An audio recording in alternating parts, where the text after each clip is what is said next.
Kain is deified. The clans tell tales of him. Few know the truth.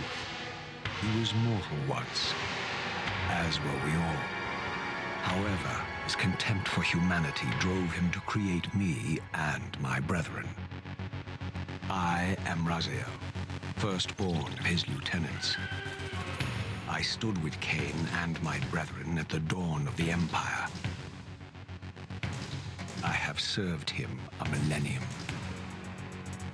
Over time, we became less human and more divine. Kain would enter the state of change and emerge with a new gift.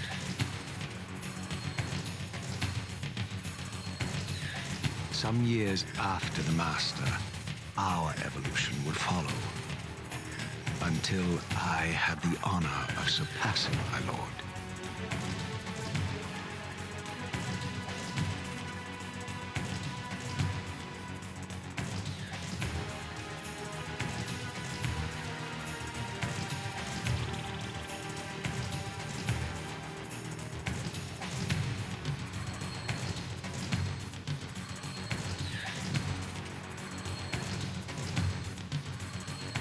For my transgression, I earned a new kind of reward.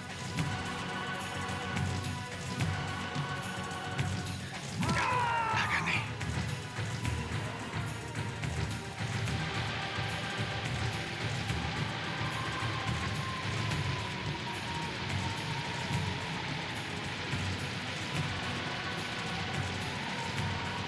There was only one possible outcome. My eternal damnation. I, Raziel, was to suffer the fate of traitors and weaklings, to burn forever in the bowels of the Lake of the Dead. Cast him in.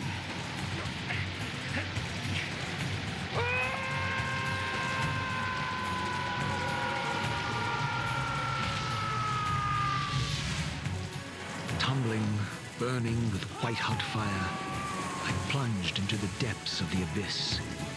Unspeakable pain, relentless agony. Time ceased to exist. Only this torture and a deepening hatred of the hypocrisy that damned me to this hell.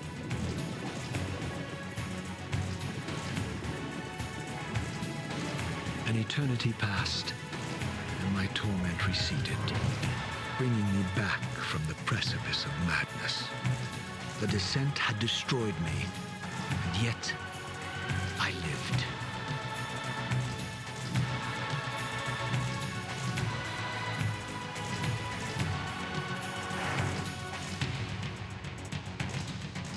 Raziel, you are worthy.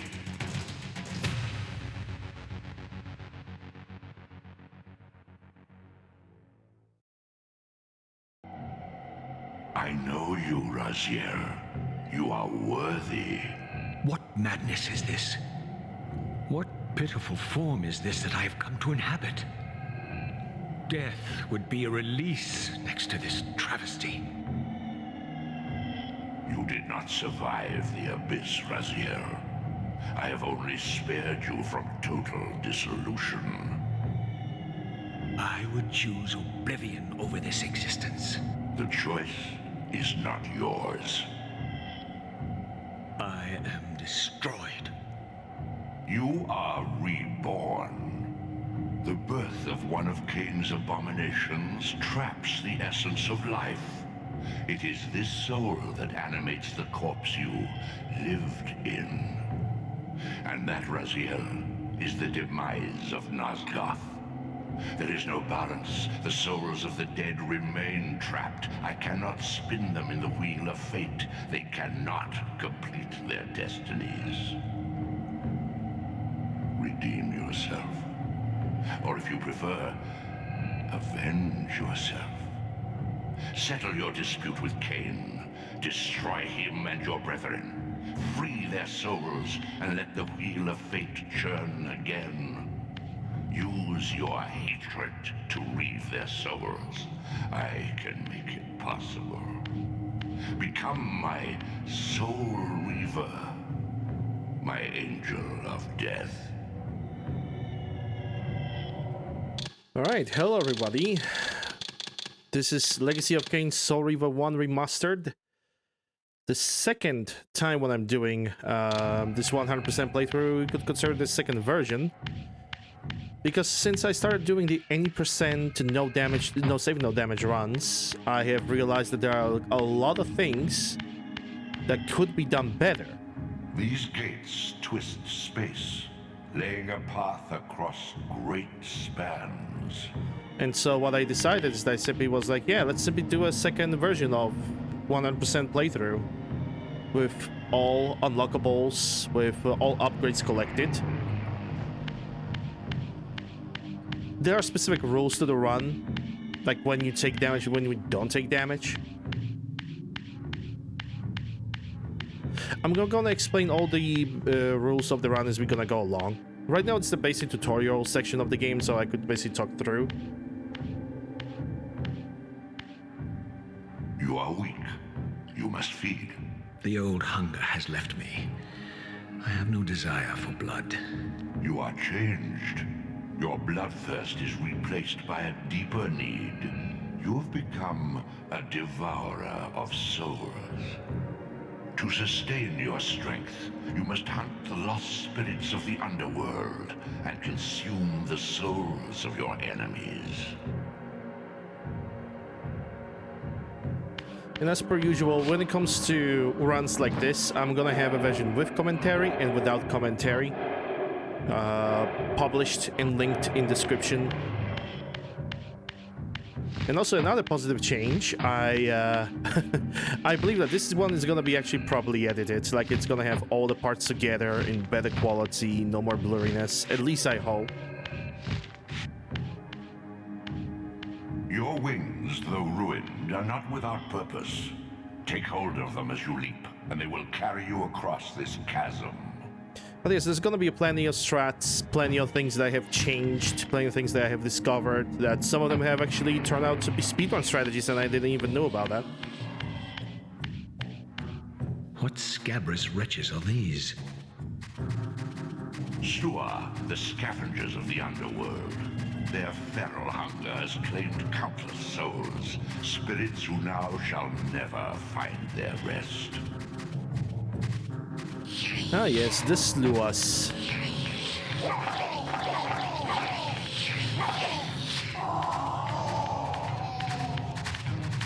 Yeah, in this case scenario, we sadly had to chase one of the guys down because he decided not to fight me. There's gonna be plenty of examples of what to do and what not to do, compiled in one thing. Also, the other reason why I have decided to basically go for this playthrough is because with all the strategies that I have learned from any percent no damage, combined with 100% run, I pretty much managed to save 20 minutes, if not even more. These portals are your conduit between the spectral and material realms. With their aid, you may gather matter and will yourself to become manifest in the physical world. This is taxing, however. Your strength must first be fully restored. You require no conduit to return to this plane. You may abandon your physical body at any time. Yes, and here's like the very first explanation. Maybe after this cutscene, I think that would be better. Sustain your strength to prolong your manifestation in the physical world. If you fail to feed or absorb too many wounds, this fragile matter will dissolve. Yes, exactly. Basically, you take damage over time up until a certain point of the game. You are young yet, Raziel. You still retain many of your vampiric weaknesses. Immersion in water, while not fatal, will dissolve your physical body, forcing your return to the spirit world. Be aware that in the spectral realm, water has neither heft nor lift. It stands as thin as air. Yes, health drains over time, and the first jump that actually can ruin a lot of no damage runs. But if you just simply jump from the right corner and you just aim to the right, you're perfectly safe. Because touching water, it counts as damage. Ah, these creatures. Do you not not recognize them? They are the children of your brother, Duma. That's impossible. These foul, scuttling beasts could not be kin of our high blood. Do you suppose that time stood still for you, Raziel? Much has changed since you passed from the world of men. Touching water counts as damage until you gonna defeat I Rahab. knew my opponent's weaknesses, having suffered them myself. Physical wounds are fleeting. A vampire's immortal flesh begins to close as soon as it is cleaved. Vampires need only fear those wounds that impale or inflame. Water scorches like acid, and fledglings are devastated by sunlight's touch. I would have to modify my tactics to suit my foes. Hello, the first strat. This is actually a speedrun strat. You don't. First of all, you don't take the damage from the sun, while vampires do. You also don't take damage from fire. Draw it in quickly, Raziel, or you will be compelled to follow. And yeah, this is pretty much the first strat. What you basically do is you run into that wall and you let the AI of the game to just go a little bit, to just step into the sun themselves. There's plenty of situations in which in this game AI simply steps Your into physical the prowess surpasses trap what themselves you knew without in your life. interference whatsoever. Even massive obstacles can be moved effortlessly. While sun damage deals no, basically sun doesn't deal any damage to Raziel, just like fire. I don't know if it's developers basically a mission or something, but it simply doesn't do anything to a player.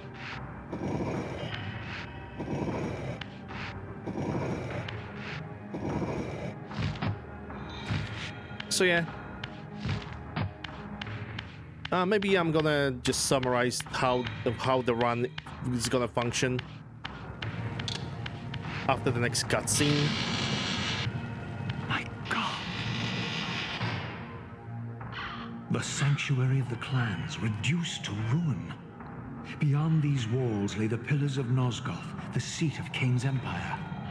How humble it now appeared, collapsing into the dust of its former magnificence.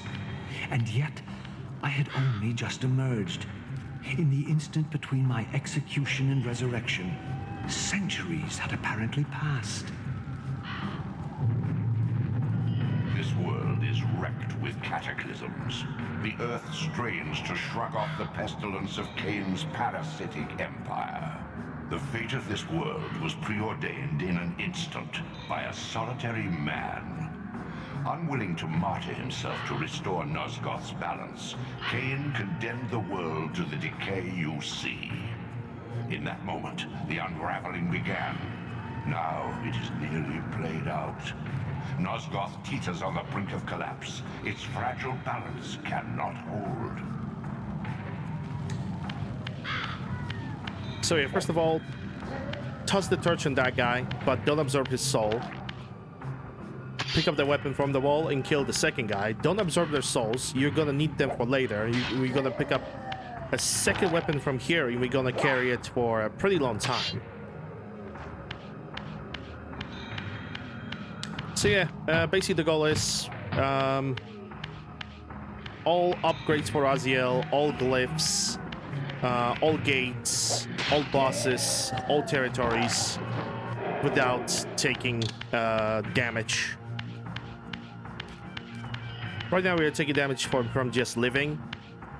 Touching the water until Rahab counts as damage.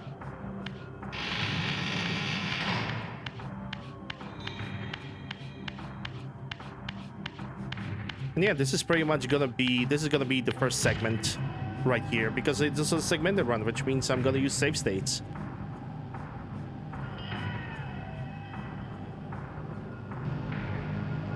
I think throughout the entire run, I only had to like reset the run maybe like once or maybe twice. One of them during like weird glitches, and probably one or two of them were caused due to me being a derp and just getting hit.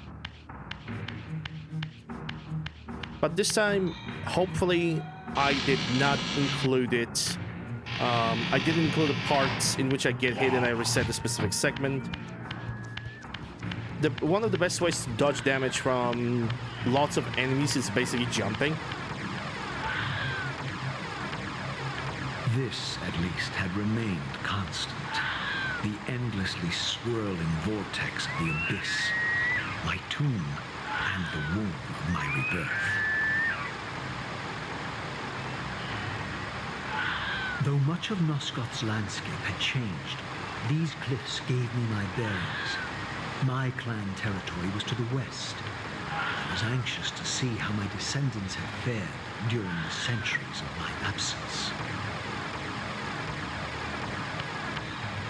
A big old jump.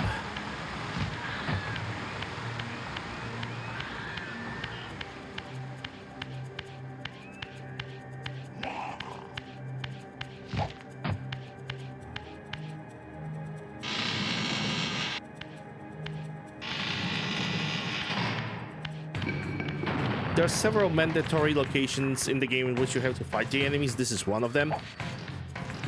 And normally what should happen over here is that both enemies should just stand back and just not attack you. What I have tried to do here is basically attract enemy to the fire so he can step into the fire. Basically, once you start running away, the enemies should start chasing you, but that didn't happen. So I was forced to fight the enemy normally.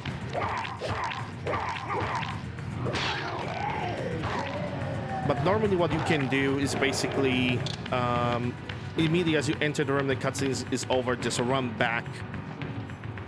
That should stop enemies from paying attention to you, even though they still have a pose as if they still pay attention to you. They still are aware of your existence. And then you basically aim with the weapon a little bit higher, a little bit, always a little bit higher, a little bit more to the left. So the hitbox actually kicks in. And then you just kill them both or kill one of them. Utter desolation. My once proud kin wiped from this world like excrement from a boot. I knew the hand that wrought this deed. In this room, you can pretty much go straight to the left because the enemies that are behind the pillars, they're always going to jump into the middle. And that pretty much, going to the right pretty much allows you to unlock the gate in Razielem's territory.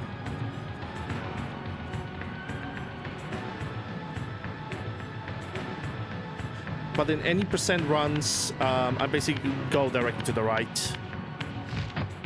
Either way, the attention from the enemies is being absolutely diverted. They cannot really hurt you. They cannot really do anything.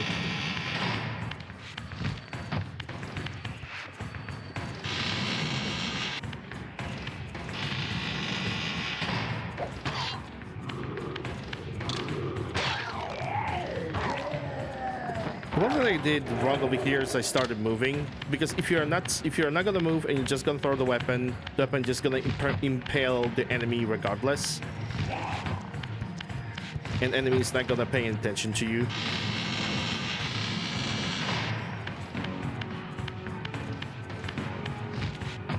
The rest of the area over here, you can just very easily dodge the enemies. While you're climbing the staircase, stick to the outside or to the right side of the staircase, because on the inside wall there's an enemy, and if you're simply gonna try to go through the middle or through the left, the enemy is gonna swing and you're gonna get hit. And that is pretty much the Razielen territory, the Raziel stronghold. And now we're gonna enter the Dumas territory, not Dumas territory, Melchiah's territory. No! Please! Also known as Necropolis. I didn't recognize these flayed racks of flesh. Their scent was vampiric. They gnawed upon their victim's carcass like dogs. Necropolis actually, for the first time when we explore the space, is actually pretty chill. The human to the right is bugged. He never attacks, he never does anything. This charnel house bore the unmistakable marks of Melchiah's clan. To what depths had our dynasty plummeted if these ghouls were the descendants of my high-born brother? Were they so debased as to recruit fledglings from the desiccated corpses here interred?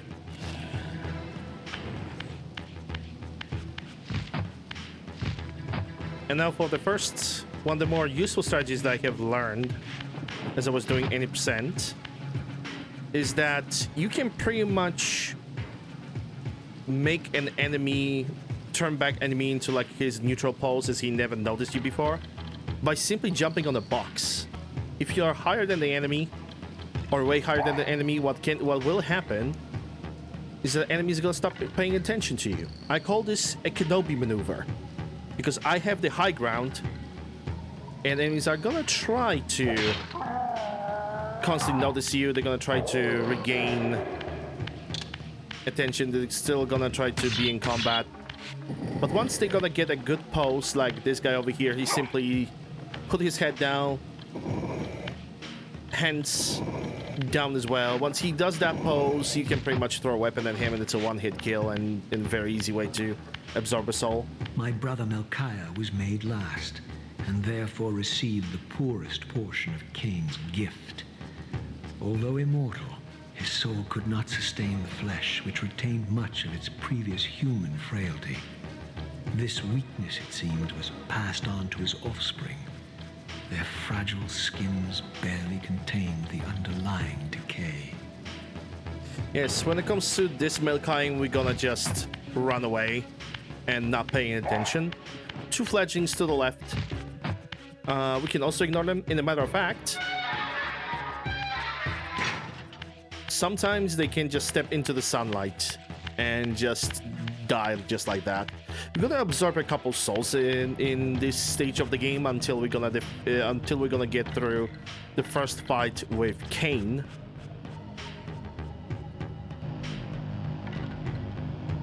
And that's the end of the segment.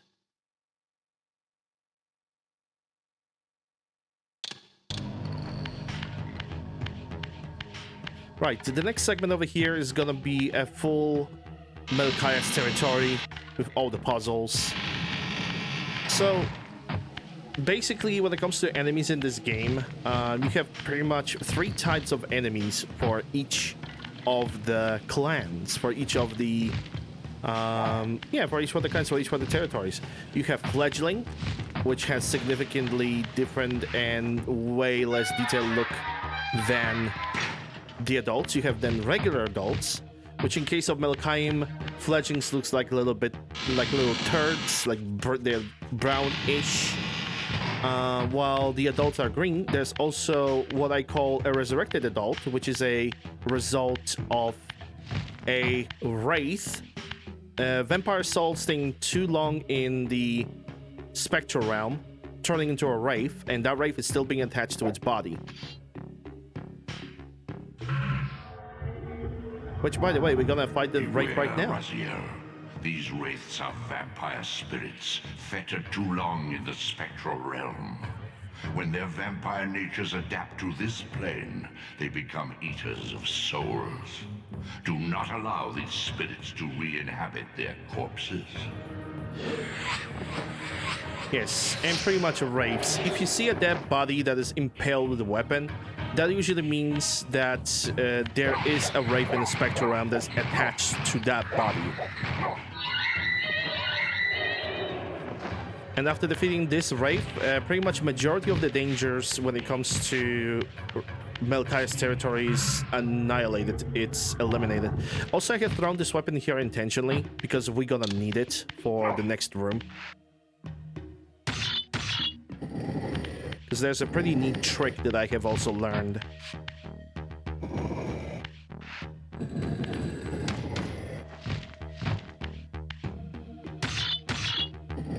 But yeah, the resurrected vampires, when the wraith spirit is returned to its mortal coil, those resurrected vampires have like this little bluish aura around them. And when the resurrected vampire is gonna attack you, they, on top of dealing damage with a regular hit, they also start absorbing your HP, which pretty much also counts as a double damage.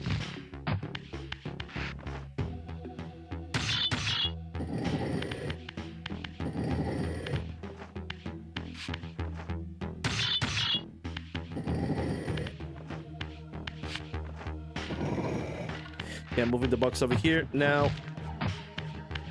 See, the trick that I want to do in here is actually quite simple. It's pretty much the same strategy, the Kenobi maneuver.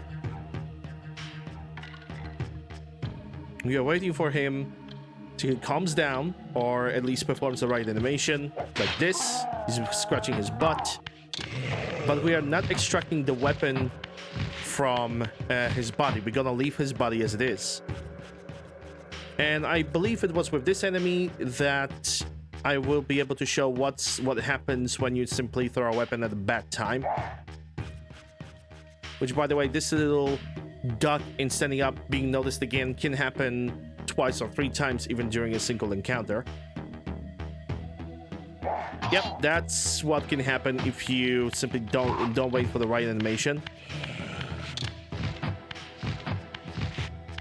I have a few cases of what can happen if you are not gonna do something different. But even with those mistakes that I have recorded during this playthrough, we still in total managed to save more than 20 minutes in comparison to my full run, which is, I believe, was 4 hours and 40 minutes. This one was, I believe, 4 hours and 29, if not even a little bit less. So what happens if you basically pierce the enemy body from down below and you don't absorb their souls is that the other guys from the underground, they're not going to show up, they're not going to spawn back, they're not going to do anything against you. So you pretty much have a maximum freedom of movement when it comes to moving this box from one end to another. Pretty much a very effective time save.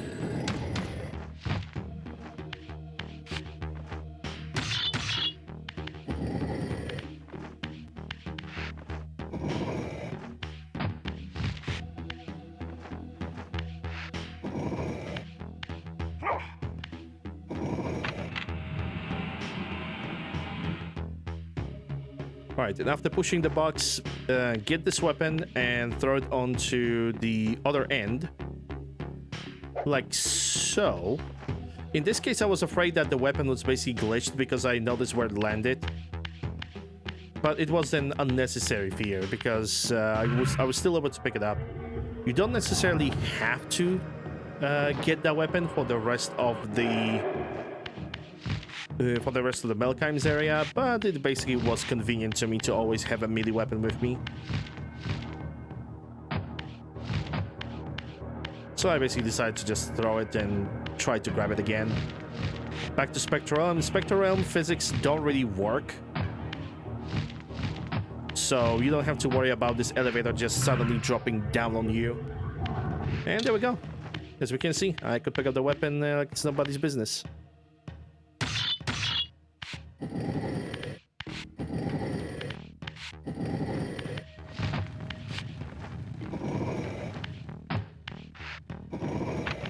There's gonna be a bunch of puzzle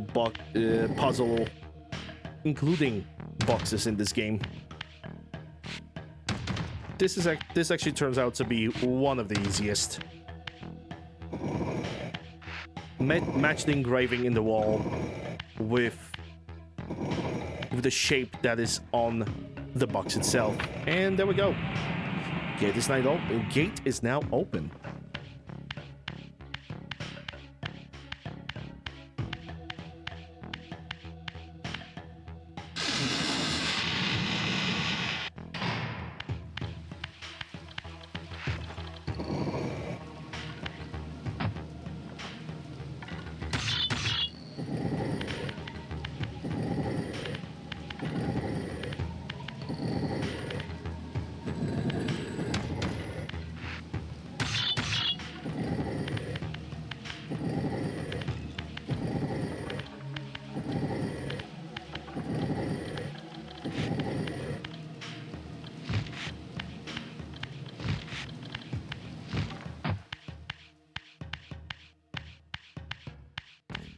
Now for the next enemy, I don't remember exactly if I managed to throw a weapon at him, but the camera angle in this tight hallway is definitely was not really helping.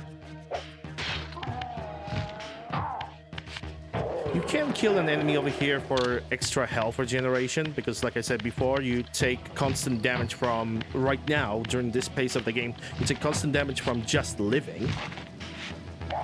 I wanted to also kill that guy, but he immediately noticed me the moment I basically stood on the ledge. In that case, you basically go to the door and just run. Sometimes you can trigger the vampires to step into the sun over here, and that's the sound. The AI has kind of animalistic approach. If you start running, the animal gonna start running after you as well, which you can use that to your advantage to bait an enemy to be set up in the just right position for you to do something, either execution or maybe some kind of smart way to avoid taking damage altogether.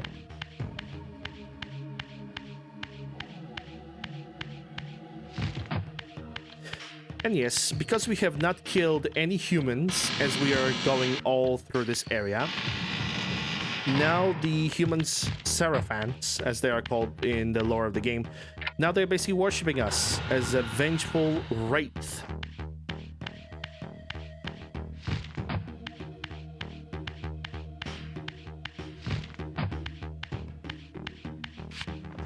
Which also pretty much means that one of the regions in the game, the human settlement, Seraphan Citadel, if you will, is gonna be pretty much a green zone. We are not gonna have to pretty much fight any of the enemies. Maybe we're gonna throw a weapon at one of them, but it's gonna be pretty much irrelevant. You can even approach the human very closely and start absorbing their souls. But start absorbing their energy, and they're not gonna do anything against it.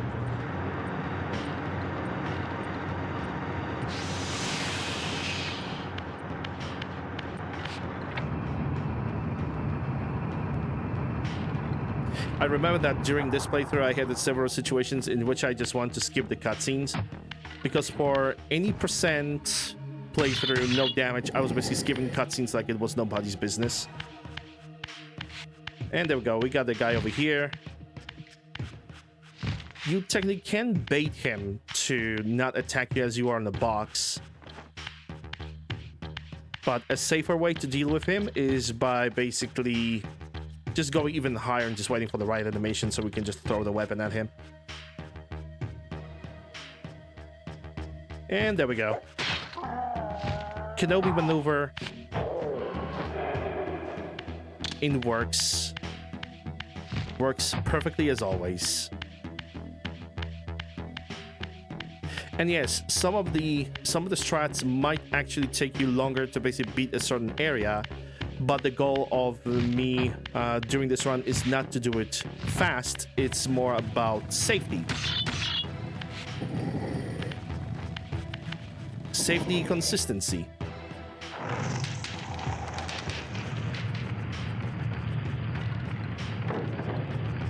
And yes, by the way, if you step on, if Raziel is gonna step onto the fire from this burning block urn, if you will, he's not gonna take any damage from that fire.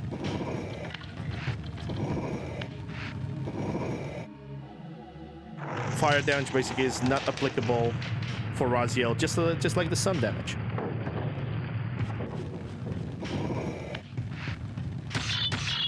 There's also plenty of iframes that are gonna happen as you cast abilities, as you try to climb the ledges. And by casting abilities, I mainly mean casting glyphs. You have an iframes for duration of casting of those specific spells.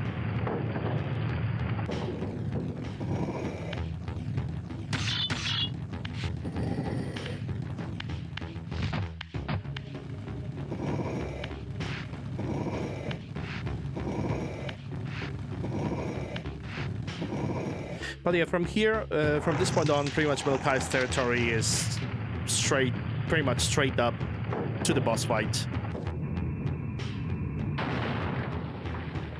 Just moving the flaming blocks to their appropriate positions. Just going for the boss fight. Also, by the way, pushing blocks is actually a faster way to push the block rather than attaching your claws to the box and trying to move it. It's a minimal difference, but there is a difference. Naturally, in some cases, the only way that you can move the box is just basically stabbing your claws into it and then moving it.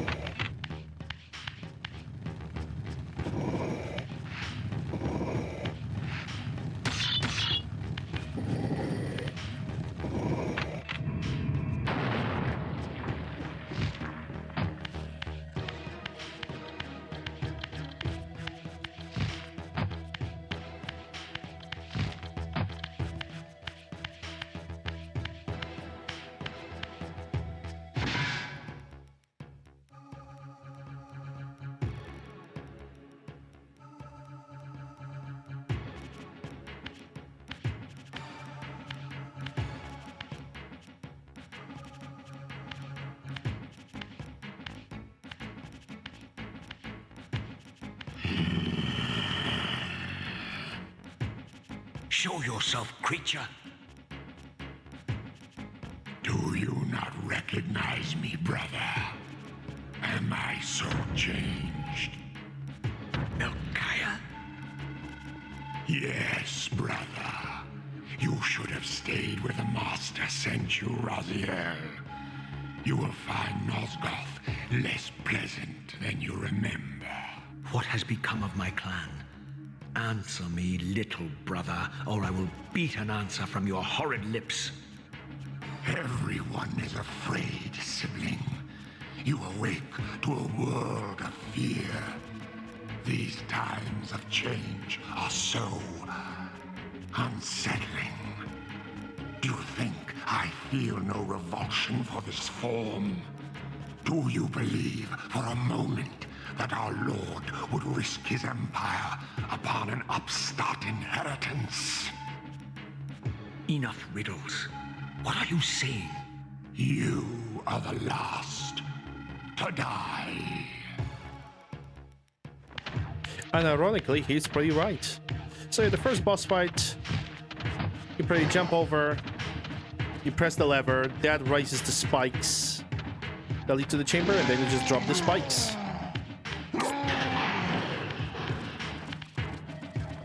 And here we got a glitch with Melchiah that sometimes can happen. After you drop the first spikes, Melchiah, instead of reprogramming himself to just straight on follow you into the second room, what he does is simply crawls his way to the deeper part of the room and he just stays there.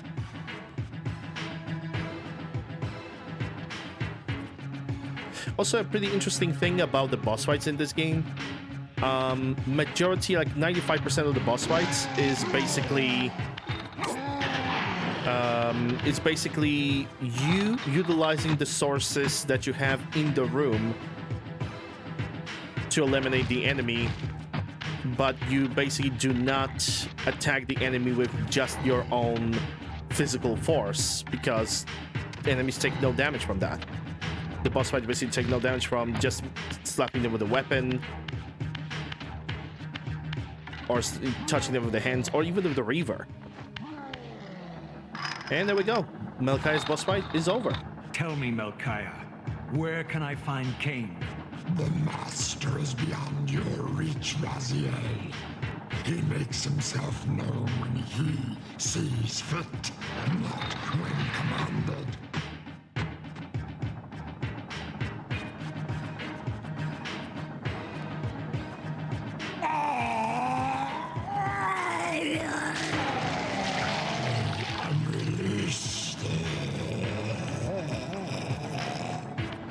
More like squished than released, but it is what it is.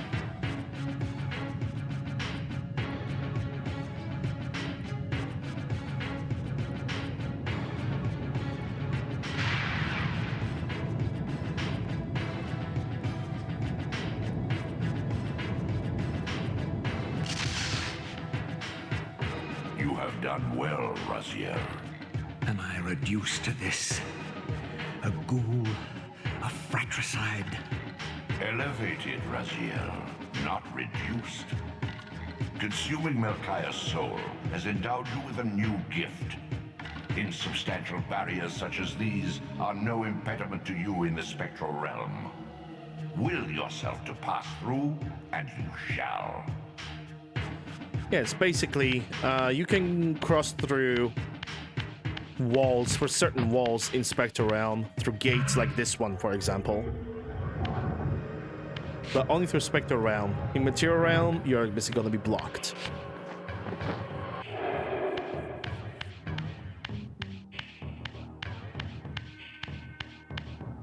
Now for the next stage of the run, what I'm going to do is I'm going to get a force glyph, which is pretty much a mandatory glyph. No matter in which run, you basically need to get this glyph. It's a must-have. And also we're gonna get one of our first health upgrades. Well, one of the parts of it.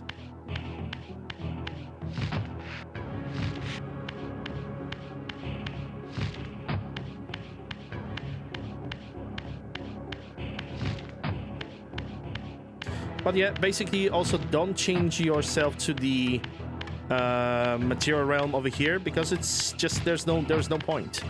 Because you're gonna have to change to the spectral realm in like 5 minutes anyway. Return to the sanctuary of the clans, Raziel. Melchiah's soul has endowed you with the means to gain entry. Beware, however. This hollow derelict is abandoned, but not uninhabited.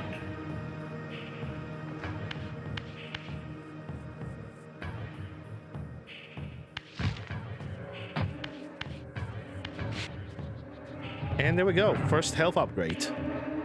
These artifacts enhance your stamina, enabling you to prolong your material manifestation. Gather 5 to complete the emblem, and thereby augment your strength. Health cheese pizza, as I would call them. There's a total of 15 pieces like this distributed around all the territories of the game. For each 5, your health is getting significantly increased.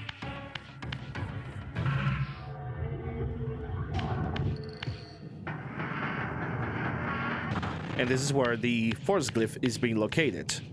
Which, thanks to the remasters, you actually have a little bit of a tip on what do you need to do and where. Because in the original version, you didn't really have that. You had to click blindly on every single corner of the room to figure out what you need to do. And there goes the Megamind.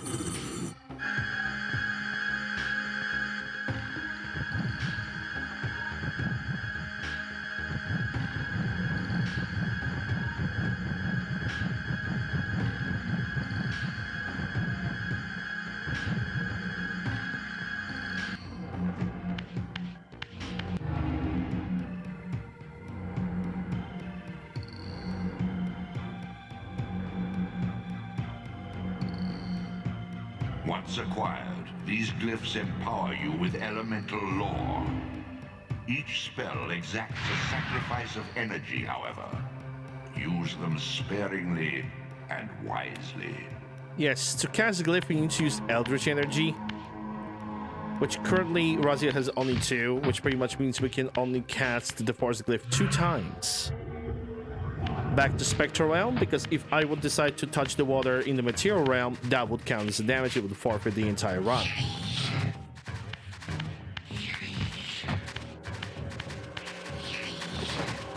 A little bit of a health absorption over here, which was also pretty risky. Because the enemy is right behind me. There was actually a few really close to taking damage situations throughout this entire run. And I believe that one of them have actually happened as I was trying to get back to the Sanctuary of the Clans.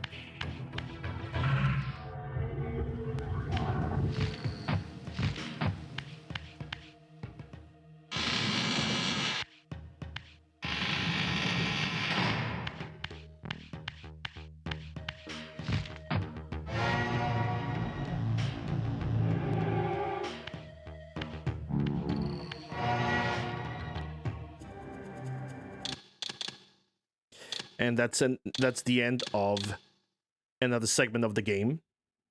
Right before we started to go for the first Kain encounter.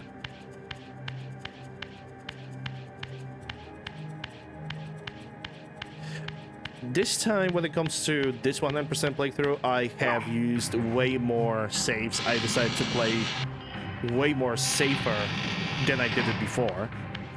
Can't say that I regret it. I actually don't regret it at all. It was a very smart thing for me to do.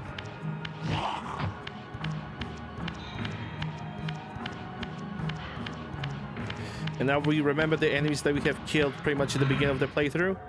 Well, this is why we needed to not absorb their souls. The souls of the enemies, if you're gonna stay too long in the material realm, they are phasing into the spectral realm by themselves.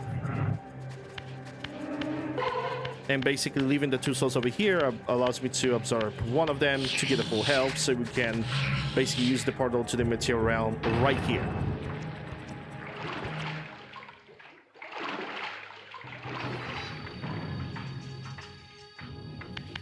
And as we can see, normally those two Duma hymns, they can behave and they set us up. And like I said, that was a very close to taking damage, but I didn't took any. Was pretty lucky. Was pretty lucky to complete this entire room, in a matter of fact. But normally what happens is that Duma hymns are staying both in the different corners. In the two separate corners, one on the left and one on the right, and you can just push both of them with one force glyph. But sometimes it doesn't happen, like here.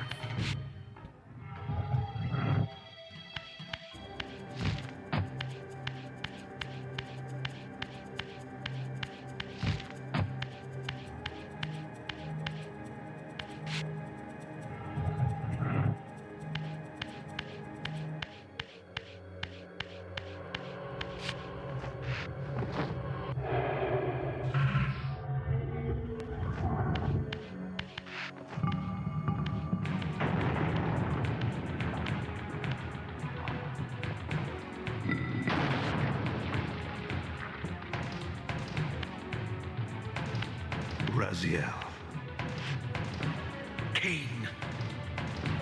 The Abyss has been unkind. I am your creation, Kain. Now, as before, you criticize your own work. What have you done with my clan, degenerate? You have no right. What I have made, I can also destroy, child. Damn you, Kain! You are not God! This act of genocide is unconscionable! Conscience? You dare to speak to me of conscience? Only when you have felt the full gravity of choice should you dare question my judgment. Your lifespan is a flicker compared to the mass of doubt and regret that I have borne since Mortanius first turned me from the light. To know that the fate of the world hangs dependent on the advisedness of my every deed? Can you even begin to conceive what action you would take in my position? I would choose integrity, Kain.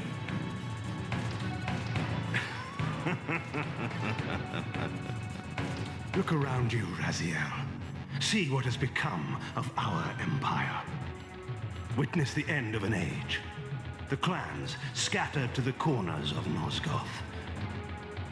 This place has outlasted its usefulness. As have you.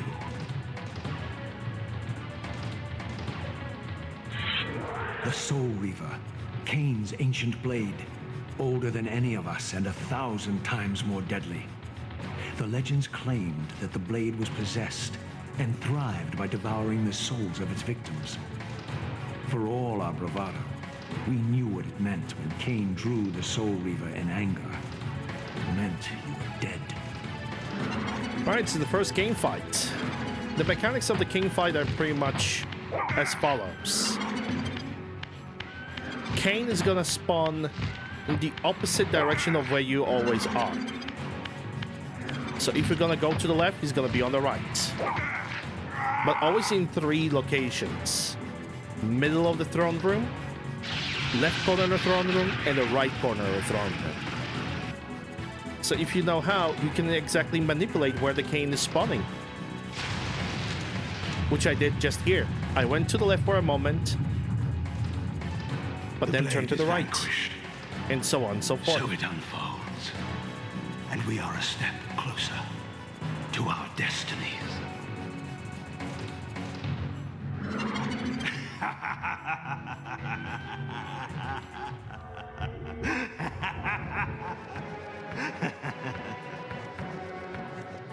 I swore I saw a glint of satisfaction in Kain's eye when the Soul Reaver was destroyed.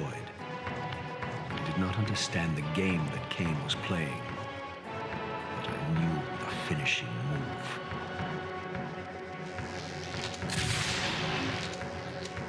From this moment and ever afterward, you and this blade are inextricably bound. Soul Reaver and Reaver of Souls, your destinies are intertwined. By destroying the sword, you have liberated it from its corporeal prison and restored it to its true form, a wraith blade, its energy unbound. No longer a physical blade, it can only manifest itself in the material realm when your strength is fully restored. Once manifest, it will sustain you.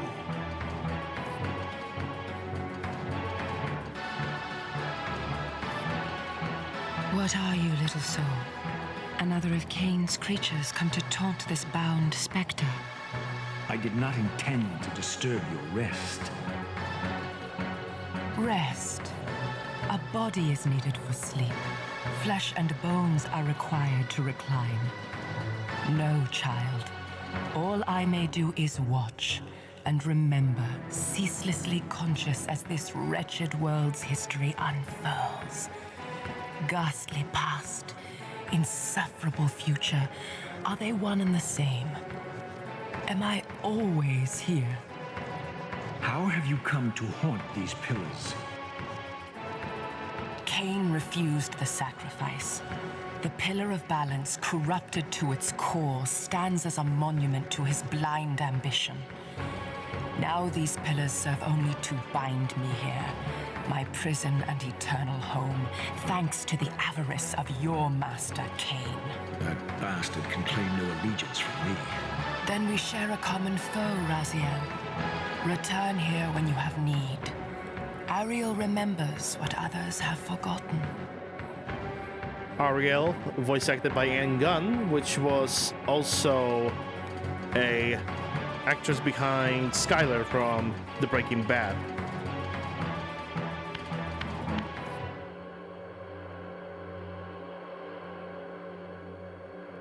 May you find peace here, Raziel. But yeah, we are not really gonna use Ariel's guidance during this playthrough because there is nothing of value to it.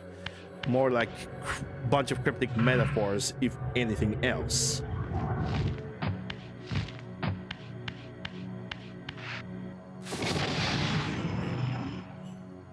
But yeah, basically that's Kain's boss fight. Once you attack him, you go to a different position. But you always need to remember that he's gonna spawn in the opposite position of where you currently are. So you basically kind of bait his spawning location.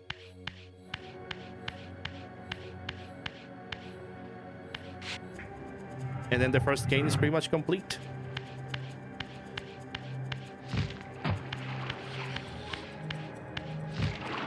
I'm jumping over here and taking no damage because in Spectral Realm, water is basically transparent and it has no heft or lift. There's no weight, there's no density. Your keep lies far to the east, beyond the ruins that greeted your first exit from the underworld. He and his brood have cocooned themselves in a derelict cathedral, having murdered its human guardians.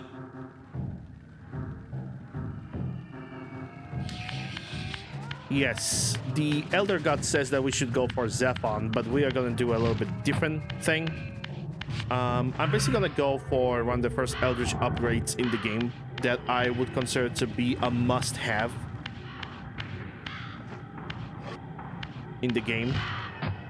Oh yeah, this is also where I have decided to simply grab a rock and just toss it at the enemy. You don't really have to do it because you can simply jump over the enemy and he's not gonna deal any damage towards you whatsoever. I just did it because I find it funny.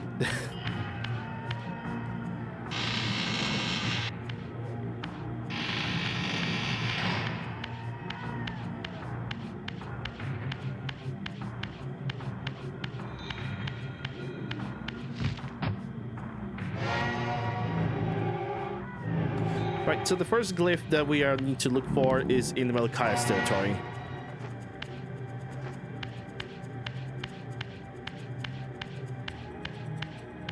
Inside of a big building.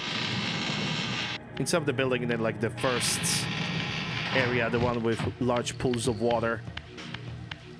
The one that's pretty much in front of us. We're gonna return to this territory later when we're gonna hunt for all the upgrades.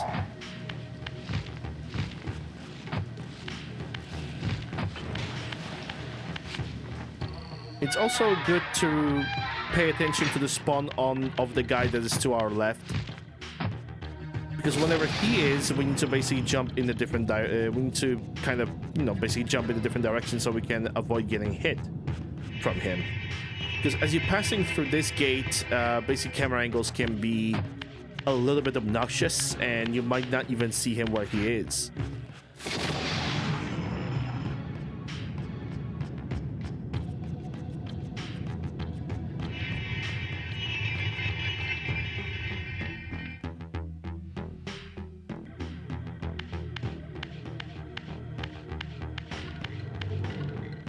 With this artifact, your glyph energy capacity is increased. Yes, Eldritch energy upgrades. I believe each of them gives you 4 energy, which right now we have a total of 6, which we are going to need to use during our adventure inside of the Science Cathedral.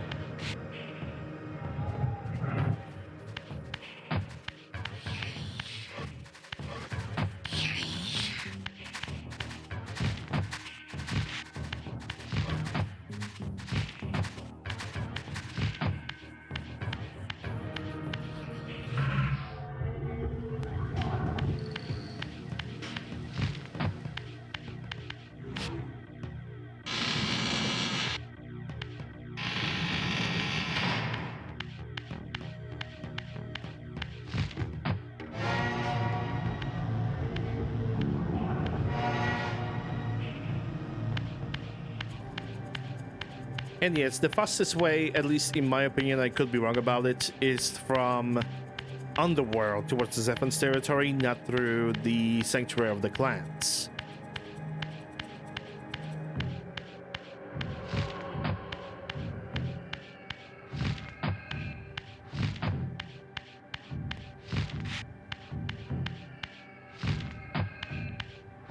And at this point, you just have to repeat those couple jumps.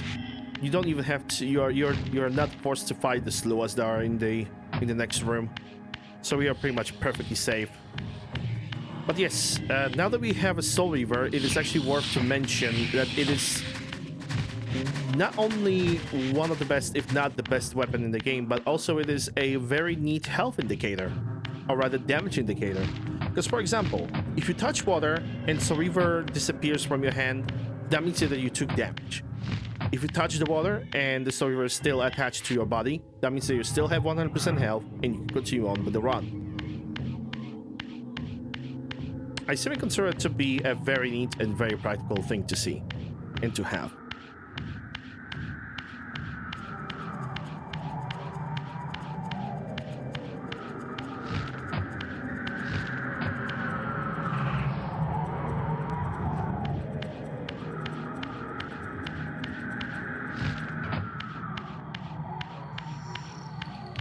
And the first steps in Zephon's territory, as I call it, or as is being popularly known as Silence Cathedral, is to basically get the access to the gate.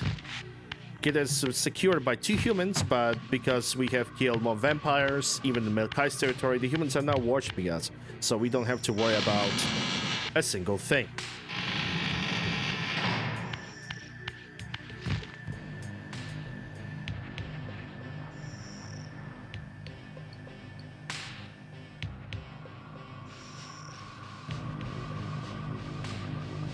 And I believe this is, yep, this is the end of the segment because, well, Zephon's territory, it is probably the most difficult part of the playthrough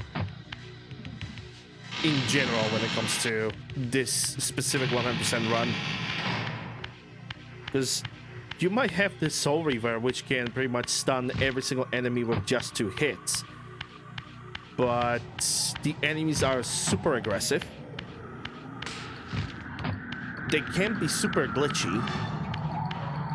And even if you have iframes on your side, if they can basically smell when the iframes are disappearing and they immediately can attack you. But thankfully, I remember that I managed to beat this entire area on my first try.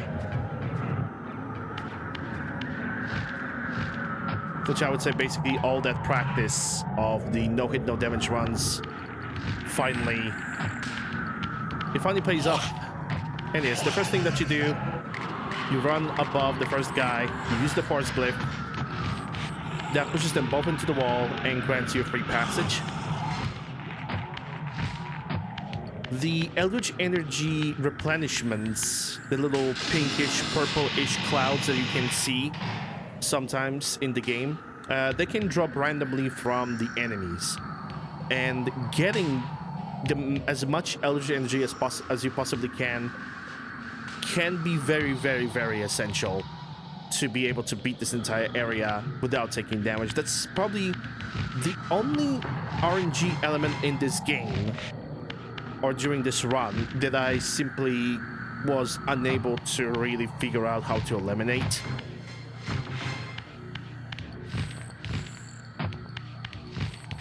Hence why I also call it the Reset Cathedral, because if you have a bad RNG and you just don't have enough Eldritch Energy, that is most likely going to cause you to take damage and reset either this entire area, or if you're doing a single segment playthrough without taking damage, to basically start from the very beginning, which is super frustrating. Or which can be super frustrating. Depends on the patience. The melee weapon that we have picked up over here, it's gonna serve us for a little bit, but we need it. It looks like a face hugger. At least, yeah, it kind of looks like a face hugger.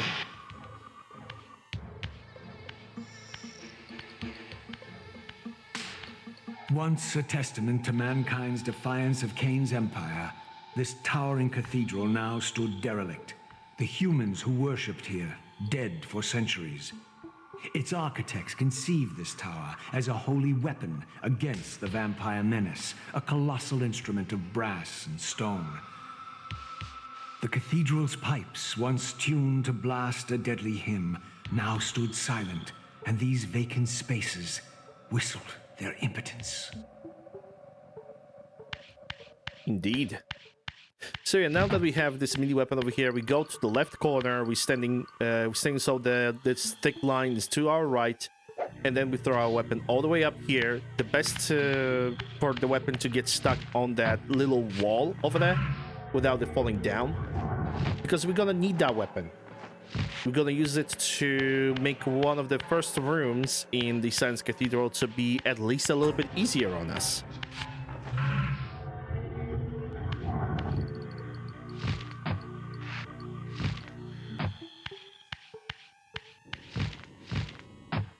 That weapon looks like a freaking face hugger that went through taxidermy. I cannot really think about this weapon in any other way.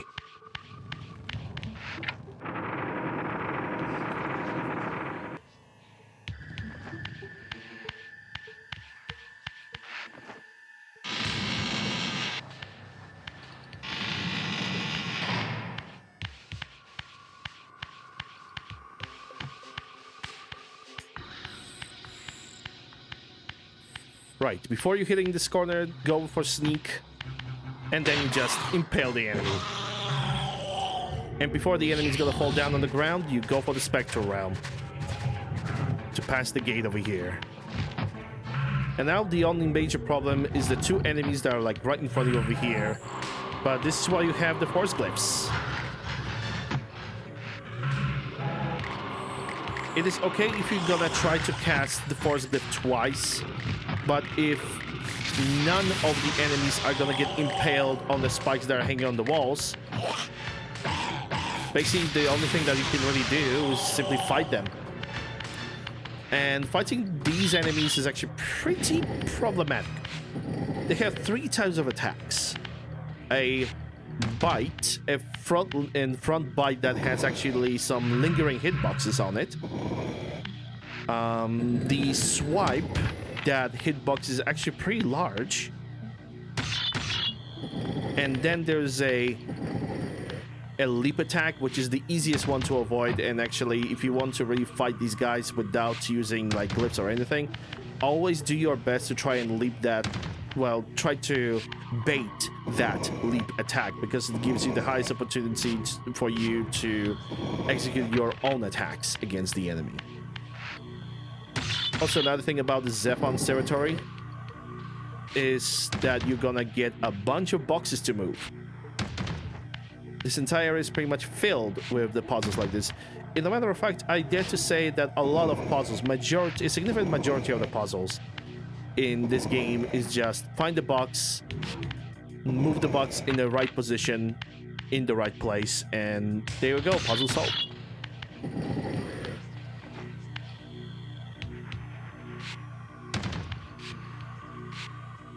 The other useful thing that another useful tip that I could give to you guys is, if you have weapons inside of the room and you manage to impale every single vampire in the room, but none absorb their souls, basically the new spawns do not show up. In case of this room, the new spawns would show up eventually anyway, so you kind of have to be pretty fast while you try to solve the puzzle.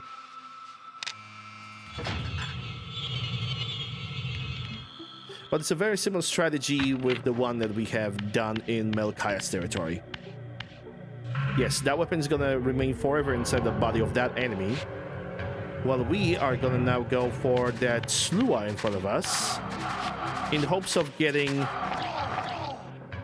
some Eldritch Energy recovery, but sadly we did not. Now they have a Reaver, we don't really necessarily have to absorb the souls of the enemies, but in some cases I just do because I want to.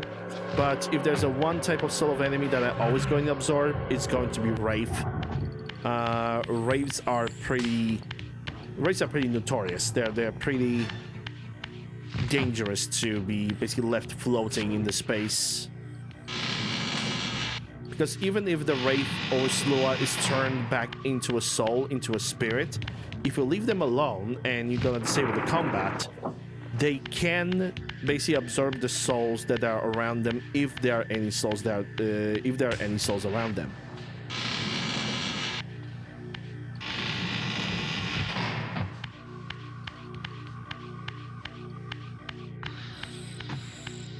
Yeah, this guy over here, always try to like sneak to him, and he's pretty problematic. Like this time he actually decided to function normally, but he usually, what he does is, even if he's gonna get pushed into the wall, which usually causes them to get into a stunned state, what usually happens is that the game makes them bleed out but not take the stun stance, and they automatically getting like a homing missile ability, and they're basically jumping right behind you just so they can almost immediately attack you,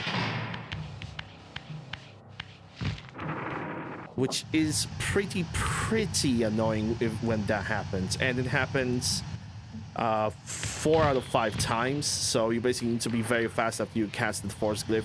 You need to execute that jump so you can avoid him, because this area, that room that we have just exited, is pretty dangerous. It is a pretty dangerous room.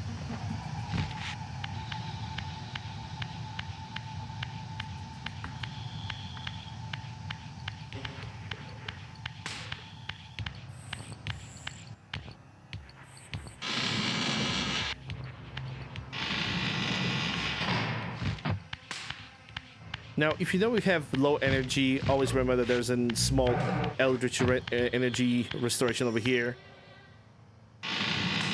From what I remember for this run, I actually got pretty lucky with eldritch restoration. And now, human zealots. These two human zealots over here. If you manage to set them up correctly, there we go. That's the lucky one. If you manage to get the human zealot to be set up correctly, you can push them with one cast of the force glyph and you're pretty much good to go. Throw the weapon through the barrier at the enemy. Which I'm gonna be quite honest, up until this point, I still do not really know if that would be considered as a glitch, or if not as a major glitch. Definitely not as a major glitch. Now, the other thing that I could suggest, use pillars, boxes to your advantage when it comes to fighting the Zephonim. Because it's always better to have some kind of barrier in front of you, so they can take a sweet time to get to you rather than facing them, well, face to face and possibly getting hit. Basically, use the environment to your advantage as much as you can. You can even crush the Zephonim with the boxes. But to set that up, it actually can cause a lot of time, a lot of trouble, a lot of patience, because the Zephanims, once they are in combat, they're gonna constantly move, and they are not gonna want to cooperate with you pretty much at all. Also, another tip: if you have two enemies impaled and you don't want to pick up the weapon from their bodies accidentally, which would cause them to resurrect. If you don't really want to do that, you basically pick up a weapon from the wall and then you try to move boxes.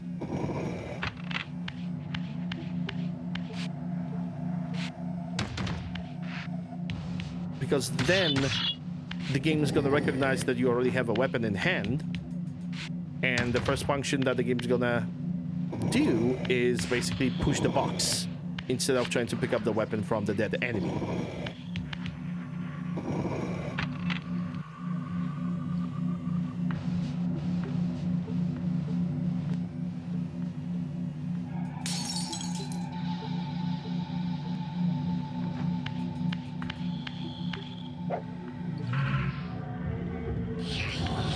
And again, throw the weapon. If you don't have a lot of energy, I would actually suggest to fight the Sluas inside of that room, so you can always have a chance of maybe getting a small drop of energy from the enemies. Because like I said, the Eldritch energy is a must-have. You need to have some of it with you at all times. At least 2 casts of it, at least.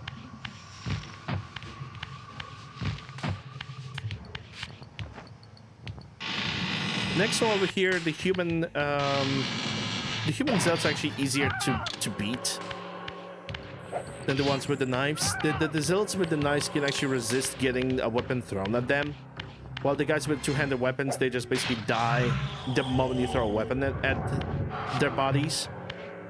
And again, through the barrier, toss the weapon, go to the Spectral Realm before his spirits is gonna get unleashed from his body.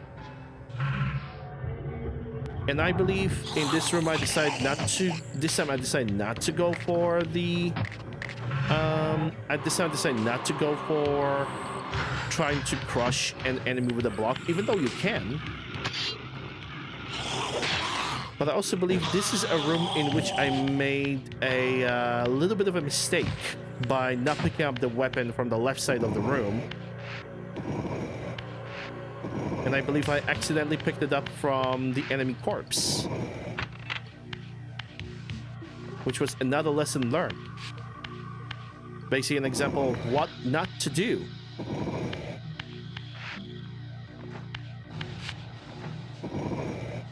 Hence why I always say, always have the double-handed weapon in your hand so you can avoid accidentally picking up the weapons from the enemy corpse. Like this. Because then, if you're not fast enough, you're definitely gonna get hit.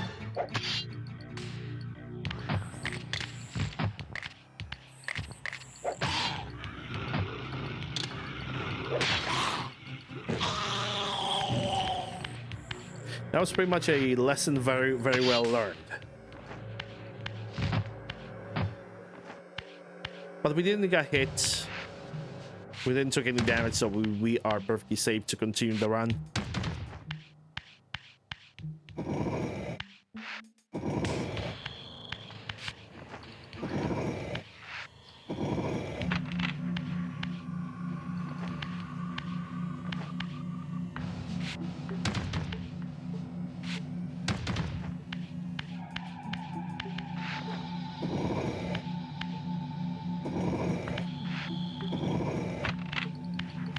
Also, when it comes to Soul Reaver, at least the first Soul Reaver, unless I'm gonna get this crazy idea of doing a single segment 100% run, this might be the last like run of the game that I'm gonna do, because I'm gonna basically move to different projects. As I believe for now there's really not much more that could be improved about my way of doing runs, and I'm not doing speed runs, so yeah.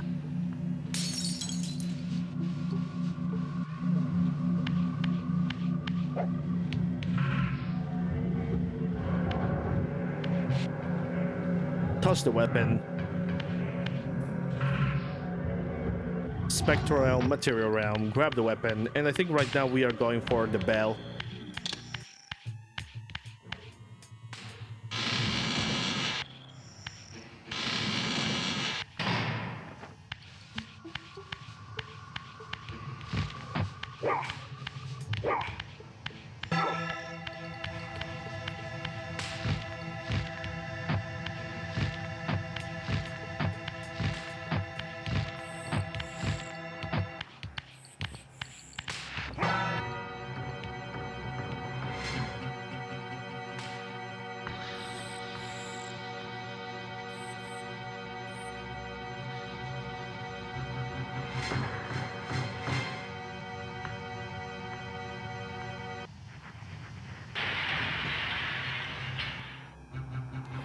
And now for any percent playthrough, you don't need this weapon anymore. But for 100% playthrough, you are gonna need this weapon for the enemies that are inside of that room.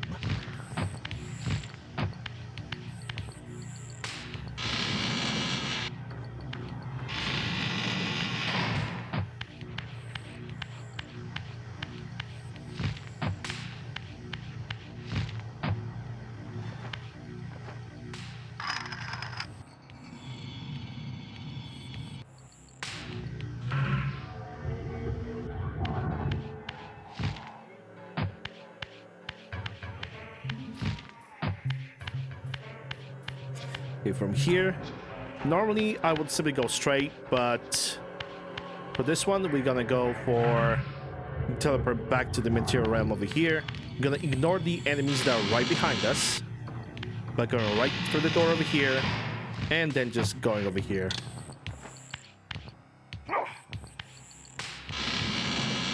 I believe inside of that pathway there's going to be one or two enemies. Yeah, there are two humans. One of them which is a two-handed zealot, and the other one that has knives. And I'm really happy that he didn't use that opportunity, but there goes. There was the one of the odd things that have just happened. I believe I was far enough from the melee weapon. I want to use a Reaver to kill that human because it is basically faster, but the weapon just magnetized towards my hands. Now with this room, the weapon that we had before, we use it on the guy to the right. And then the weapon from the wall, use it on the guy to the left, and then leave the bodies as they are. Don't touch them, don't do anything with them. It's gonna prevent them spawning into the room that we are gonna try to cross right now. Yes, and I was actually pretty hesitant to cross the door because of where the sluices are and how close they were, but then I decided to be like, okay, yeah, let's just do it, risk it for the biscuit, and it actually paid off. you can technically hit enemies with the Reaver while they are behind, like, any sort of barrier like this. You can still hit them. But then the enemies can actually pay back with pretty much the same. In the end, I wouldn't really but I wouldn't really recommend doing that.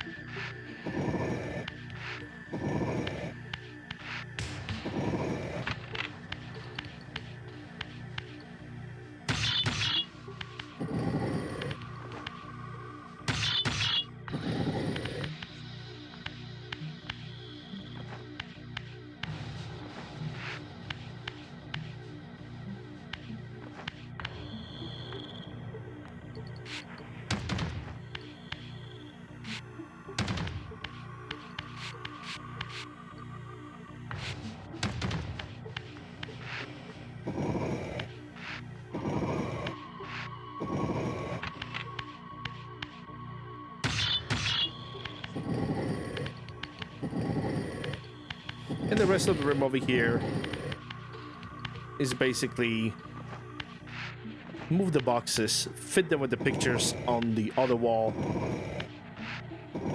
and that's gonna unlock for us one of the parts of a health upgrade. The health cheese pizza, as I call it.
And there we go.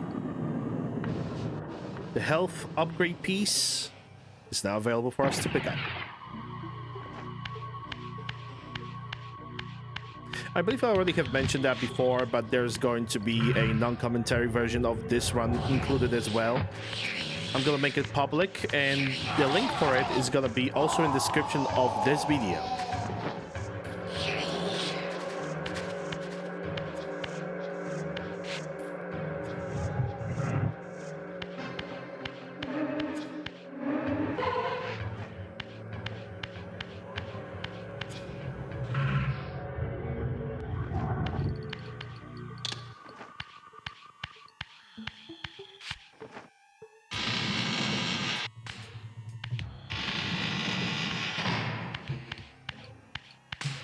And now, as I was trying to move back, I actually figured out something really freaking smart. I picked up this weapon, but technically speaking, we don't really have to do it right now.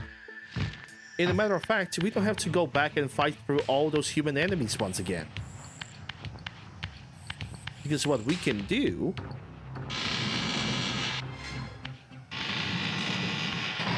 is we can utilize all the brain cells in our gray matter to skip some of this area over here. by going to the Spectre Realm. There's going to be a couple of situations like this during this playthrough in which just simply going to the Spectre Realm allows us to avoid a lot of trouble. And the one is over here. You see, we go to Spectre Realm before the pillar is going to return to its original position. And then you just go up. And you go straight forward until you're gonna find the portal to the material realm that you actually need. Which is not the first one, though we're gonna return to that one eventually. But it is the one right over here.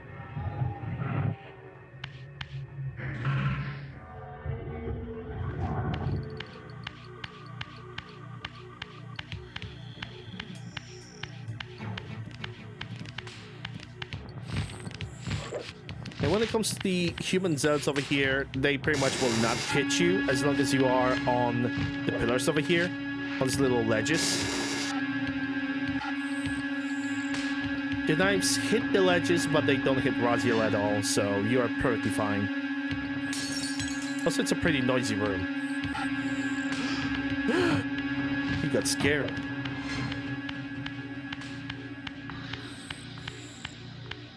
So that was the left side. Now when it comes to the right side, we see we're gonna immediately jump on the pipe over here and we're gonna stick to that pipe. Because right over here, you're gonna have a resurrected Zephonim.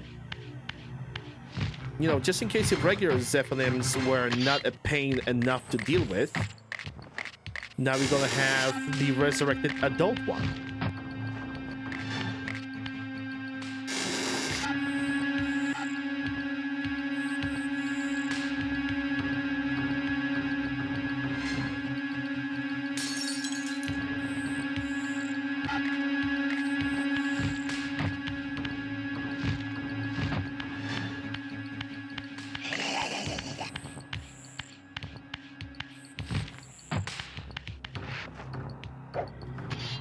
And yes, we're gonna need that melee weapon.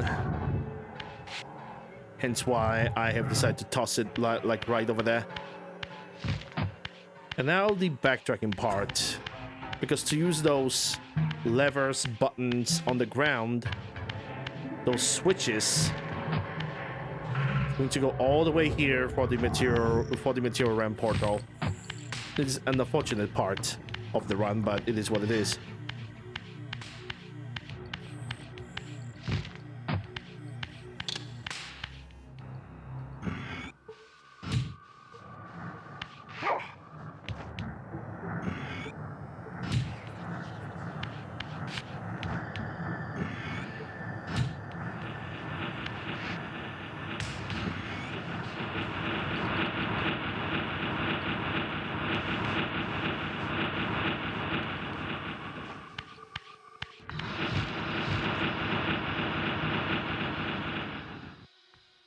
And just simply ascend up, push all the pipes in the right positions.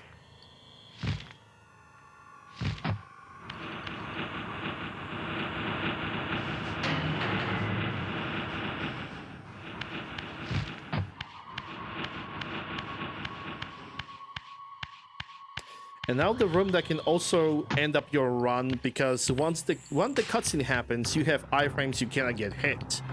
But once the cutscene is over, at least over here, that enemy is already waiting for you to execute the attack, and it is pretty scary, like this. The best way that you can do is you need to try to manipulate enemies so they basically run towards you in a different corner of the room. Sometimes they both do, sometimes they don't, but this is the most dangerous room of the run. Basically, do what I do over here, and before pushing any of the switches on the ground, cast one force glyph. This is why it's important to have at least one of them available. Then go for the second glyph, second switch. As you push the switches, you also have iframes, but they don't always work.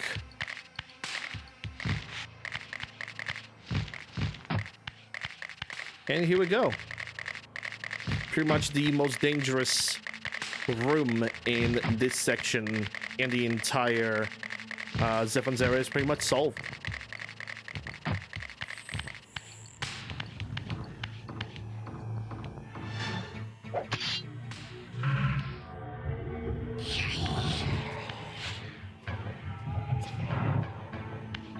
Later, as you move forward, you're gonna have to return to that room and jump again, but it's not gonna be as difficult and as risky.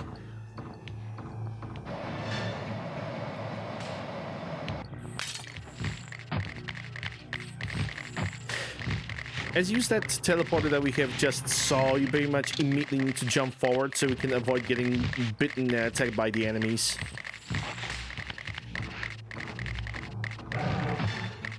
And yes, I still pick up the eldritch energy that I can find because it's an insurance policy. The key is safety and consistency with that safety, not how fast you beat the game. Though I'm still happy to find out that I can basically beat the game faster. And I'm very happy about that.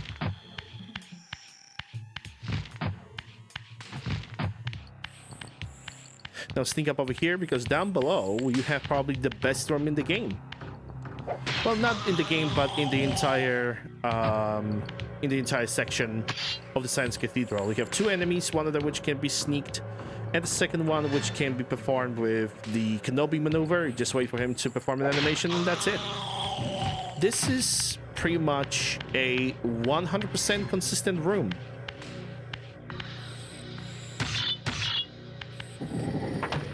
And I really wish that Science Cathedral could have every single room like this.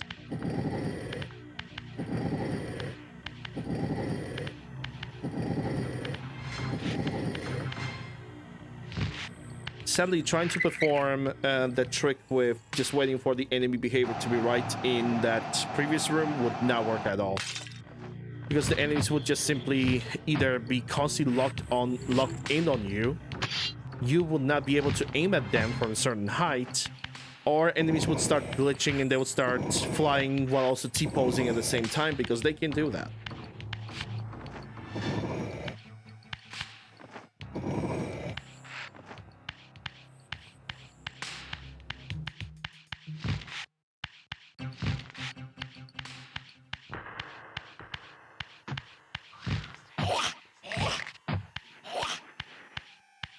Yep, just jump above these guys. Jump above those fledglings. They should not hit you at all. Even though their attacks are pretty damn fast. And over here, as the cutscene ends, just bank it to the right.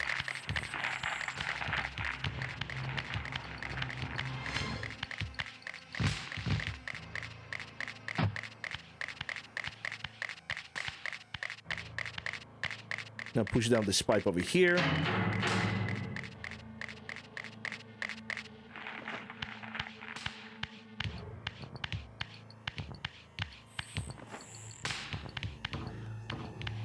Use the valve.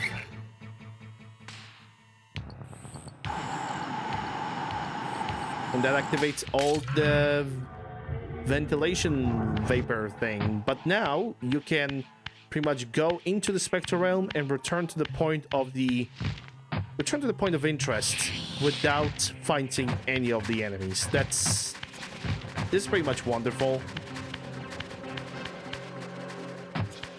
It's pretty much a free skip of majority of annoyance in this sector. And I say the majority because you still kind of have to be aware of two Zephonims being with you in the same room as you try to go for that air vent.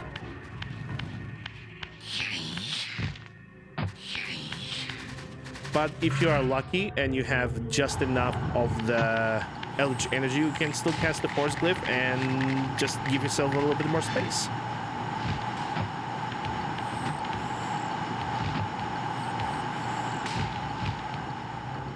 I would consider this attempt of mine of the Science Cathedral to be very, very lucky because I managed to get on the first try.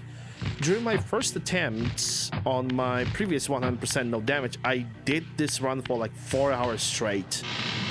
and it was something, to say the least. It was definitely not pleasant experience. It still isn't, but as of this point, it's definitely way better. And this is the end of this segment. The next segment is gonna involve me fighting Zephon and going for the Seraphan Tomb. It's for the gate to the Seraphan Tomb. I actually had to restart this boss fight once because some weird things have happened during the boss fight. Basically, boss fight ignored all the damage I dealt to him.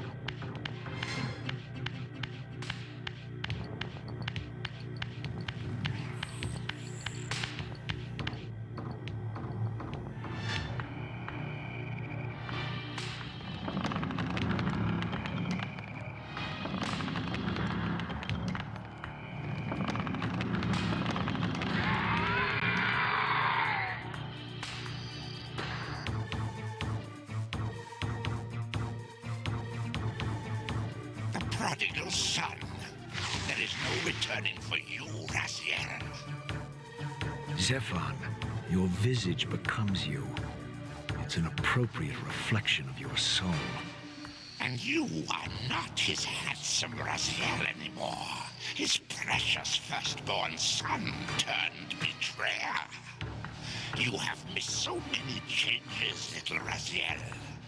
Look around you. See how the human's weapon of destruction has become my home. Indeed, my body. A cocoon of brick and granite from which to watch a pupating world. A crevice in which to cower, only scuttling from the shadows to devour a victim already ensnared in your cowardly trap. But you've made the mistake of leaving me unbound, and it is you who must succumb to my will. Will, instinct, reflex action. The insect mind finds little difference. I warn you, brother. As my stature has grown, so it is matched by my appetite. Step forward, morsel. And now for a very significant improvement over my previous runs, I have managed to figure out a 100% safe strategy against Zephon. Turns out that his spikes, the spike tentacles, the front of them doesn't deal any damage towards you. And you can use it to your advantage.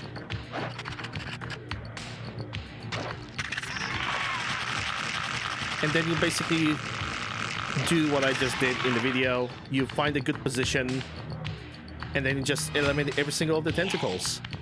Now, to get the eggs from Zephon, you basically ignore the first egg. But to get the first, get for him, so he can start latching the eggs, you basically bait the bite attack, which have a specific range. Simply stand when the Raziel stands right now, wait for the bite, approach closely,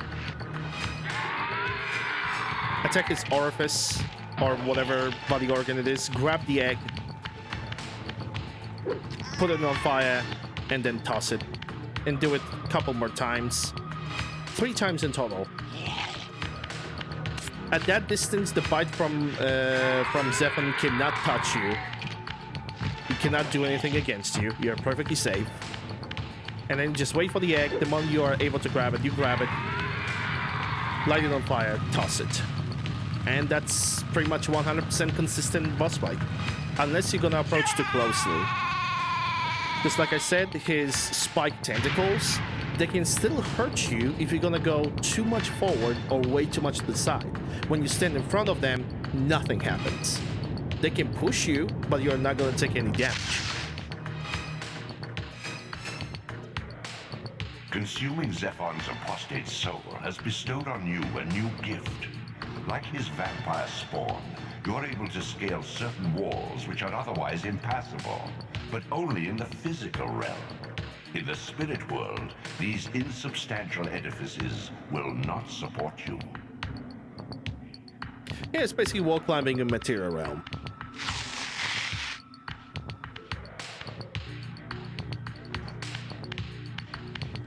In the mountains beyond the pillars, Nosgoth's cataclysms have exposed an ancient crime. Endowed with Zephon's soul, you may now progress where your path was hitherto impeded.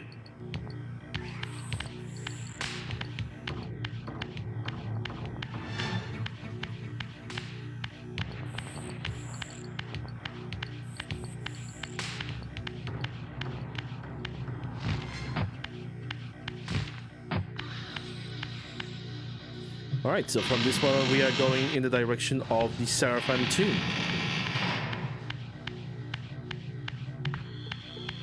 Which to access that we need to go back through the Sanctuary of the Clans.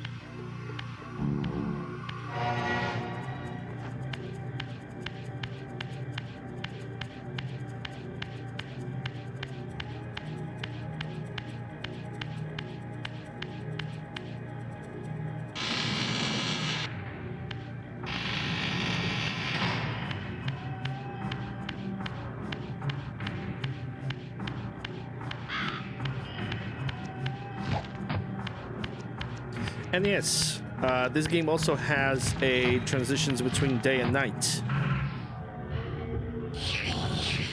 To which I say it's a neat feature, but the nighttime needs to be adjusted. It needs to be brighter. In my opinion, it can be a little bit too dark, and it's even gonna show up later. And that's the first time during any of the playthroughs I have done of the remaster in which I saw Slua just jumping into the water just to chase me down. It's the very first time when I see it. I genuinely do not remember that ever happening in my life. But hey, there's the first time for everything, I suppose. There are actually a couple weird things that have happened during this run, which which thankfully I have actually managed to get one of them. We just run past through. The important thing about being back into the Kain's throne room is that we are grabbing the Eldritch Energy resupply. May you find peace here, Raziel. You don't understand, Ariel. I am the Reaver.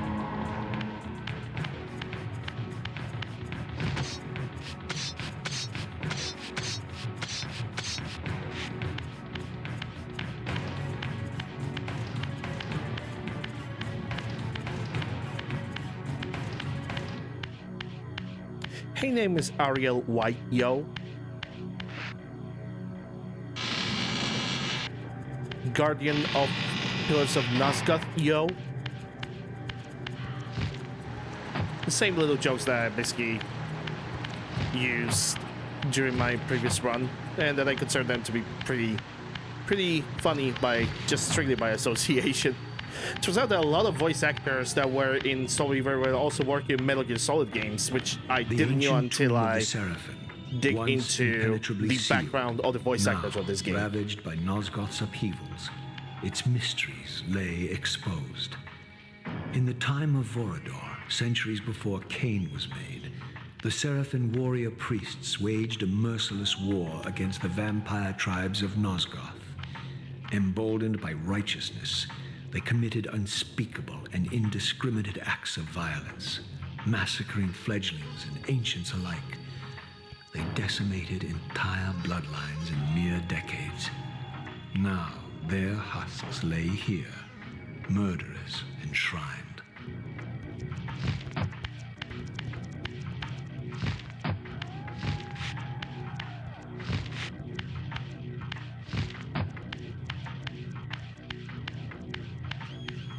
Once again, my apologies for talking a little bit through that cutscene. I really shouldn't do that. As we have this little philosophy that when the cutscenes are happening, when the two characters are conversating with each other, I just don't really talk. It's like watching a movie in a cinema and somebody in the background just yapping and yapping. But yeah, this is pretty much the end of this segment of the game. The next segment of the game is from here, Tomb Guardian, and the gate to the Rahab's territory, also known as Drowned Abbey. Yeah, a little bit of confusion on my side over here.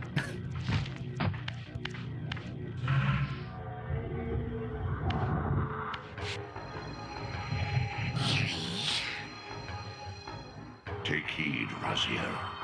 A forgotten history lies within. Know thyself, though it may destroy you.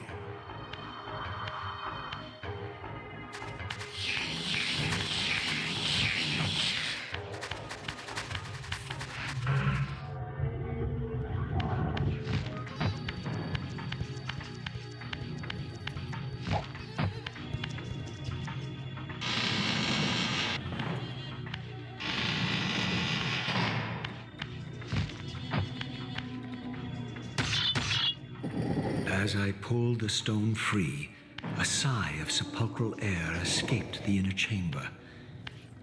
I was not prepared for what lay beyond this threshold.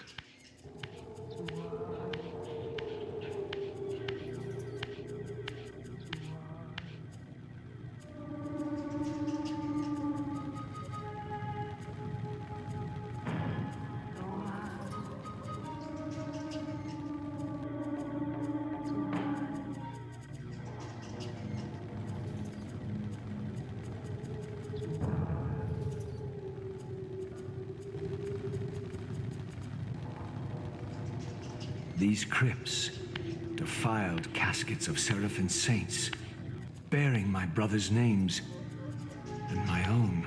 The irony of Kain's blasphemous act rushed in on me with the crushing force of revelation. Were my hands not as bloody as these? Worse, I had spilled the blood of my brothers, these very comrades whose tombs lay ravaged before me.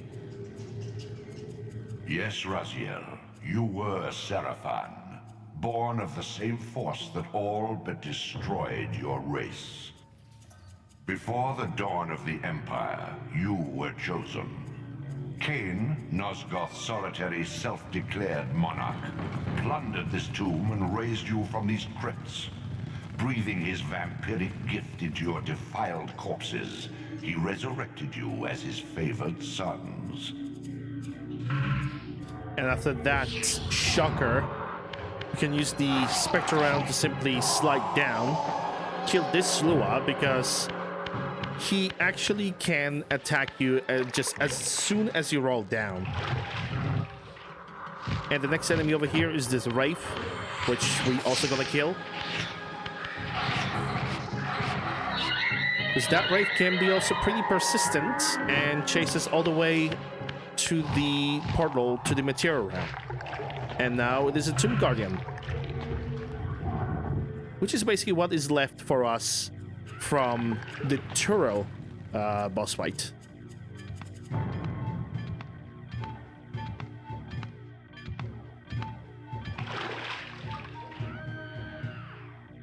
Heretic, you shall not pass.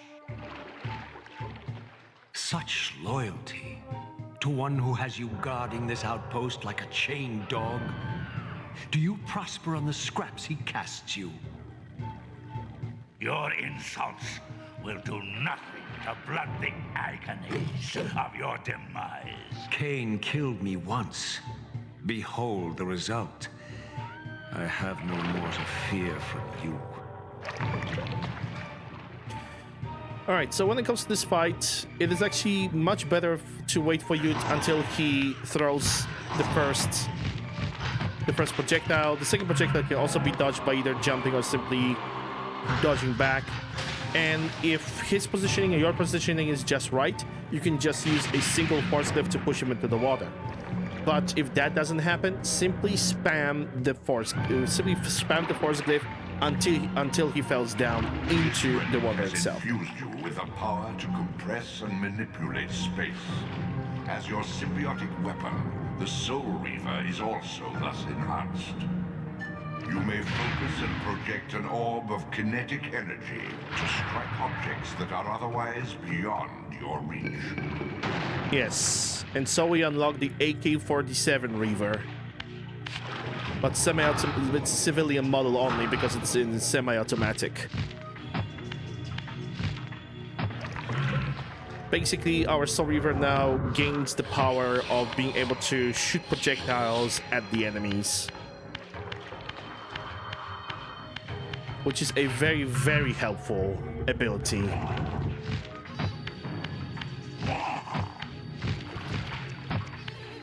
not only to move boxes to solve puzzles, but also against the enemies and enemy projectiles. Though the latter can be questionable at times.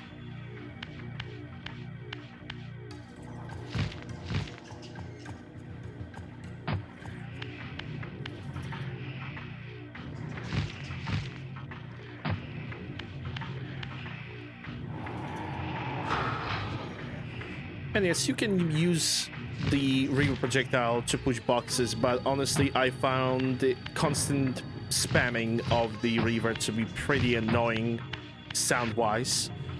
And I simply always use just pushing the box. Just a little bit of training, you can be very consistent with just pushing the boxes, instead of just constantly spamming that triangle or whatever is the button on the Xbox controller, which, by the way, I'm using the PS5 controller for this. Now the strat for this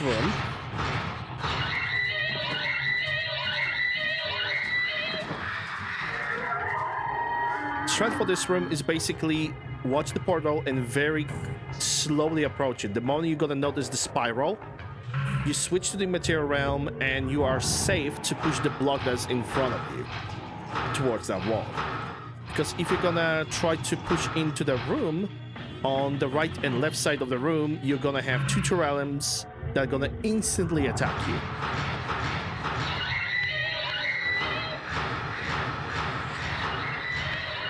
Also, yes, the Soul Reaver projectiles can go through barriers, through fences like this one, without any problem.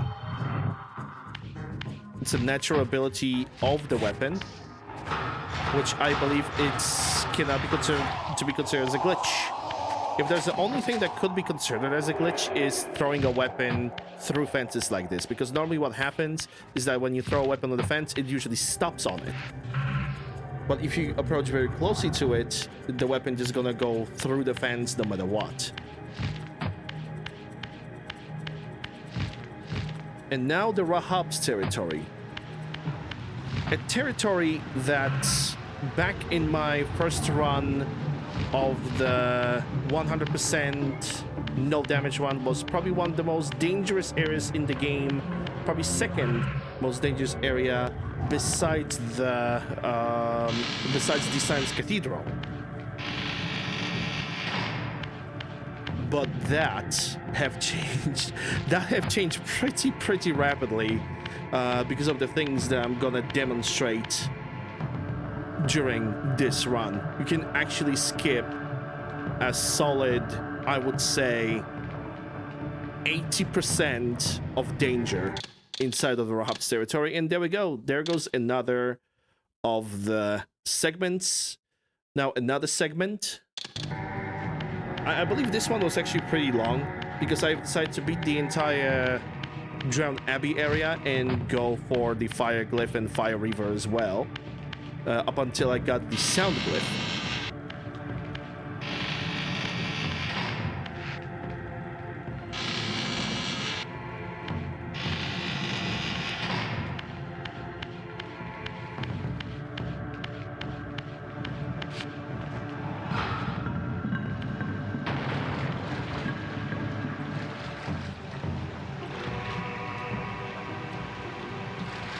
Once a sanctuary against the vampire menace, this abbey has been drowned by the deluge spilling from this wounded land. Your brother Rahab and his brood, devastated even by the feeble rays of Nosgoth's sun, overcame their vulnerability to water and retreated from the surface. Now they haunt these ruins and glide in the darkness of its stagnant depths.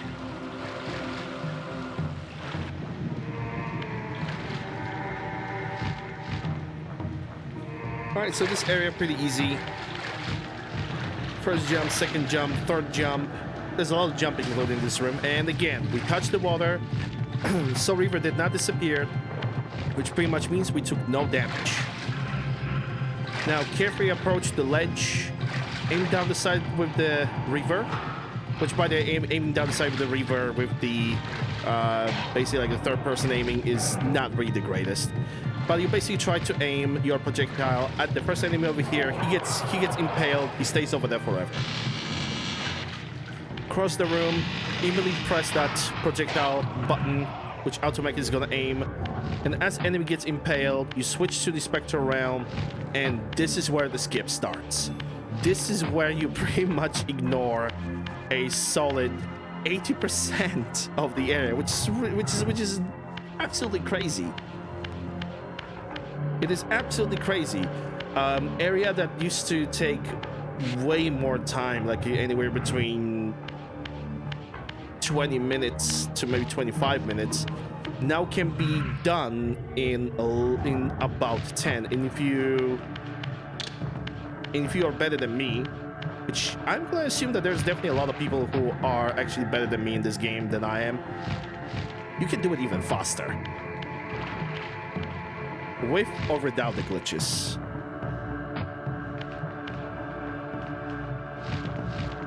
But yeah, grab the melee weapon from that wall that we did before the jump. And as you are on this broken pillar, aim down and throw the weapon at the enemy over here. And do not absorb the soul of that enemy. You don't want to absorb it. You want that weapon to stick with him forever. And again, we touched the water, but so we were still intact with the body of Raziel, so we took no damage.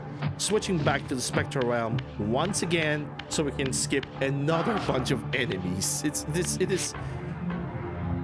When I was doing my first time of 100% of this game, I had absolutely no idea that I could do that. This makes the entire Rahab territory so much easier and so much more. Basically, it gives you so much more air to breathe. You still have to go through the one room that's actually pretty dangerous if you don't have any Eldritch energy, but this area gives you enough Eldritch energy. It really does.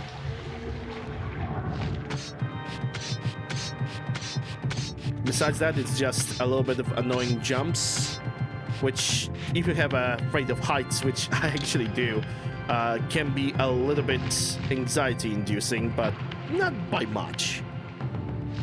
Practice makes perfect.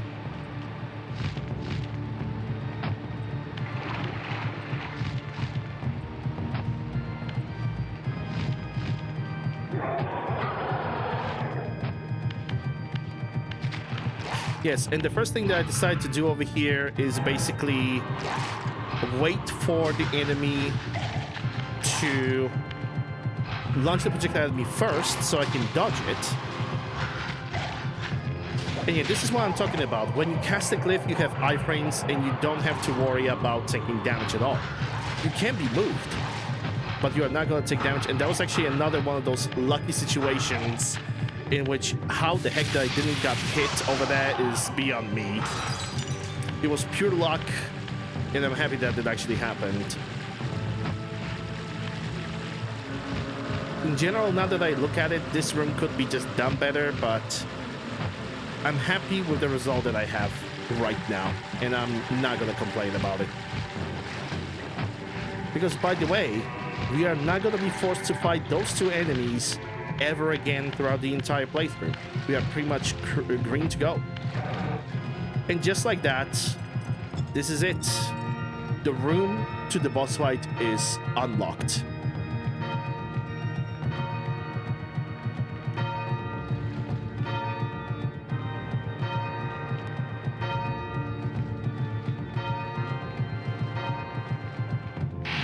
Which, by the way, initially I thought that I'm gonna complete this boss fight by using safe strategies, but I decided to risk it for the biscuit.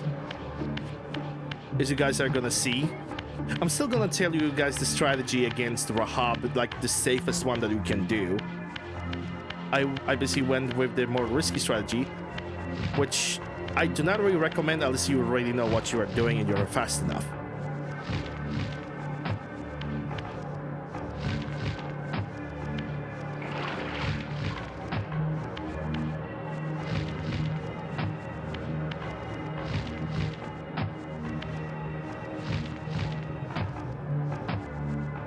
Ah, yes, Butterfingers.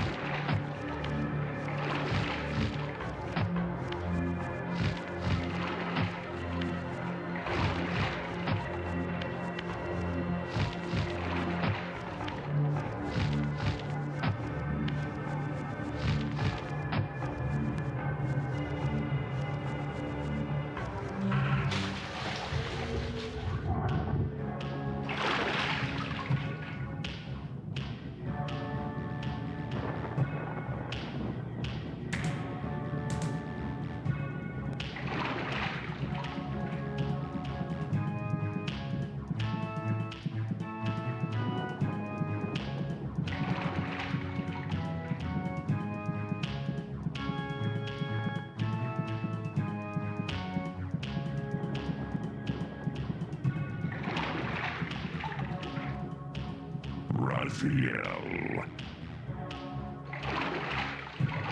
Rahab, you have adapted well to your environment, for one so maladjusted. Do not mock me, Raziel. You of all of us should respect the power bestowed by a limitation overcome.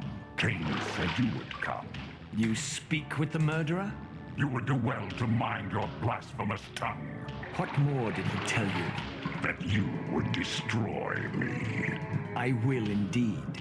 But tell me, before I tear your soul from its moorings, do you know what we were before Kain spawned us? Human.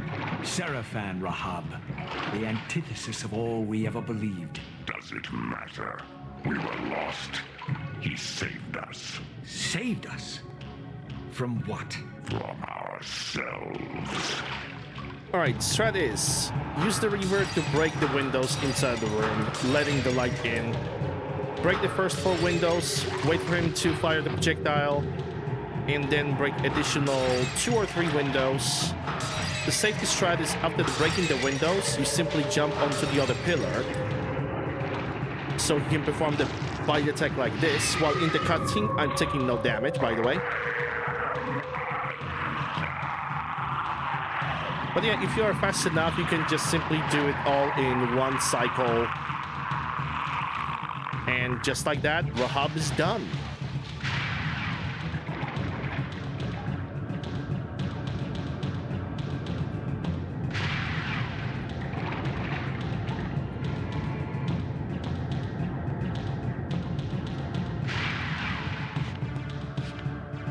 Infused with Rahab's soul, you have overcome your former vulnerability to water's touch.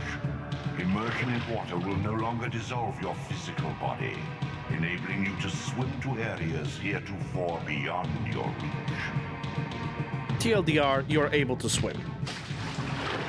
From this point on, there's the water damage by touching the water stipulation is out of the window because of the obvious. At this point, the only types of damage that can really do something against you is just getting hit by the enemy. Beyond the maelstrom of the abyss, a subterranean tunnel leads northward to the clan territory of your brother Dumas. Endowed with Rahab's soul, you may swim to gain entry where your progress was previously impeded. And yes, now it's gonna be. It's still kind of a part of a segment. We're gonna get 2 upgrades before we're gonna go for next segment of the run. We're gonna get Fire Reaver, and we're gonna get the Fire Glyph.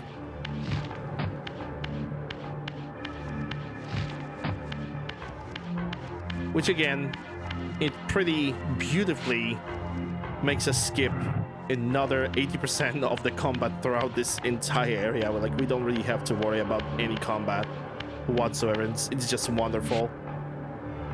This makes the spirit realm, spectral realm, to be a little bit overpowered when you think about it.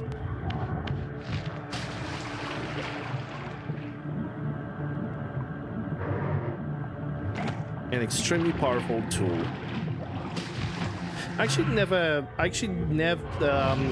Jesus, English, by the way. I actually did not bother to check how much of the game, how many of the enemy encounters could be technically skipped by just going to the spectral realm. Maybe one day I will do it. Maybe one day I will.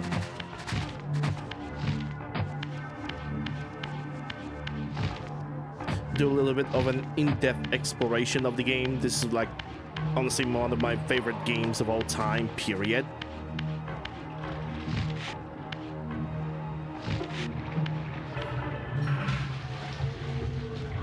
Normally, I only play it only like once a year during my birthday, a single 100% playthrough without any like stipulations. But since the remaster got released, I basically made it as a goal for myself to do 100% runs of this game without taking any damage. And there we go. We pretty much technically already got 2 of them. The second one is an upgrade of the first. We got the 80% no hit, no damage. Like, the only thing that I would love to still do is 100% run, no damage, no saves.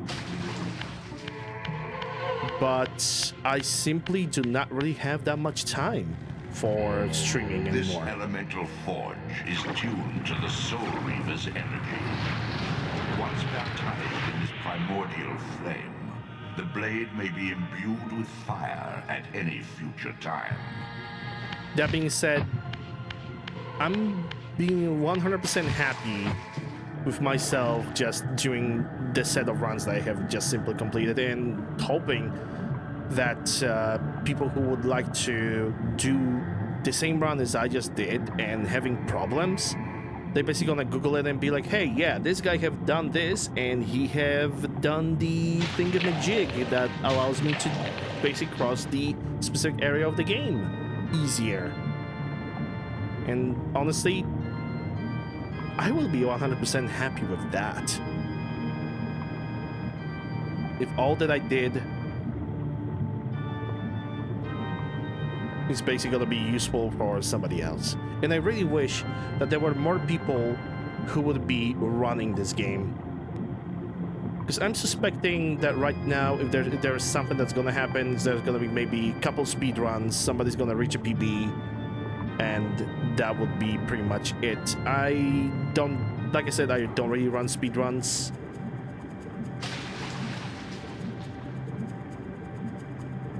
I think that speedruns would be too stressful on me. I'd rather do 100% runs. Okay, the first thing that you go in the corner, grab that torch, because we're going for the fire glyph right now. Go for that torch. And now we're gonna go into this hallway over here to ignite it. By the way, this area over here is also an area that was utilized in official PlayStation Magazine demo. I believe the number of the disc was either 42 or 49, because it also had a demo of Dino Crisis and demo of Quake 2.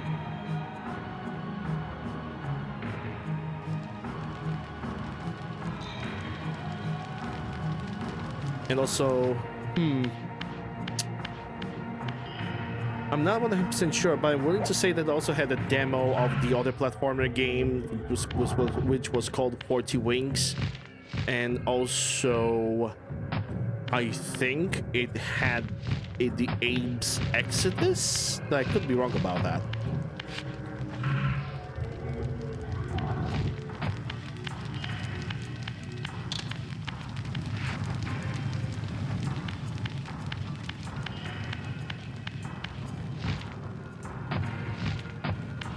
Yep, get that torch lit.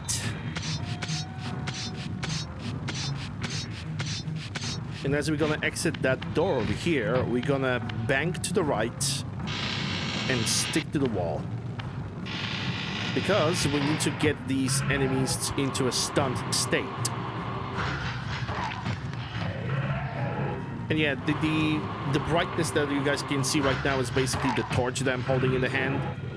Nothing graphically is going wrong.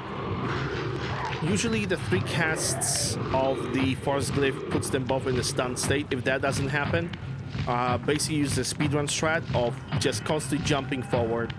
Because when you jump forward, you go faster. This is technically a speedrun strat that you can use.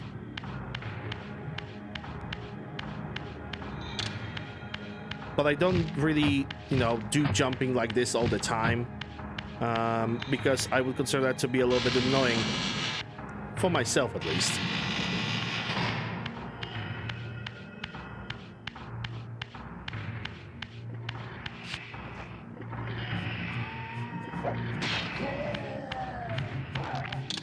And this is why we picked the weapon from that wall.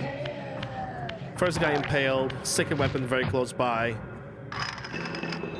impaled with that too. And now this gate, the moment the cutscene stops and you have a control of the character, immediately switch to the Spectre realm, because that door closes pretty much instantly, like this. So you need to be a little bit fast. Yes.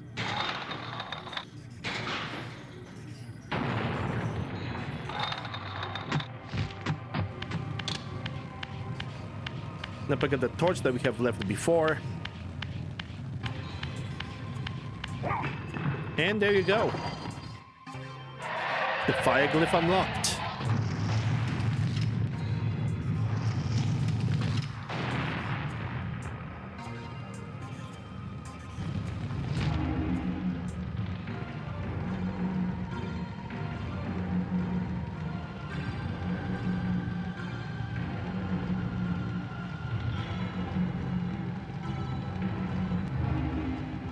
The fire glyph, which I would consider to be the best offensive glyph in the game.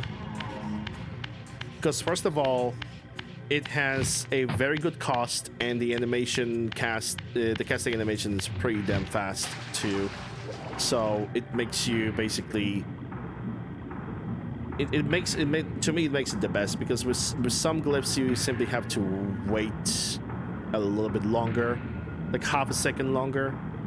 Depending on what your plans are, the casting time actually matters.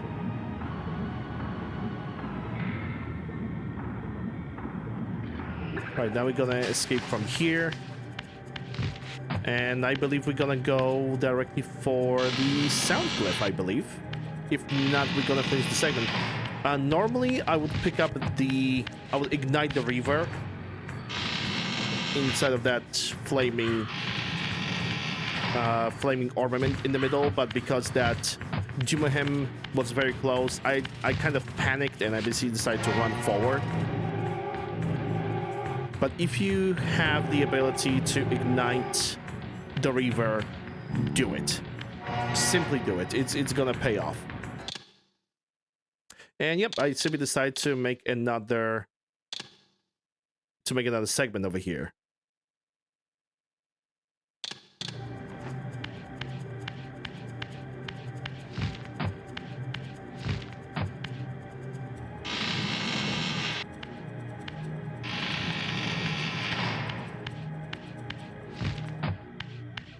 Now for the sound glyph, which I believe,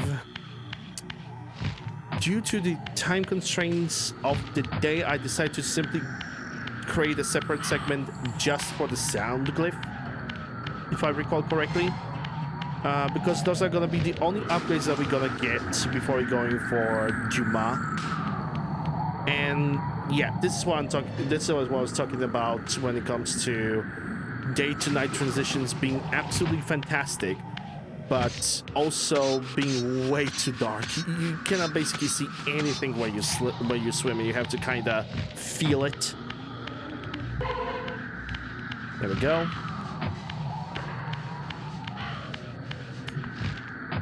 Upgrade the health.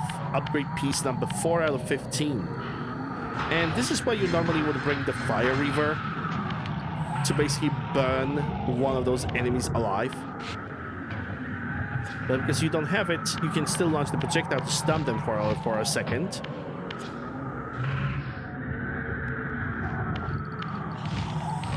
And you just simply swim through, get the right position, and burn them to hell.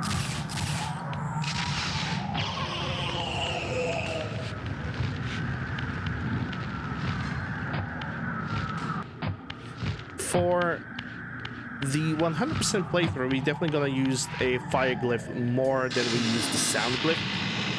Sound glyph was useful for any percent playthrough because of the RNG on the Eldritch energy.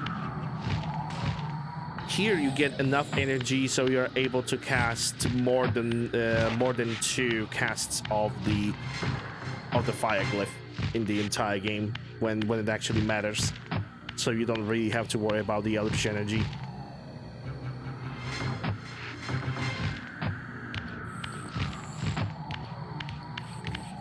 Yes, and if I recall correctly, the first thing that I went for here was the Eldritch Energy Capacity upgrade.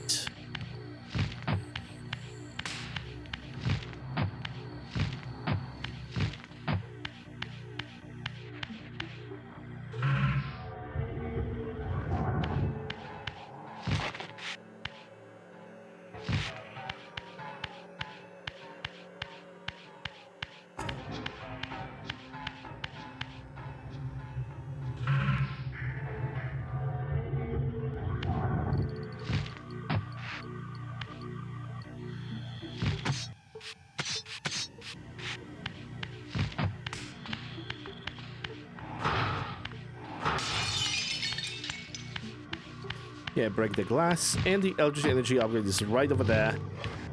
Sometimes it contacts when you basically jump on top of it, sometimes it doesn't. And I'm not a big fan of jumping on this ledge over here. Lots of times when you try to jump on this ledge, you simply slip down for no really good reason. It's just one of those more or less annoying jumps. And now the sound glyph, which is actually pretty easy to get once you defeat Zephon and once you get the ability of shooting projectiles.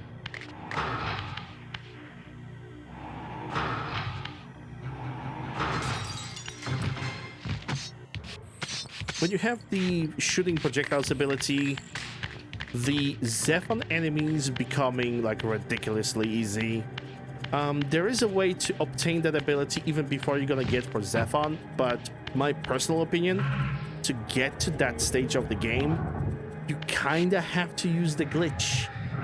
I've seen a lot of playthroughs on YouTube that use the strategy with the Kain's room and jumping on a specific pillar and then just mishmashing the buttons until you're gonna get the right jump again. To not really to basically be considered glitchless. I cannot really consider it to not be glitched. Really. Maybe not a major glitch, but I would still consider that to be a glitch, personally. Naturally, people who are judging speedruns, generally people who are judging stuff like this, they may have their own opinion, and I'm gonna respect it. Me personally, I find it to be kind of cheese. A useful cheese, don't get me wrong, but still a cheese. Kind of glitchy cheese.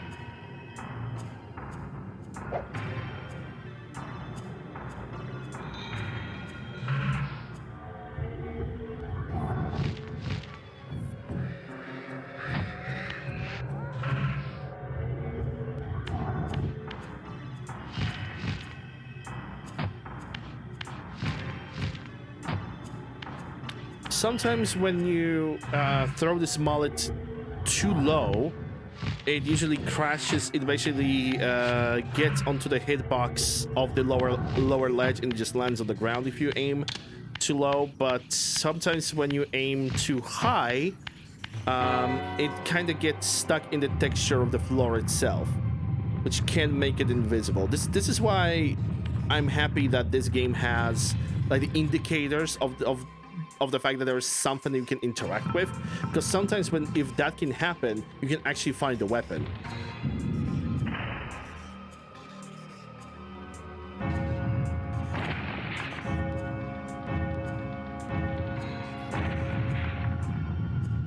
And there we go. That's the sound glyph right there. Which, like I said, for any percent playthroughs, sound glyph is very, very useful, because if you don't have enough Eldritch energy to cast fire, you cast sound, and you have a little bit of time for yourself to either run away from the enemy or to basically throw the weapon at the enemy. So you can basically have like a safe passage of some sort.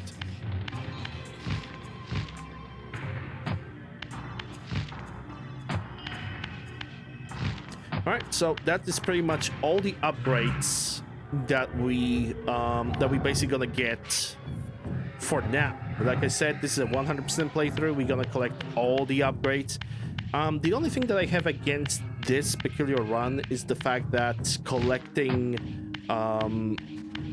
things is just not as seamless as it was on my first run.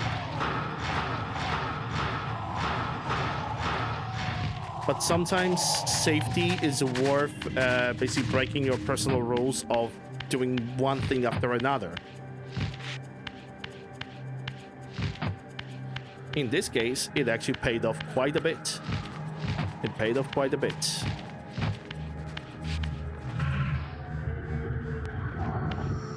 Oh yes, if there's one thing that I should actually mention about the Eldritch Energy restores, is that depending on the realm that you travel, they can spawn in different locations. Sometimes the Eldritch Energy restores are visible in Material Realm, some of them are only visible in the Spectral Realm.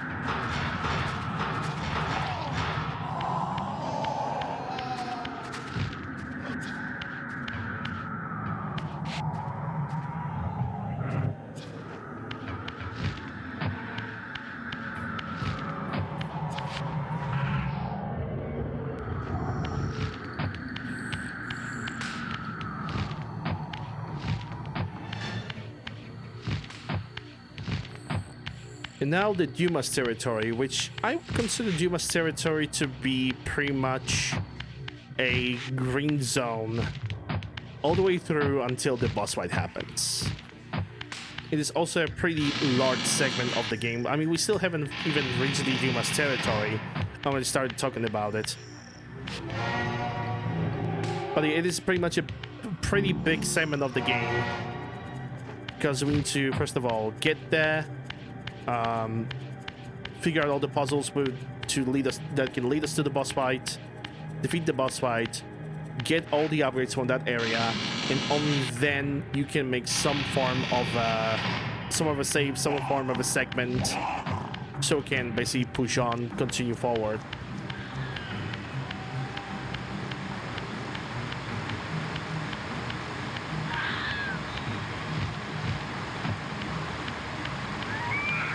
But besides that, Dumas territory is pretty much a green-lit zone. And the only thing that you have to worry about is just the boss fight himself, which can be pretty tedious if you don't listen to what he does. But I'm gonna explain that in a little bit more detail in a little bit.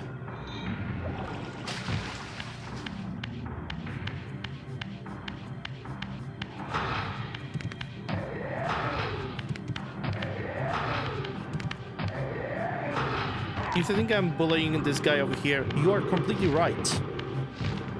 I am bullying him, but also, quite frankly, you can utilize it as a safety strat if you don't really want to fight this guy, if you don't feel unsure. Just push the enemy to the wall, wait for them to get stun animation, and then just run past them. You're gonna disappear from the line of sight by the time they're gonna return to the functioning combat state, or surge state. Kind of like a Metal Gear Solid, kinda, but not really, because in Metal Gear Solid, obviously enemies were using the cone of vision. If you step in the cone of vision, the alert started and the entire pursue shenanigans were going through. And there we go, that's another segment done. And now the Dumas territory.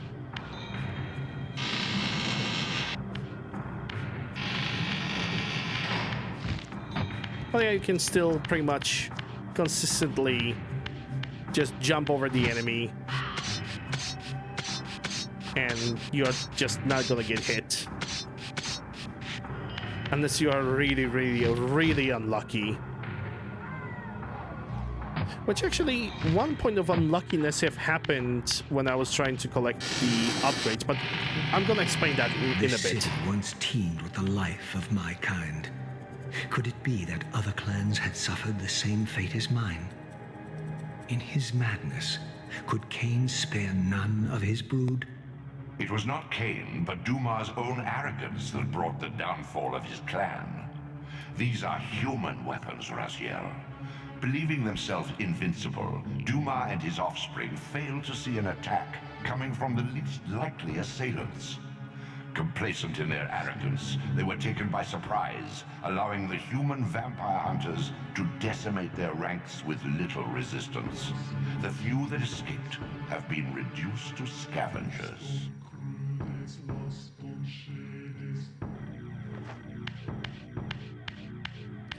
Ah yes, the ruined city. Back in the day, I was just not really dealing well with the boss of this area, and I wanted to call it the Reset City. Yes, first of all, kill this Wraith and absorb the soul, because the body attached to the Wraith attached to the body actually has a weapon that we are going to need to use for our progression.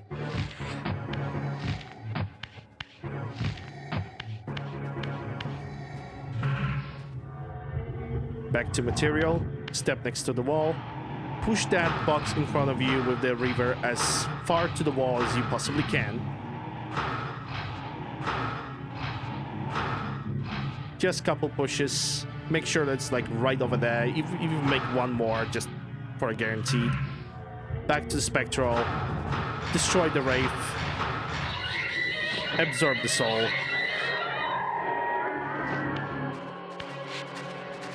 And progress. Like I said, this area is pretty much green because majority of the encounters with enemies are either way too far from each other, or you basically have some kind of a barrier that technically protects you from taking damage at all times.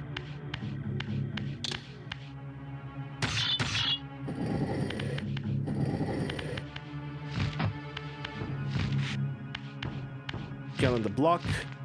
I usually don't really recommend doing a jump like this because sometimes you can get screwed over and just Razi not gonna grab the ledge. You're better off just stopping in one place, pressing the L1 button or L2 button for ducking, and then make the high jump so you can have the guaranteed grab at all the times. Now this room over here, drain the water. Draining the water is gonna resurrect both of the drowned vampires that are currently in the water. They are gonna be resurrected adult vampires, but you can deal with them pretty much very easily by simply throwing a weapon at them, as long as they don't see you. And even if they don't see you, which I believe this is gonna be a good example, like this, don't threat, because you have the projectile Reaver. You can push them to the wall, which puts them in the stunned state, and then you can just execute them. You're only gonna be in this room once throughout the entire playthrough, so you don't have to worry about nothing. Okay, so the puzzle over here is the longest puzzle of this area. You basically need to create a tower with 4 blocks on top of each other.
And once you create a tower, basically push that tower by 2 spaces to the left or to the right, depends on your camera perspective. In my case, it's to the right.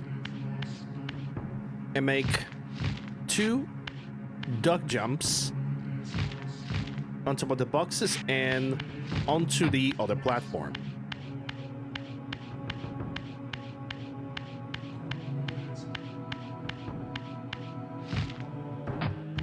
Which takes you to the incinerator room, which you have to use for the first time if you want to make any progress in the zone in this area.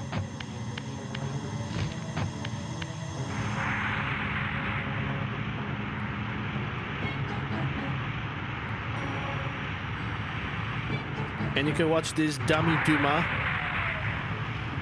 just getting roasted.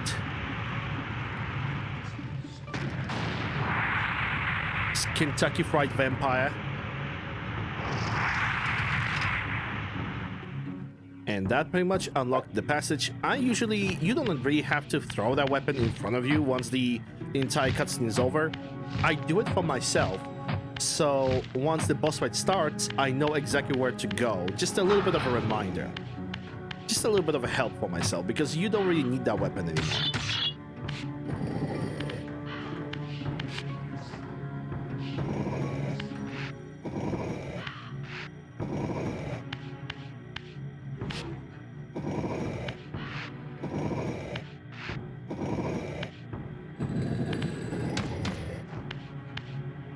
Now create another smaller pillar and push that pillar to the side of the wall over here, as it's being demonstrated.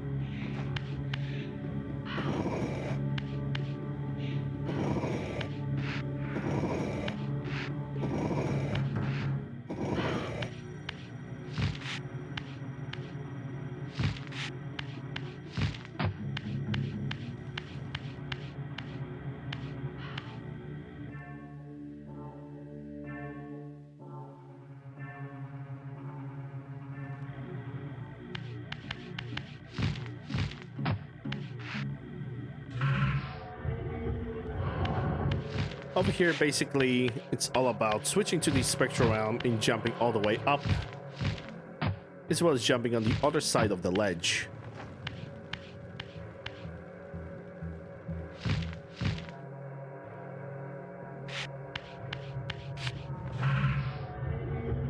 Now, this jump might be problematic for a lot of people. It definitely is sometimes for me. Sometimes you can just totally miss the jump and Razio just not gonna grab the ledge. The most successful way to basically perform that jump is to go on the right side and then then jump in the direction of the lever. That way, it's actually a high chance of the Razio actually grabbing the damn thing, because a lot of times he might just decide not to.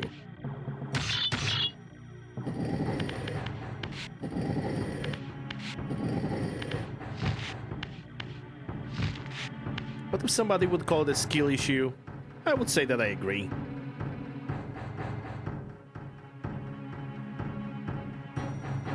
I would say that I'm pretty good at this game. I wouldn't say that I'm a god. Nah, that title would probably belong to people who actively speedrun this game.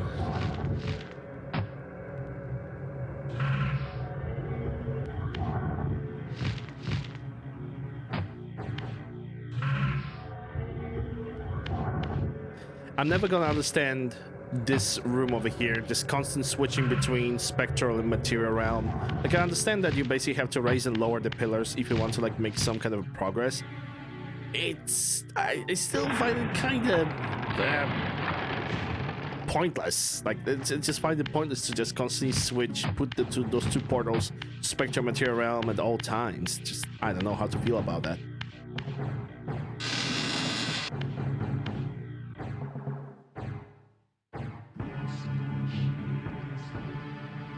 My brother, Dumas, a powerful warrior in life.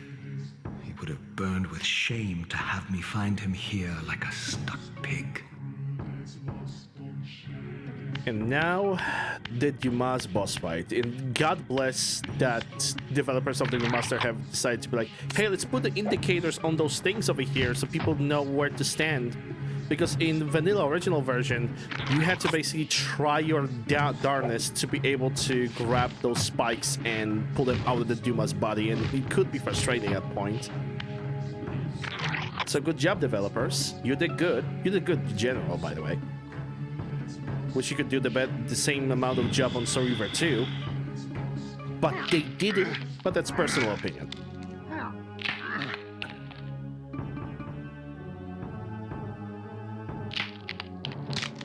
Unbound at last. I thank you, brother. Your thanks are premature, Dumas. I have not forgotten whose hands bore me into the abyss. The centuries in Limbo have honed my strength. Not even Kain is my equal. Even the strongest vampire is vulnerable. We shall test your thesis, Raziel. My bloodthirst has been superseded by an even darker hunger. I will consume your soul before this day is done. So, the Duma's boss fight. It's a type of a boss fight that leaves you not really a very good clue on what you need to do. But what you need to do is you need to make him follow you towards the incendiary room, and also, very important thing, sound cues. Once you hear him not following you for longer than a second, that means that he's doing his hand slam attack to the ground, for which what you need to do is you basically need to jump and kind of fly in his direction so you don't lose him, because distance matters during this boss fight. If you're gonna lose Duma during his pursuit of you, what he's gonna do is he's gonna stand in one place, and after like a few seconds he's gonna run back all the way to his throne room, forcing you to repeat the entire pursuit from the beginning. So yeah, basically after you leave the throne room, you stick all the way to the right side of the rooms for all the passages and whatnot. You wait for the audio cues, because when he stops walking, that's where you jump, so we can avoid getting so we can avoid being stunned by his hand slam attack. We're actually gonna get stunned during this fight with his hand slam attack, because we realize that, hey, whoa, this guy is too close. We need to do something different. And this is the stun animation for that slam attack. It doesn't deal any damage, but if Duma is way too close to you, it opens a window for him to attack you instead. But once you are in the same room as him, most likely he is not going to do anything against you, anything significant or anything annoying, like running away. And there we go. Once you're gonna pull the lever, the game is gonna automatically pull Duma into the middle of the incinerator, killing him. And that's pretty much the Duma's boss fight. Which, honestly, this boss fight is just very highly counterintuitive to what you have learned throughout the entire game. In the entire game, basically when you had the boss fight, the items or tools used to defeat the boss fight were in the same room as both of you. In here, you have to play the tedious game of cat and mouse. Consuming Duma's soul empowers you to wind a constricting band of spectral energy around your enemies. This energy manifests itself in both the spectral and material realms, and in the physical world, it can be employed to manipulate otherwise immovable objects. Yeah, the power of constriction, pretty much an ability to rotate objects, but those objects need to have a pretty specific sign for them to be constricted. It's a pretty recognizable sign because it's like this line, like a circle of lines that are surrounding the object. That's for the majority of times, at least. But we are not leaving the Duma's territory yet, because we need to get a significant but bugged upgrade from this area, and that is the health upgrade. I'm gonna explain a little bit about that in a moment. Once we're gonna see what I have done.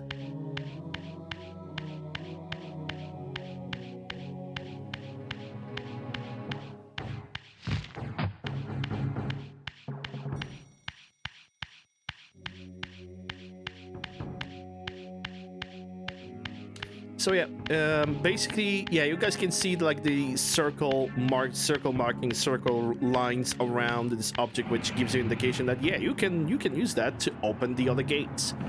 But the truth is, you do not need to open all 3 gates in this room. You only need to open the middle one that I just opened over here. That has the health upgrade that you need. And this is also where going for the fire glyph actually pays off. Because now, instead of worrying about them hitting you, you just burn them. In my previous 100% run of this game, what I did is I basically started casting force glyphs, panicking, casting the Reaver, and it was basically ineffective. It was not safe. And this is where the bug appears. Because we just picked up the health piece from the ruined city, but the game didn't count it, even though it's the only upgrade in the zone, the only upgrade in the area. It's a bug in the game that by the time I have posted this playthrough, it didn't get fixed yet. I'm not sure if developers are gonna plan to release any updates for this game. I hope they will. Because I kind of hope they're gonna like nerf some enemies, especially the Zephanim enemies, and just fix the bugs with the new added stuff. Make nighttime just a little bit more brighter. It's a quality of life, I would say. Anyway, now we can move on and get all the other remaining upgrades in the game, which is pretty much all the other health pieces, which we actually right now we have completed the first circle of 5. We still got 10 more to pick up. And yeah, so we're gonna move on now. I can't fully recall where I decided to go first. I think that I have decided to go for the sun glyph first, because it is technically one of the harder ones to obtain if you don't have the right equipment with you. Which, again, I'm glad that I have decided to go for the fire glyph, because it makes the situation just so much easier and so much smoother. But it also demands a little bit more In the of furthermost canyon of energy Nosgoth's from you. frozen wastes, the hushed silences embrace an ancient enigma. In the bowels of this labyrinth, your master awaits. Yeah, basically Elder God says, forget the upgrades, go for Kain. But I'm like, no. I'm not gonna go for Kain. I'm gonna go and upgrade myself. Thine is thy purpose of the run.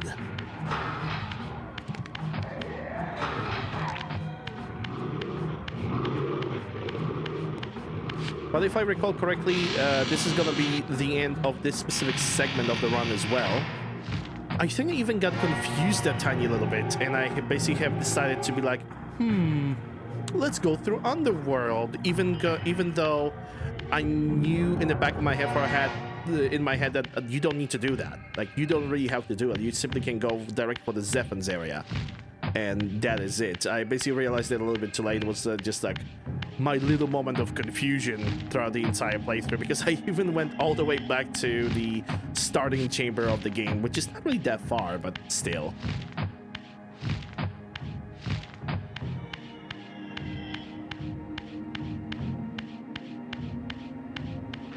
Yep, this was the moment of realization.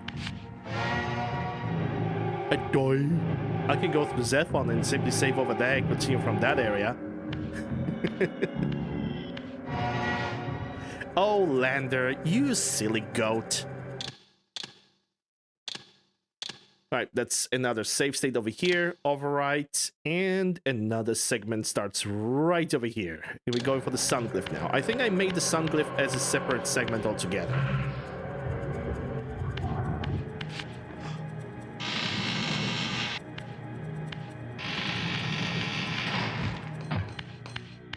Yep, the human warrior, the Seraphim warrior being sighing and being a little bit excited about me being right now.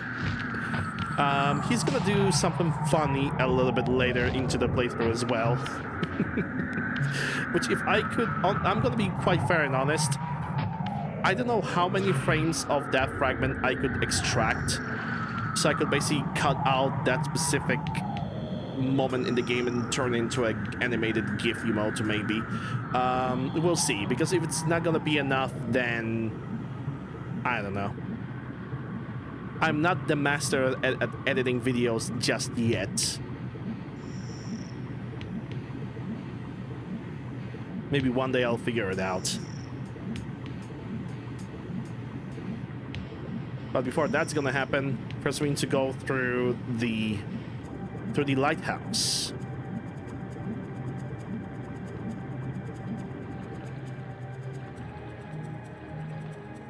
An area that I remember restarting once because I was simply the run of this place was not going really that well, so I was like, whatever, I'm just gonna restart it because that was embarrassment. And yeah.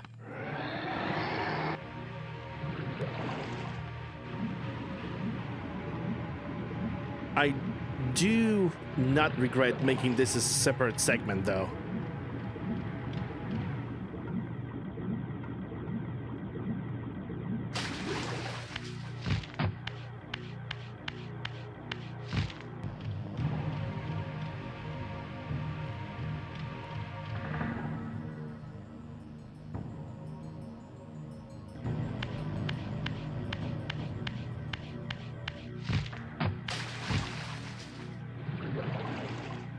Reaver has like a very amazing soundtrack.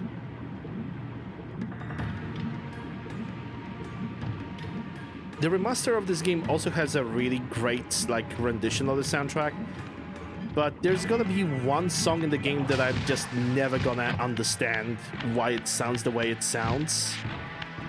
Once we're gonna reach that area, I'm gonna point it out again probably. And this is where the Turlem enemy just decided to notice me, but then he decided to be like, oh, whatever. Must have been the wind. Biotic God. No, sorry, that's from Mass Effect 2. Biotic Wind.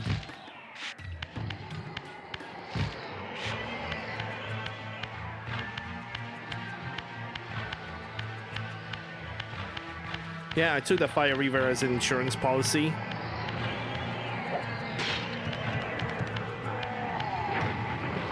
Plenty of enemies in this area can be basically killed and executed and they're never gonna spawn back.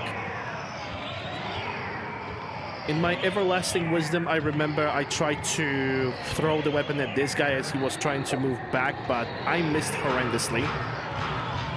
My fire projectile didn't, though.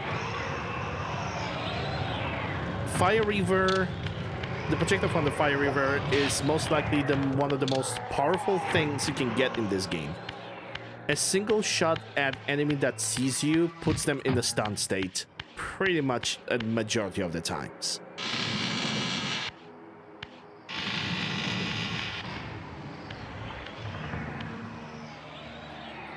And then you can fire another fire projectile so they can burn to death, giving you an easier passage.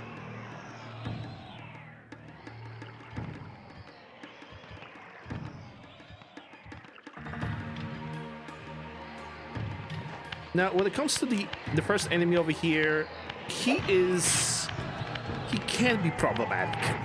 Sometimes he can settle himself in such position in which he gives you an illusion that he is clean to throw a weapon at him, so you can impale him.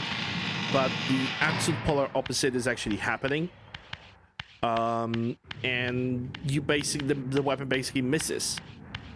Sometimes he just hides in the corner and you don't know what's going on.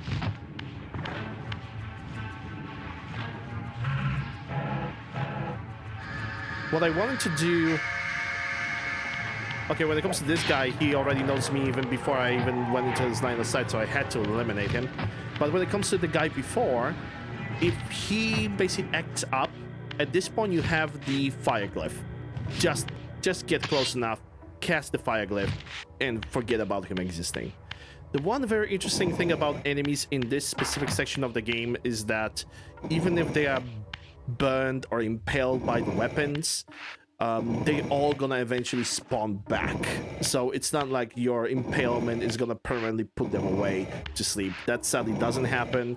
They're gonna return, they're gonna get fresh spawns, and you basically have to always be aware of that every single time you try to cross the door back to the main, how should I call it, the canyon area. You always have to be aware of that. You always have to have your ears open to hear for specific thuds that inform you that, yep, that enemy have came back to life. But then again, if you are fast enough, you don't really have to worry about some of the spawns.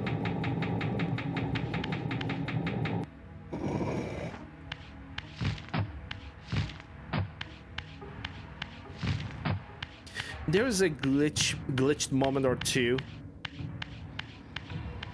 And yeah, this is why I'm thinking like before entering the door, so I can hear the thud in the game and so I can hear the changes in the music. Lots of times when there's an enemy very close to you, the music changes into more aggressive theme, even though both of you don't see each other or hear each other. Here we go, another guy burning.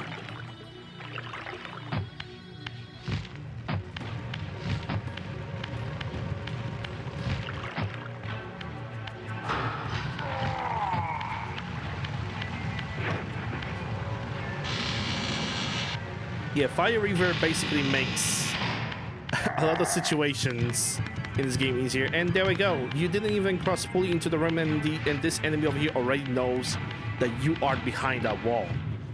This is, by the way, the one specific enemy over there is one that absolutely can ruin your run if you're not gonna be careful. But at this point, you're gonna have, and you should have, enough Eldritch energy to be able to get rid of them later. Right now, you're just running away from the guy. You go down, you just simply jump down. Immediately, as you land on your feet, catch the glyph, because this guy is like right behind you, and he's ready to strike. Grab this weapon, as you might and may not need it, but you never know. I say, it's always better to be safe than sorry. But I believe at this point, I thought, yeah, I don't need this weapon right now. I can grab it later. It turned out to be true.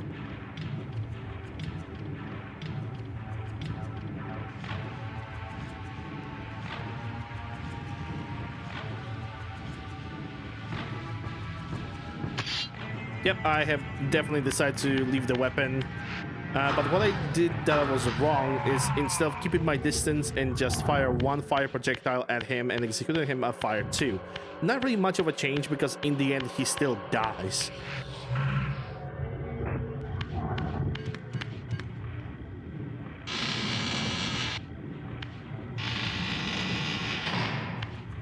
But yeah, basically when you cross this area, always stick to the wall. Always be sneaky, be cheeky, because the enemies in this area are able to notice you way earlier than you are able to notice them. Use the glyphs to your advantage. Never be afraid of that. Those are the tools provided by the games that you are perfectly allowed to use. This is not Elden Ring. There's not gonna be a community of elitist people who are gonna scalp you alive just for using a summon because you cannot deal with a single boss fight.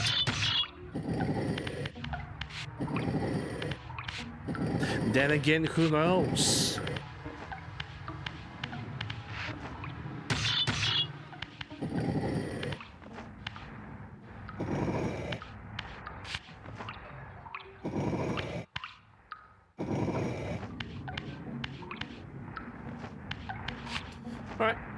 the puzzle over here. Make the boxes... basically, the entrances in the boxes, the holes in the boxes are basically pipes, extensions. Put those boxes together so the water can start flowing from one into another.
Yeah, now this jump is definitely one of the more tedious jumps in the game.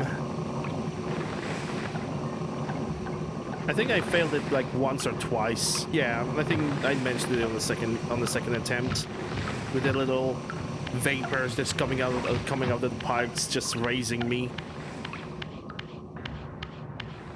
It can be pretty tedious at times, but you know, it is what it is.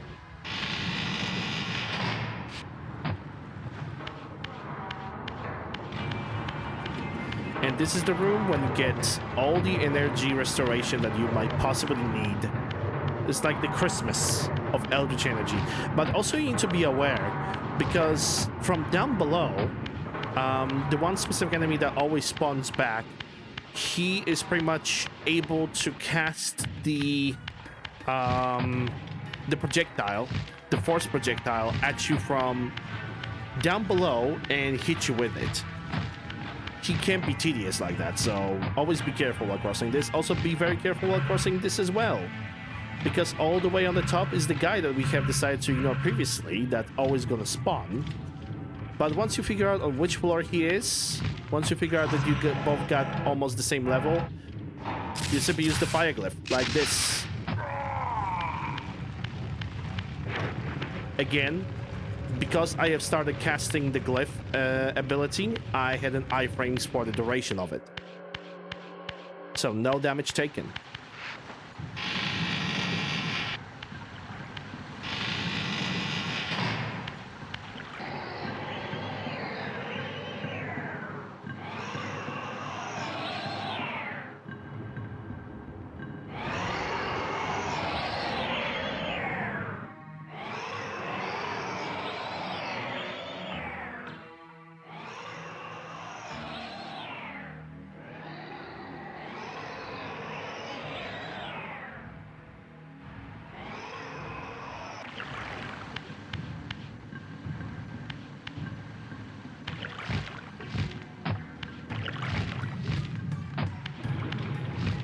Now that we have this machinery solved, we can just move on. Usually what happens is that on this ledge over here that we're just trying to climb right now, there's already a new fresh enemy spawn.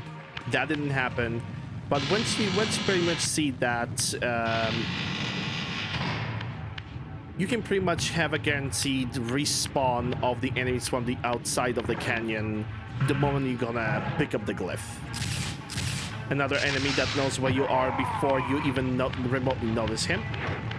Burn him to hell. If the game cheeses, I would say you are perfectly allowed to cheese the game back. And this game can cheese a player.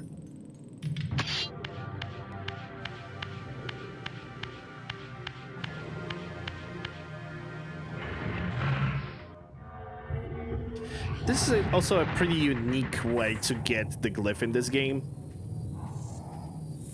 By using, basically, figure out the right timing, right moment, and manipulating the physics of that one little piece of ground to be able to pick up the the sun glyph. I actually really like this one.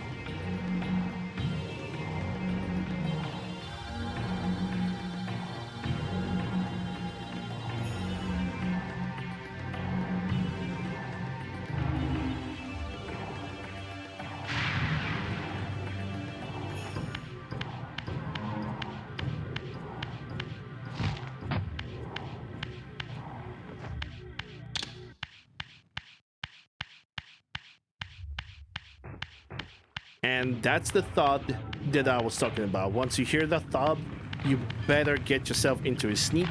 But what you can do is be a cheeky little nugget and just cast the fire glyph again.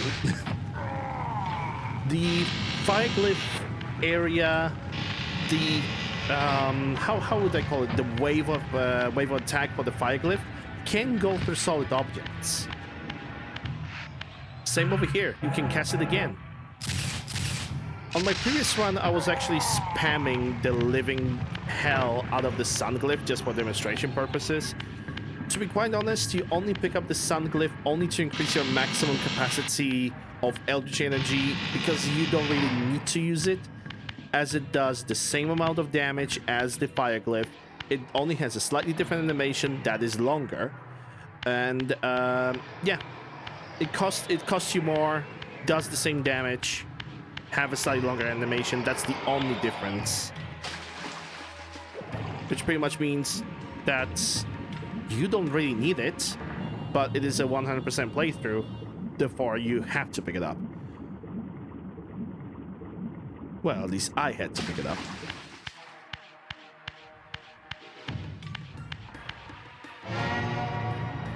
To fully complete this game, you can just ignore this area altogether.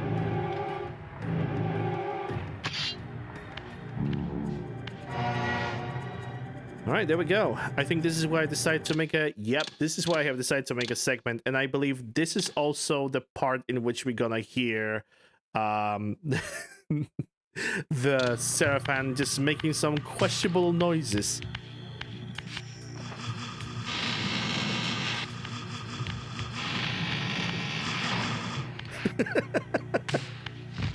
Yeah, my guy was just a little bit too excited to see me. My boy was just... Yeah.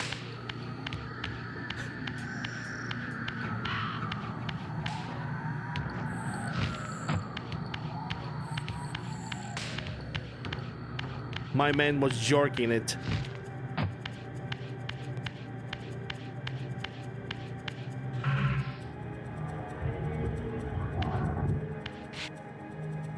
I'm sure you still have that clip available on the side. So what I would need to possibly do is see if I can extract that specific animation from that clip and turn it into an emote, or maybe reload the save and just catch that moment. It would be a very, very small thing to capture though, and I do not know how to like edit specific frames from specific fragments of the video. I just do not know that. But yeah, at this point, we're getting for all the other upgrades available in the game. The first health upgrade part was on the ledge from the first teleporter. This is the second one. And now as we're going along, we are gonna move towards... If I'm correct, we're gonna move towards the human citadel, and after that we're gonna do we're gonna clean up the Raziel's territory.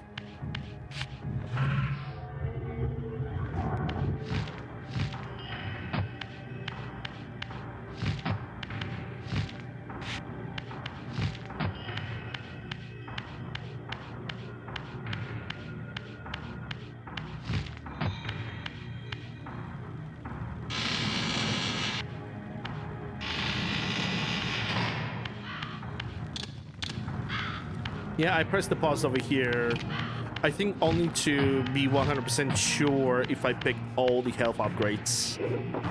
Another rock right into the guy's dome and just ignoring his existence altogether. Shows up in front of the Dumahim vampire, throws the rock, refuses to elaborate, and leaves.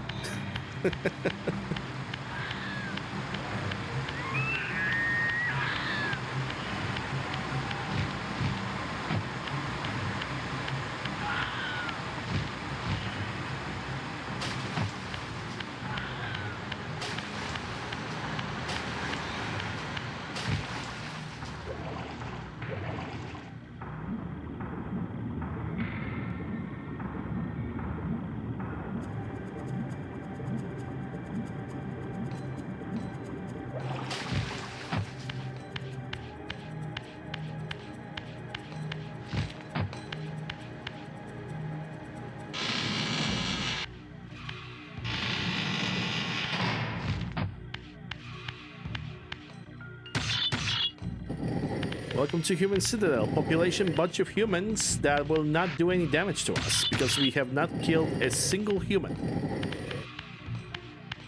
But this is also the place with some wacky soundtrack for some reason. The human citadel. Its towering walls and deep moats engineered to keep Nosgoth's vampire plague at bay.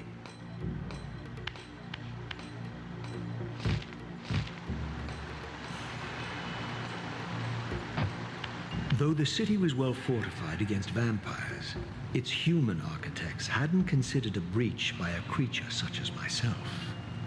Oh, lucky us, aren't we? Yeah. Oh my god. I'm sorry, but the soundtrack for the Human Citadel, Seraphim Fortress, however you want to call it, I don't know. It irks me. It bothers me that a lot of notes are just going high, low, high, low, high, high, high, and it's just really bothersome to me. Anyway,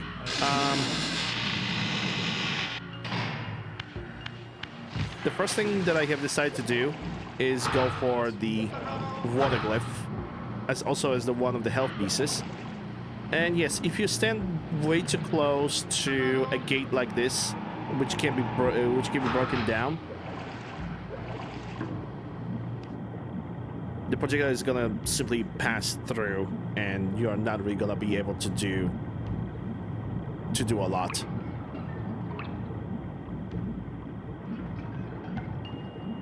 But yeah, this entire area is basically a green zone from beginning till the end, regardless of the amount of or the presence of the vampires in this place.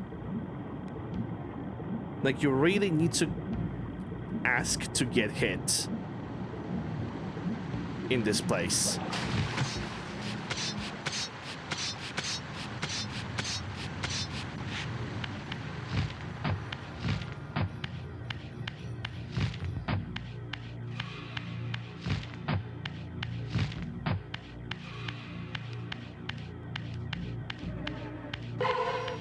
There we go. Health fragment number 3 out of 5. We're gonna get another full circle from this place.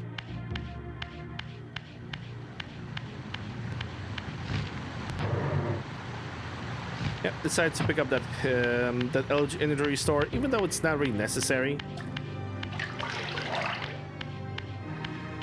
Oh, high water statue. I'm so glad that the developers have decided to actually make this statue a little bit more beautiful than it was planned to be released in, because the planned released shape of that statue was just not looking good. I did not like it. And then again, I also heard that a lot of people did not like it. So yeah, now just get that box, push it all the way down over there, because down below over there there's another hole that you have to block with the said box.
there goes the water glyph. A pretty simple glyph to actually obtain.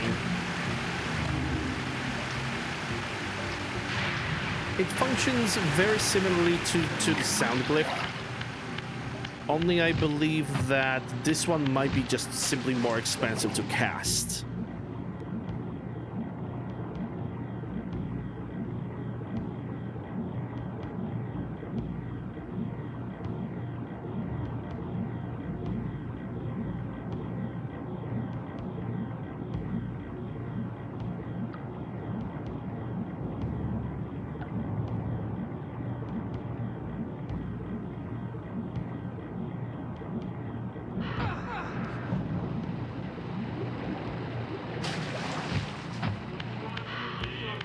Alright, now it's time to go for...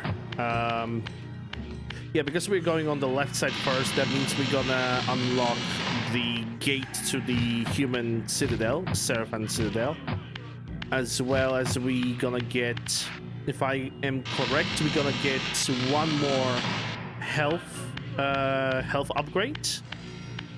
And also an Eldritch Energy upgrade. Which obviously requirement for 100% run, but also very helpful in general when it comes to casting glyphs. At one point you can technically beat this game, if you know how, you can technically beat this game by just unlocking glyphs and just casting them left and right. It sounds pretty sick when you think about it.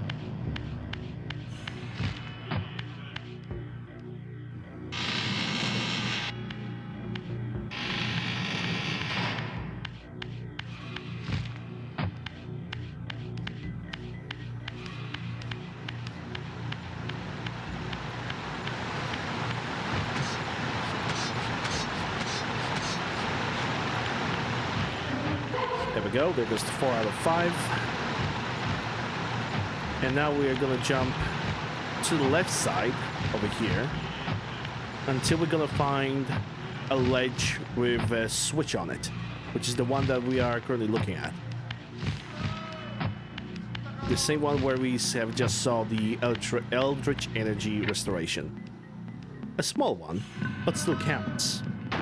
I don't think I even picked them up because I was still full of Eldritch Energy Restoration from the water glyph. There we go, jump on the other side. And by the end of this hallway, we should have the glyph energy restoration. By the way, Human Citadel supposed to have this very specific area, actually 2 specific areas, with one of the new types of Reaver, and also it's supposed to have the Undercity, in which the vampire worshippers would basically have their sort of headquarters. But that never came into fruition, sadly. There's a lot of missing content in this game that never got really properly realized.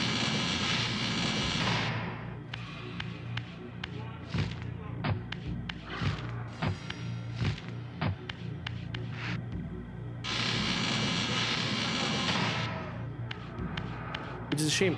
There's currently a petition going on for that, so to motivate Aspire to... Again, I was checking the health over here. That was not a separate segment.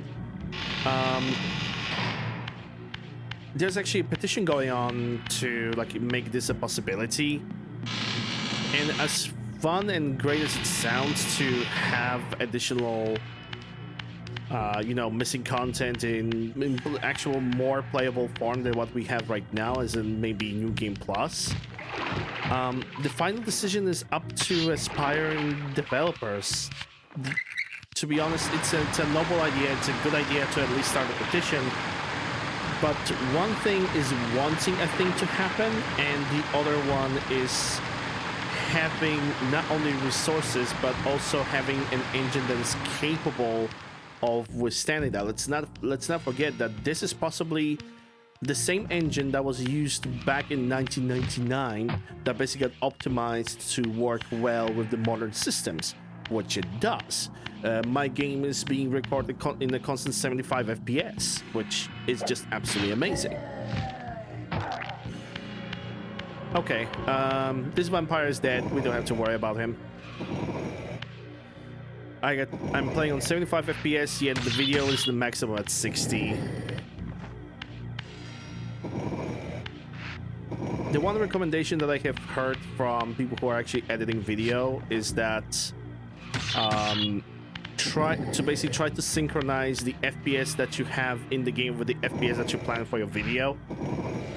Sadly for this game I could not really do that because the game just does not want to get itself set up for the 60 FPS. I'm using AMD graphic card, not NVIDIA, so I can't really do it. The AMD basically detects the EXE that is responsible for the game, but the EXE is kind of controls two games at the same time, so to speak.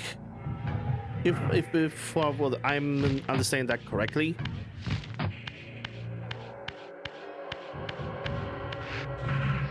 Then again, I'm not the pro at programming. Don't take what I say with as a word of God. I'm pretty sure I'm very inaccurate about that. I'm basically happy that I can play this game in a smooth way. But if there's one thing that I can absolutely recommend is to put a VSync on this game. If you try to not play this game with a VSync, you're gonna get like around 2000 FPS, which on paper sounds fantastic, but you're not gonna be able to use the menu. You're just not gonna be able to use the menu, you're just gonna start moving way too fast and absolutely out of control. But yeah, that was the final health upgrade piece. Well, not the final, because the maximum amount is 15. There we go, the hostile civilian. Yeah, this civilian, every single time you get back from the spectral realm into the material, this one civilian just does something like this. And I like circling him until he starts worshipping me again. It's a sort of a tradition of my Soul Reaver playthroughs. Anyway, yeah, that was the second 5 of the health upgrades. As we could see, the health upgraded. We still have 5 more to pick up, and I believe we still have anywhere between 2 to 3 Eldritch energy upgrades, if I recall correctly. So if I recall now, because I pretty much recorded this playthrough day before I'm recording commentary, the next step of the operation for me was going through Razielim and towards Dumahim, and then towards not Dumahim, Jesus.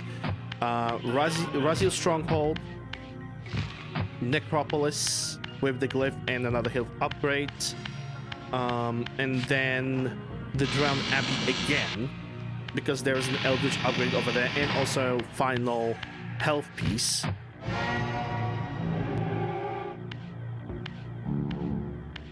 As well as Drowned Abbey has the final Eldritch energy upgrade.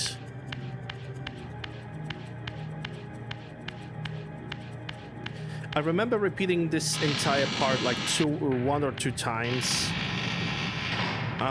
because I got basically robbed at a certain point, and this is why I don't always rely on the projectiles from the Reaver, because as we could see, those projectiles can just sometimes just pass through the enemy like it's nobody's business. They can have a pretty wonky hitboxes. And sometimes not even the lack thereof, which can be frustrating, obviously.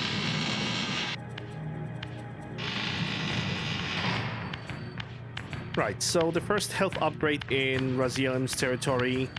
To get it, you basically need to push this this column over here all the way to the other side, and the health upgrade is gonna be behind the fence.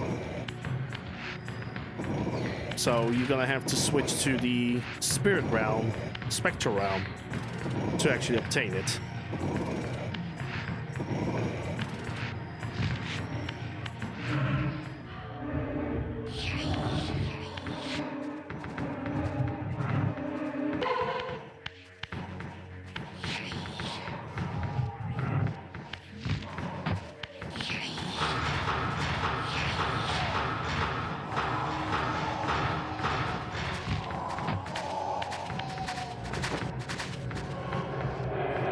Didn't need to absorb those souls, but I did it regardless.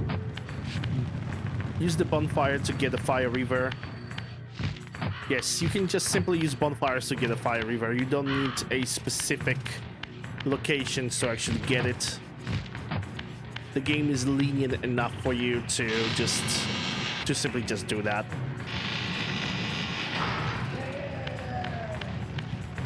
Burn this guy, burn the other guys, burn everything.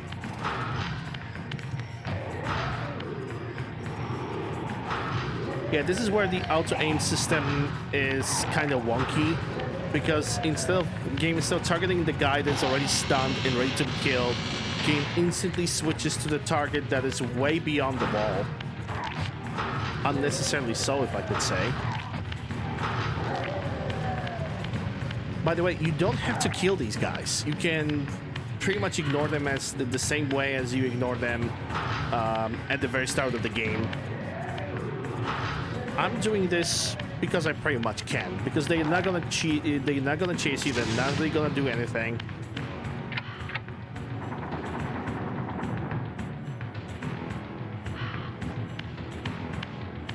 You are pretty much safe. Yeah, the first pull that we have done is most likely useless unless you don't have Eldritch Energy. Then you can basically jump from there, pick up yourself a large Eldritch Energy restoration, and just be happy. The second one, on the other hand, if I recall correctly, this is where we can get the Eldritch Energy upgrade. One of the last remaining ones. Yep, but this is gonna involve pretty much this very similar puzzle to what happened in Duma. We need to create a tower that we need to push towards our objective, and then jumping on the tower again.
And there we go.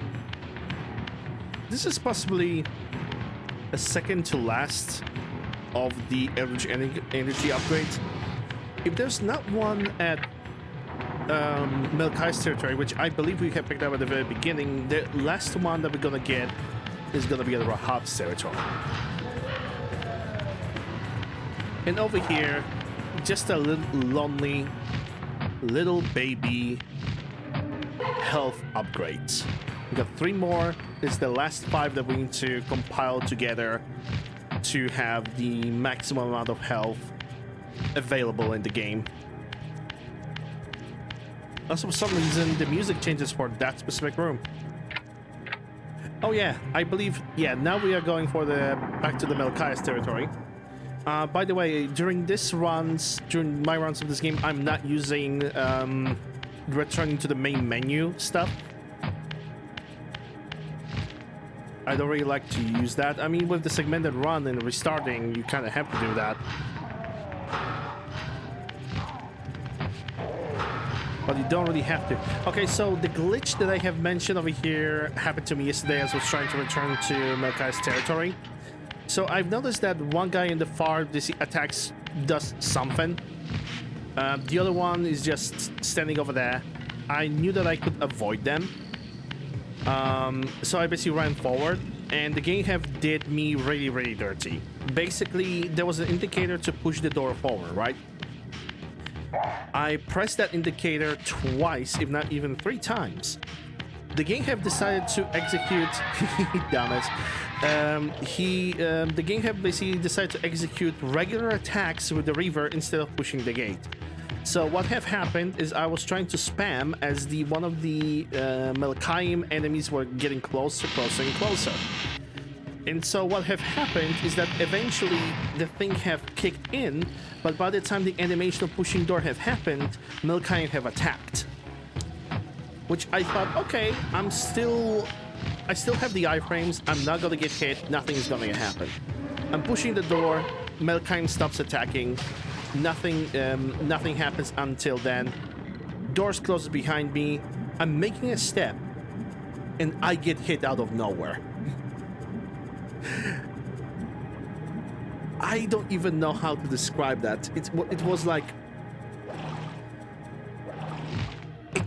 the longest lingering hitbox that I have ever seen in any video game. It was also the very first time that something like this have happened to me in the playthrough. It was both hilarious and annoying as hell. Oh yeah, by the way, this guy is jamming. This guy is just tapping the ground. Yeah, he's just farming. I don't know what he's doing. This area over here, for people who are familiar with the Legacy of Kain lore, this is the area where Nepraptor had his hideout retreat. But now it is all desecrated with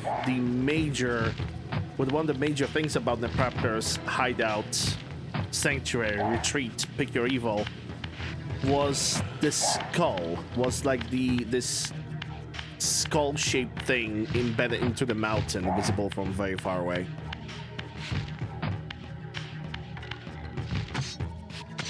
There's also gonna be another funny thing happening as we are exploring this place, in which I'm going to be perfectly able to show you guys.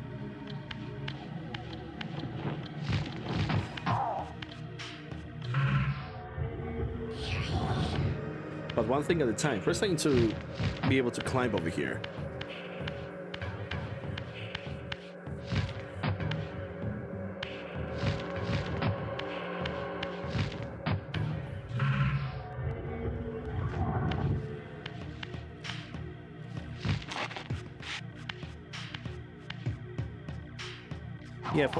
Yep, that's the one.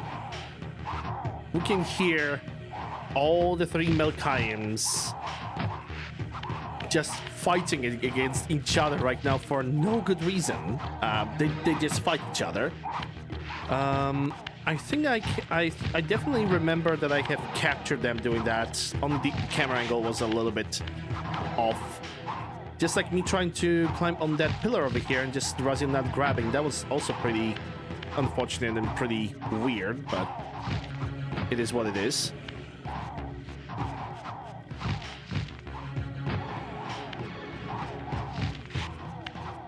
There we go, finally. Okay, when did I look at them? Is it definitely... Yeah, there we go.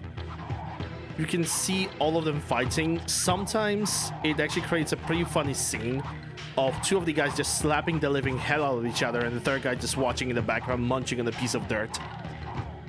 which is absolutely hilarious when that happens. And this is why I realized that I made a wrong jump in the wrong place at the wrong time. Yeah, they're gonna be infinitely fighting each other. They never can get each other into a point of bleed out. the only thing that we're gonna hear is ow, ow, ow, ow. Which also reminds me of a very, very specific meme. Yeah, this guy just decided to play Neo and dodge my projectile.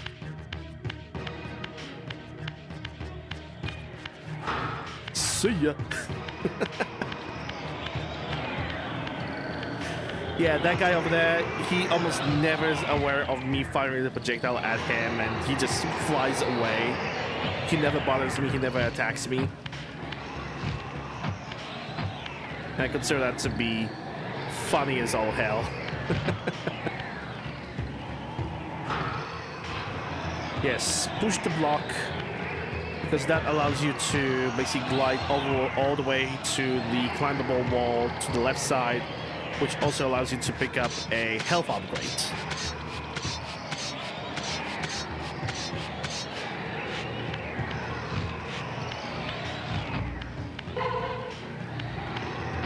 A second to last health upgrade in the entire game too.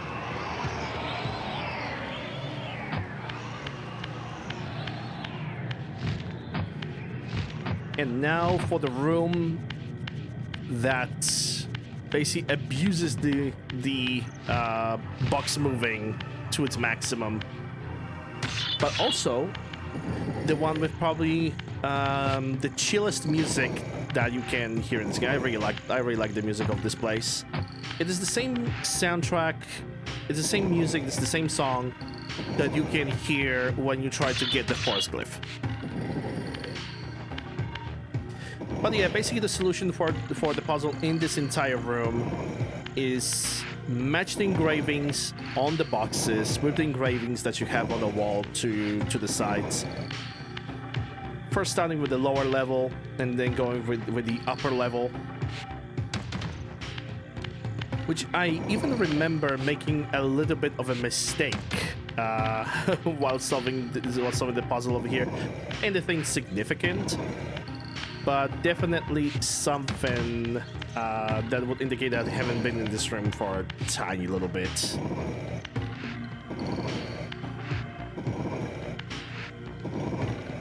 Yet still, with all the mistakes and all the little derpy derps that we have managed to achieve during this one, we still managed to get a run that was basically faster by from solid 4 hours 45 minutes to like 4 hours 29, which is at least 10 minutes of progress. I know I could still do this faster, but quite frankly, after this, I don't really feel that there's any good reason to push this run any further.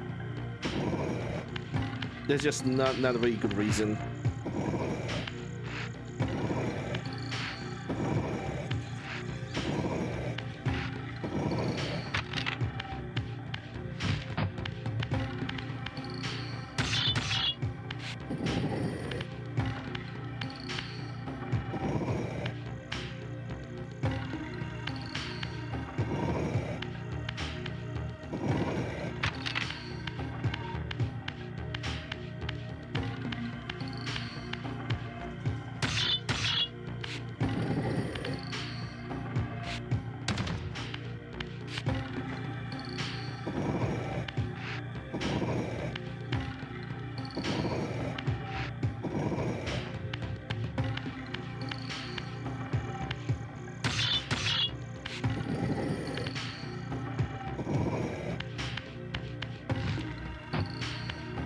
So yeah, now the trick is to get the box that's all the way in the corner of the room on the ledge to basically be thrown down on the ground.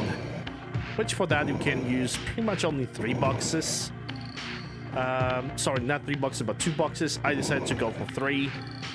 Not really good reason for that. At that point I was just already starting to get a little bit tired, because in total at that point I was already like 5 hours in. I was already getting pretty hungry and pretty tired, so I was like, yeah. Brain no worky. At least not as good as it could.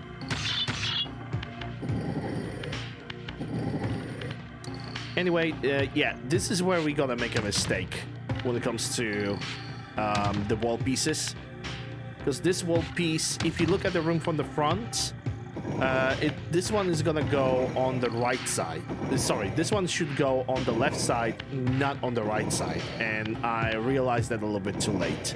We didn't lose a lot of time because of this, but still, I was like, yeah, screw this. I'm gonna just keep this in. This is not a major mistake. I'm fine. Yep, this is why I realized. Why are you not clicking? Where's the click? Give a click, please. And I realized, okay, so this piece needs to go on the other side. That's fine. A fixable mistake, nothing to cry about.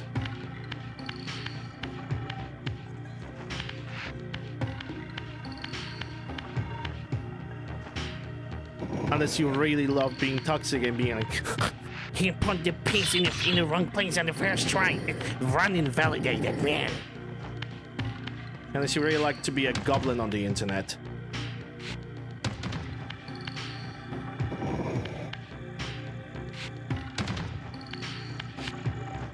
Which, hey, it's an internet.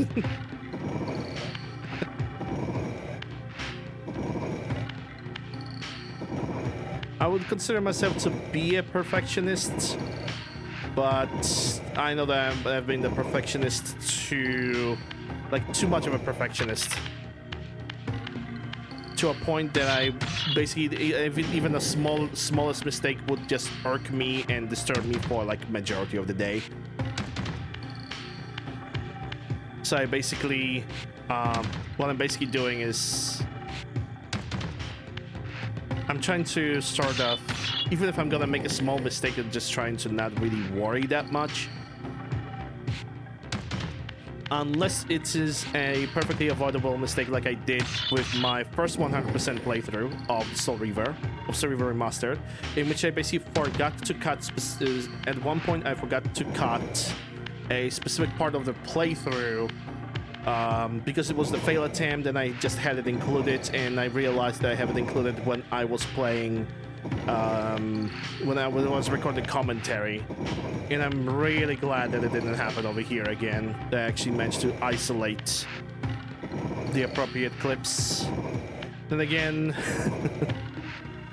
I truly hope that I'm not jinxing myself.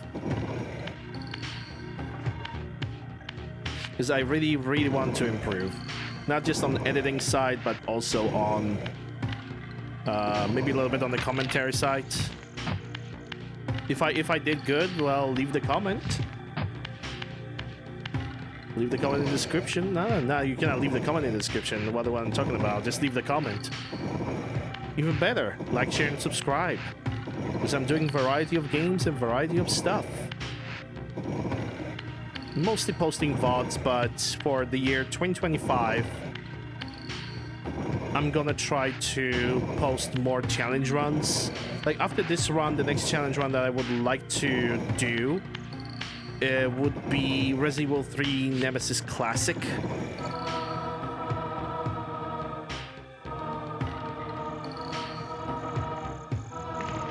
And I would really love to achieve, because it is also one of my other most favorite games of all time, as well as Silent Hill 2 Classic. And there we go, Earth Glyph, which is the last glyph that we needed to collect in this playthrough, which means we have all the glyphs at this point. Earth Glyph is pretty neat, because you can freeze enemies in place for a short amount of time.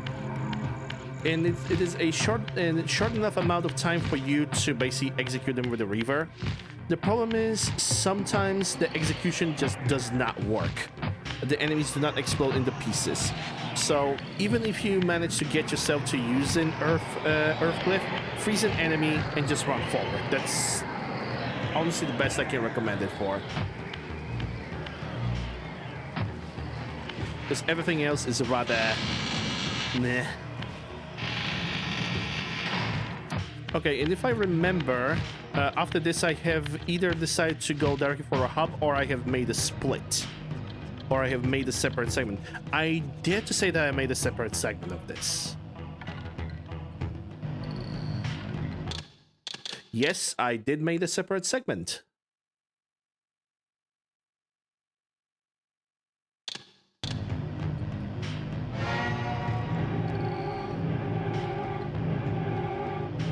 And now for the Rahab territory. In Rahab territory, we need to get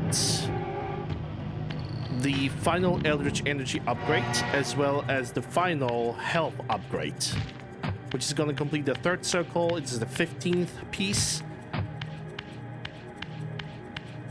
And I'm even going to show how to recognize that it is a final 15th piece, regardless of the ruined city stat, the map bug thing. Because even if you complete and collect all the Eldritch Energy upgrades, they're still gonna be shown as the number of the maximum energy that you have, because it's pretty much a kind of like sort of a mana indicator, if you will. So you basically have to deal with that.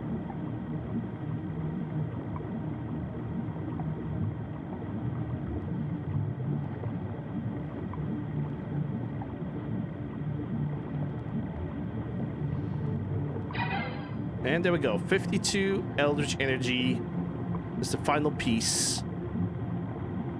By the way, this area over here, this is like path, this is not even a walkway. This little tunnel is thin enough that actually the Rahabim, the vampires over here, the enemies, can swim close enough to you to bite you.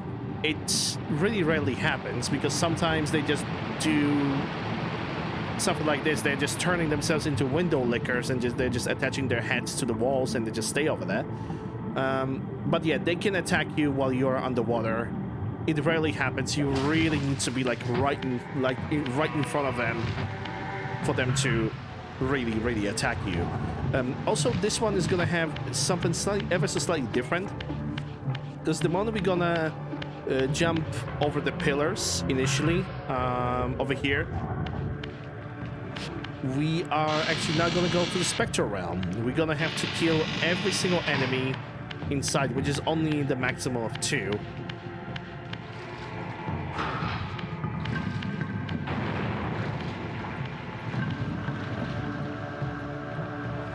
But yeah, I'm actually very happy that I have managed to optimize this area, this zone, to almost pretty much perfection.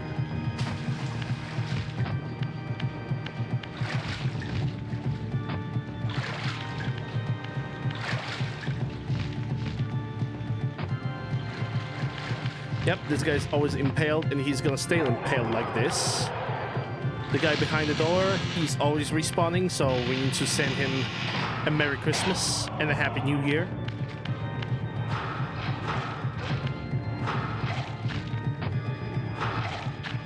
And just destroy him. Shooting him with a Reaver and him constantly colliding into the wall just guarantees that he's always gonna be in the stun animation. But he's not gonna bother you at all.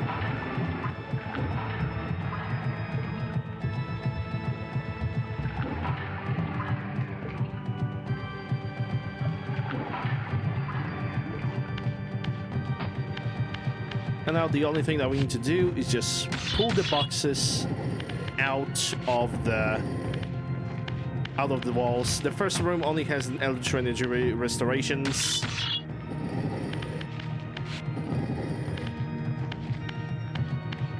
You don't have to be afraid about the guy that is on the right.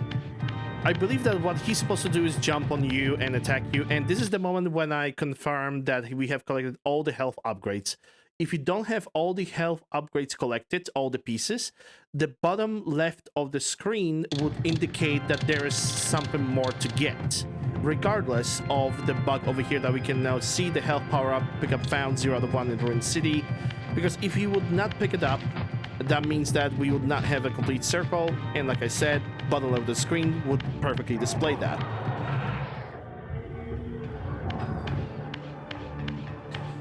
So now we basically need to...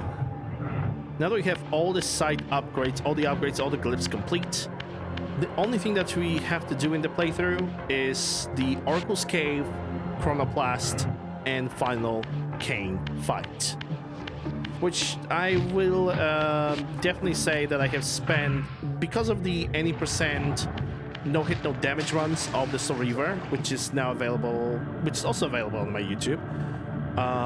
Because of the no hit no damage runs of the Soul Reaver, I managed to practice the final Kain encounter quite a bit, and I think at least I believe I became pretty proficient at it. But then again, after I'm gonna be done recording commentary for this playthrough, I'm probably not gonna play Soul Reaver for quite a bit of time, probably until my next birthday, because I always do an annual 100% playthrough of this game during my birthday, so it's probably gonna change. But yeah, it is what it is, you know. I'm still happy that I managed to do what I could do with this game in the end. It is a really, to me personally, it's like one of the best games of all time. Maybe not from perspective of gameplay, but the word presentation, the voice acting, the characters. It's what makes this game the game for me. And yeah, that's all there is. Also, the magnificent lore of the game, even though it's can be quite confusing if you don't follow it step by step, because there's also a little bit of inclusion in the whole lore. There's also inclusion of time traveling and time paradoxes, so it can get a little bit confused, and it's definitely it can be pretty difficult to explain the lore of this game to like somebody else. You have to experience this game, play this game, or if you don't want to play, at least watch all the cutscenes. The cutscenes are doing the majority of the explanation of what is going on in the world, though in case of Soul Reaver 2, which is the one thing that Soul Reaver 2 have done really good, is that it also presented the lore of the world through just simply going through the world. The presentation of the world also played a very huge role, you know, explaining the world and what have happened, what events. The combat and the AI didn't, though. I'm gonna have my personal stripe with the Soul Reaver 2 when it comes to the difficulty of the game and combat of the game. I just cannot stand it. I just cannot stand it, man. Alright, so back through the Resilience realm, and now back into Duma's territory with the Fire Reaver.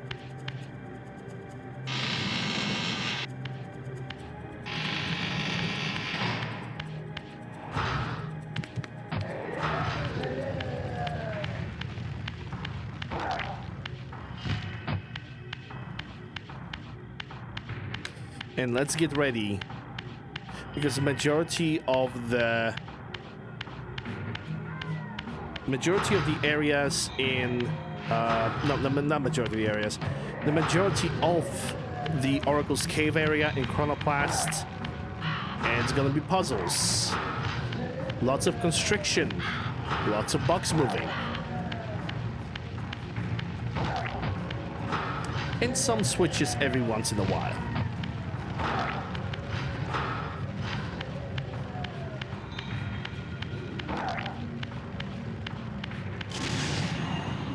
But yeah, the Oracle's Cave can be also pretty easily no-hitted without any problems if you simply know what to do.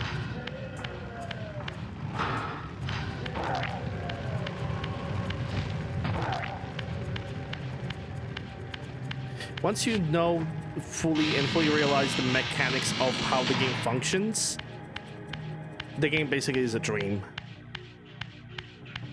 At least this area is a dream. Sure, sometimes you can have some red lights at certain spots, but nothing too dangerous. The game gives you enough tools to basically prevent yourself from getting hurt.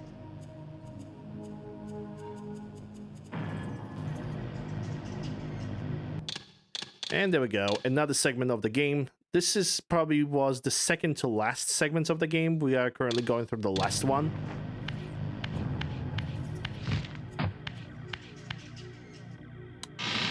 No, hold on. I am wrong.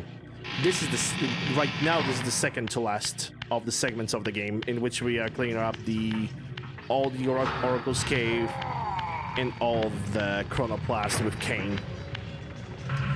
And yeah, this guy, if you don't go too far ahead in front, you can pretty much use the projectiles to kill the Fire Reaver. As you go to Spectre Realm and you enter this room, you need to kill this Wraith. That Wraith is attached to a body that's laying on the ground that's impaled with the weapon. You're gonna need that weapon.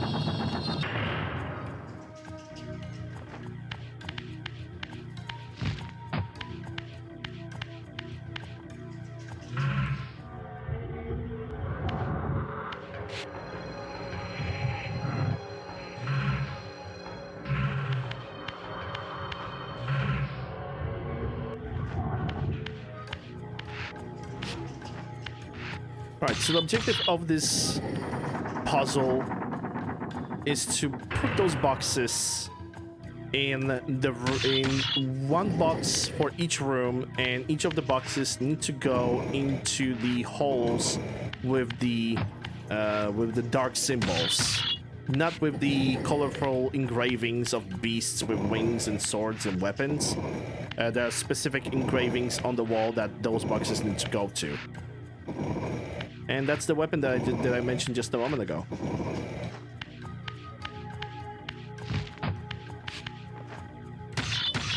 Yep, pull up this guy. Slide it into the hole right next to it so we can put that box onto the other platform.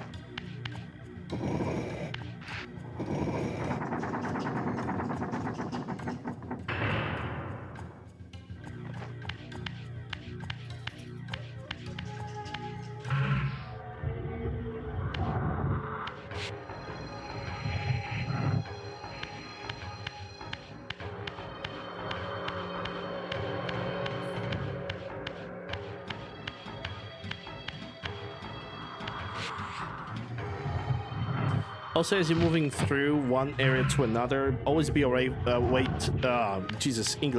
Always be aware of the wraith that is flying in the area, because sometimes they can notice you through like a solid object, so the solid wall. And there was one time there was a situation in which wraith just straight up hit me through the wall, and I was not really happy about that. I was really not happy about that.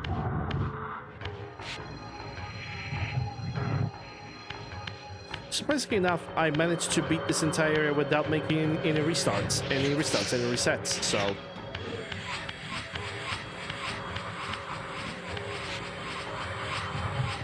so pretty good.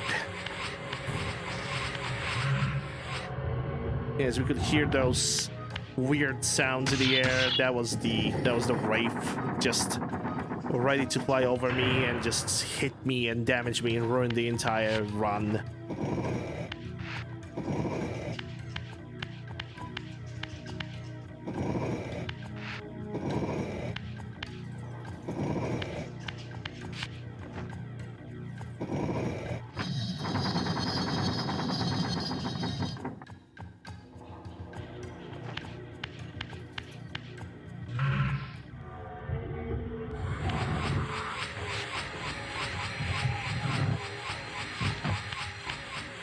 Yep, he's still over there, still trying to reach.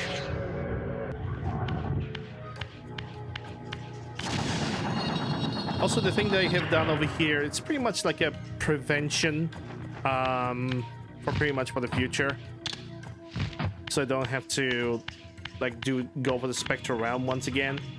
Onto the right, there's another Turalim. Kill him with the weapon, but leave the weapon intact in his body, because this guy will spawn back pretty much. Yeah, I just did a quick look on the glyphs to make sure I have collected every single one of them. In runs like this, I always rather be safe than sorry.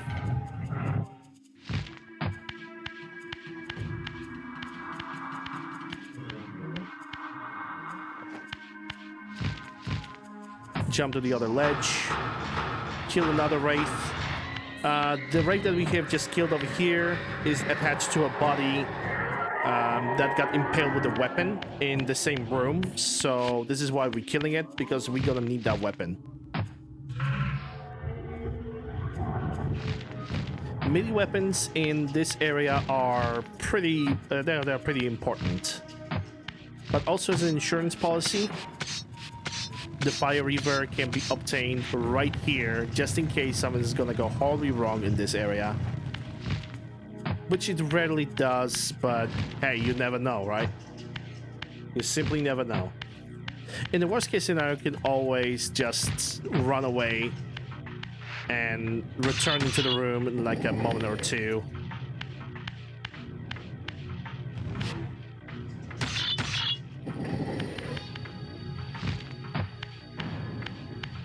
Yeah, stand right where the net weapon is.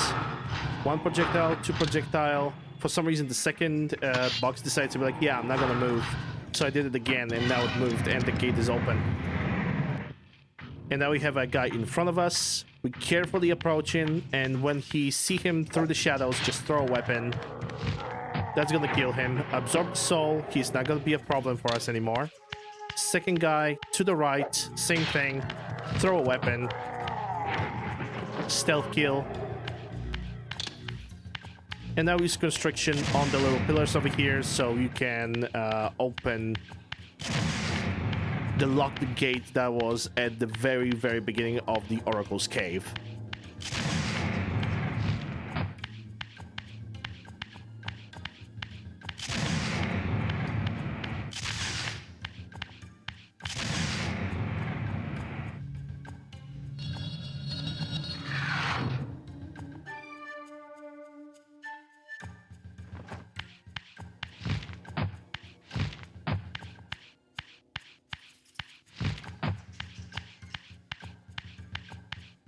We're also gonna say a little bit of a goodbye to this weapon over here for a moment.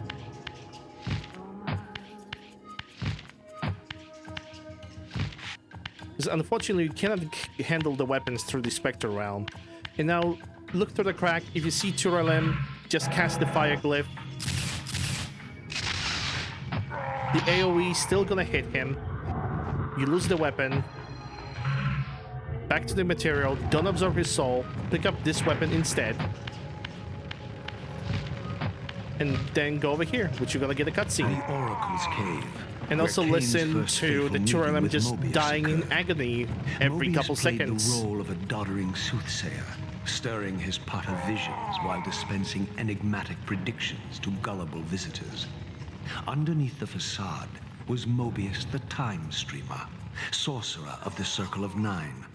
A ruthless manipulator with the power to bend time. Since his murder at Kain's hands centuries ago, these caves have stood vacant, though, like Mobius himself, they are rumored to be only a facade for a much larger, more elaborate complex. I sensed that Kain was here, and at that moment, I would have plumbed the depths of hell to find him. Yes, that's our Raziel. Okay, Fire Reaver, melee weapon, use constriction. That's our Raziel. Burns enemy alive through the wall. Sees a fancy decoration. Has a deep philosophical monologue with himself. Enemy burns alive in the background for like very, very long time. Refuses to elaborate. Uses constriction and leaves.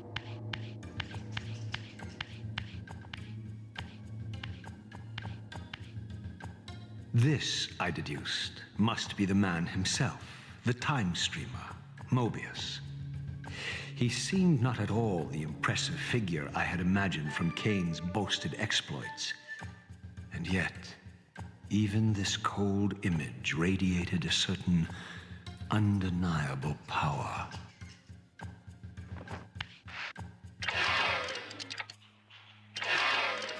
And yeah, the next puzzle, basically make it look like 6 a.m. or 6 p.m. So the light can line up together and you have an access to another room down below. this puzzle is all about constriction. Basically match the colors.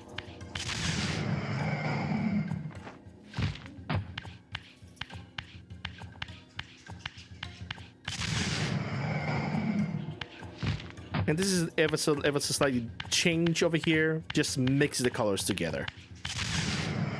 Combine red with blue to get what I would say is pink, but I'm willing to argue that it also could be a purple.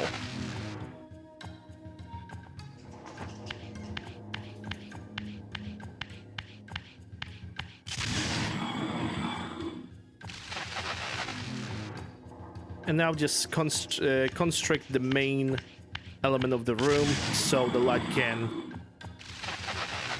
destroy the little platforms, burn them in, and that unlocks the gate.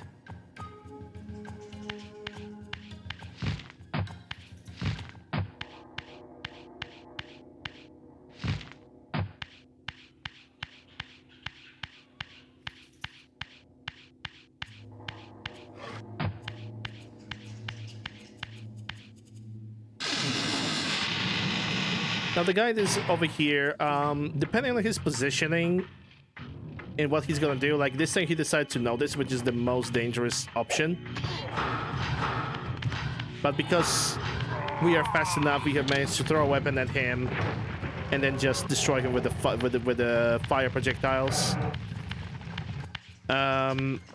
He sometimes can just move to the left to the right without noticing us, and he just moves directly in our way.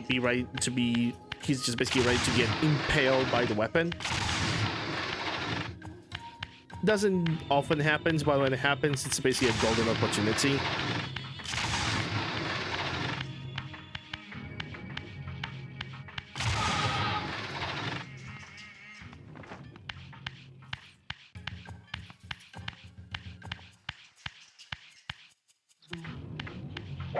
Stab this guy over here. This is a resurrected Turelem, which is probably the worst enemy, the hardest enemy to deal with in the game. The second Turelem guy that's on the other ledge have noticed us way too early. But nothing that just throwing a weapon and couple projectiles wouldn't deal with. And then the guy over here, just stealth them. That's the best way to deal with Turelem enemies. Just the moment you see their shape, just throw weapons at them, just kill them. Try not to interact in the combat with them.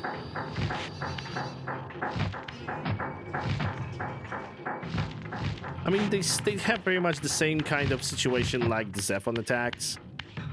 They have one longer leap attack, and they have maybe a one or shorter attack plus the projectile spit.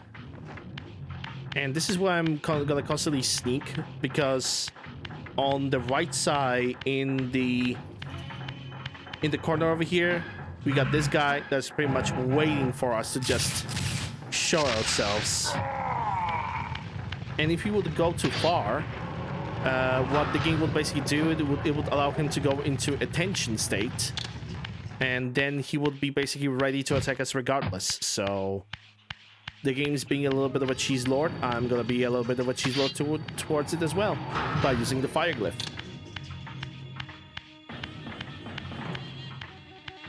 And the second guy, yeah, he's also a little bit of a bastard because he always knows when you're gonna pop out and he's ready with that projectile. But the moment you know where his position is, 99% of the time he's gonna be in that corner over there, which allows you to cast the fire glyph and basically eliminate him. Another puzzle, this time it's the boxes. Yay. Match the engravings on the boxes with the shape that is on the middle of the floor. That's basically is the entire puzzle.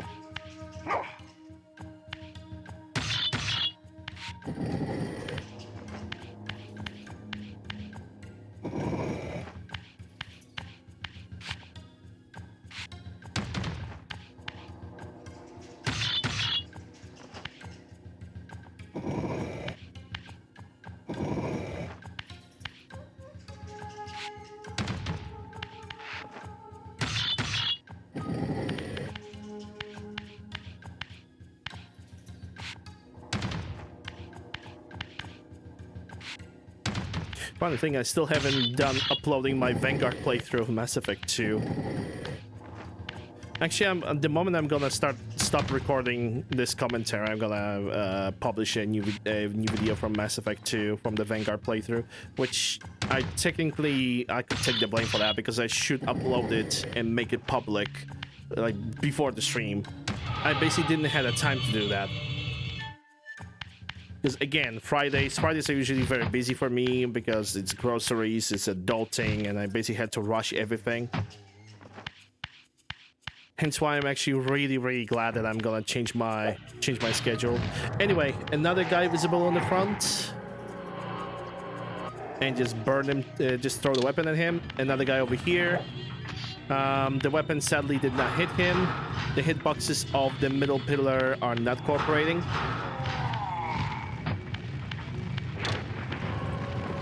And this is pretty much the moment in which we don't need... we basically do not really need this melee weapon at all. At this point, I'm just carrying it as a decoration. But yeah, the puzzle is match the engravings in the rooms with what we with what we just saw on the wall. Yes, I definitely spoke English a lot of times. Curious thing, maybe not really that curious, but English is actually my second language. And I've been speaking of since I was 12 years old. I am currently 35. And I still fumble quite a bit.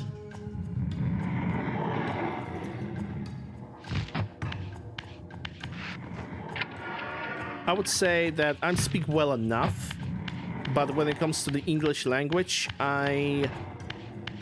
maybe I'm trying to be too much of a perfectionist. Anyway, the switches. Once you match all the shapes together, you go to each of the room once again. You pull the switches because those 3 switches are activating the door that's like right over here. And this door over here pretty much is this door over here is pretty much showcase of what we have done already in the game, and also a showcase of a cut content that was planned to be implemented in the game, but it never happened. So what developers did is basically they implemented into the official release by doing the little showcases like this. On PlayStation 1, it was a very low quality stuff, and Remastered have just done so beautifully like this. Just full detail, everything's perfectly visible, nothing's blurry. In this miserable age. What trickery is this? It is no illusion, Raziel, but a glimpse into the currents of time itself.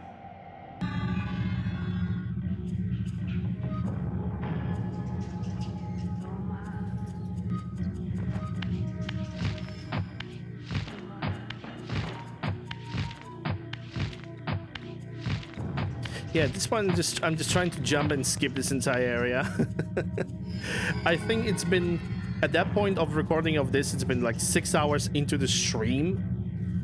Then, counting all the mistakes. And I was already like pretty hungry and a little bit tired, so I just wanted to be like, yeah, I'll just get this over with. These apparitions torment me. Has this all been foretold? From your perspective, it's not really gonna be 6 hours. It's gonna be like I said, 4 hours, maybe top 30 minutes, including the game credits.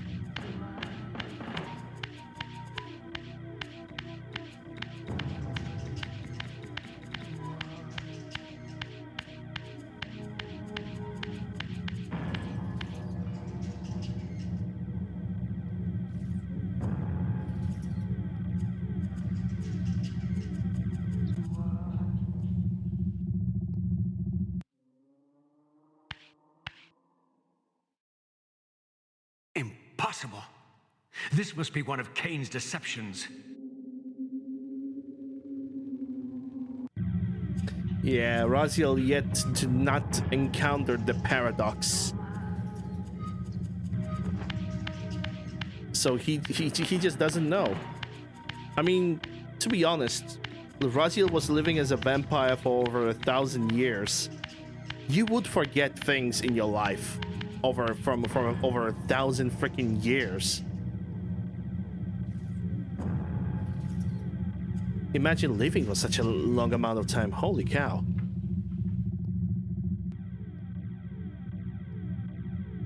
My mind reels with conflict. Does Kain await me moments from now? Or in some century yet to come? Yeah, this is the Kain's retreat. This is a cut content of the game. Basically, after, I believe it's supposed to be after the Chronoplast, in which Kain, instead of escaping into the time gate, he would basically escape from the location and you would chase him all the way through.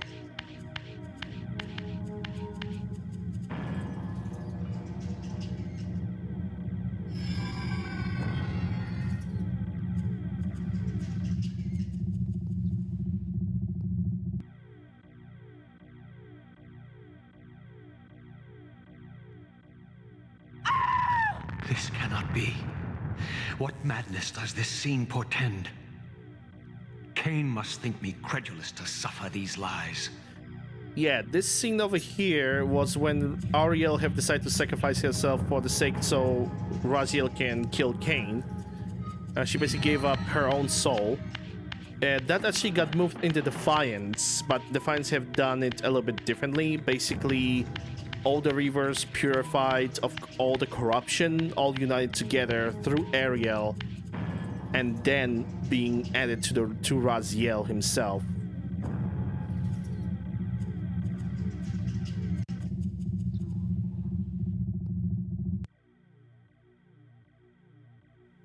Is this phantasm a conjuration of my mind, or an echo of future events?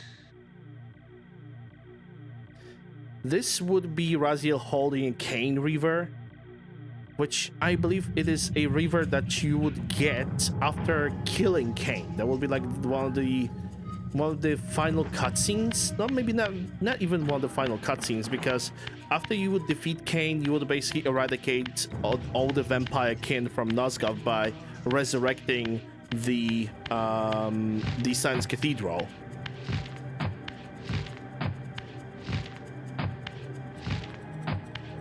And now for the final segment of the game. We have beaten the Oracle's Cave, we have beaten the Chronoplast. We're gonna make a save over here because I remember that I have made a save over here, and then I make a display that I have collected every single thing that is basically viable to the game. Yes, I did exactly that. I should actually do that before making a split, but it is what it is. So yeah, basically, as we can see, from the top to the bottom, every single health power-up found and every single Eldritch upgrade shown as collected, including all the glyphs in the game, all the gates unlocked, and once again shown that the Ruined Cities has the bug, as is this playthrough got recorded as basically it still had the bug. Pause the game only to show that every single health piece got really picked up, every single of the gates unlocked over here. Not sure if I still went into the menu of the glyphs.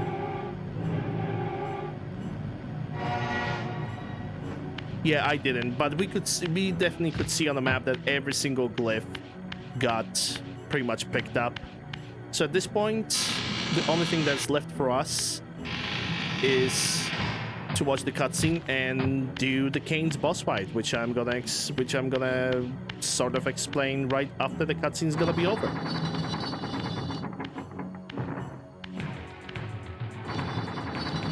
At last. I must say I'm disappointed in your progress. I imagined you'd be here sooner. Tell me, Did it trouble you to murder your brothers? Did it trouble you when you ordered me into the abyss? No. I had faith in you. In your ability to hate. In your self-righteous indignation. Lies. You cannot have foreseen all of this. Eternity is relentless, Raziel. When I first stole into this chamber centuries ago, I did not fathom the true power of knowledge. To know the future, Raziel. To see its paths and streams tracing out into the infinite. As a man, I could never have contained such forbidden truths. But each of us is so much more than we once were. Gazing out across the plains of possibility, do you not feel with all your soul how we have become like gods? And as such, are we not indivisible? As long as a single one of us stands, we are legion. And that is why, when I must sacrifice my children to the void, I can do so with a clear heart. Very poetic, Kain. But in the end, you offer no more than a convenient rationalization for your crimes. These chambers offer insight for those patient enough to look. In your haste to find me, perhaps you have not gazed deeply enough. Our futures are predestined. Mobius foretold mine a millennium ago. We each play out the parts fate has written for us. We are compelled ineluctably down preordained paths. Free will is an illusion. I have been to the tomb of Seraphan, Kain. Your dirty secret is exposed. How could you transform a Seraphan priest into a vampire?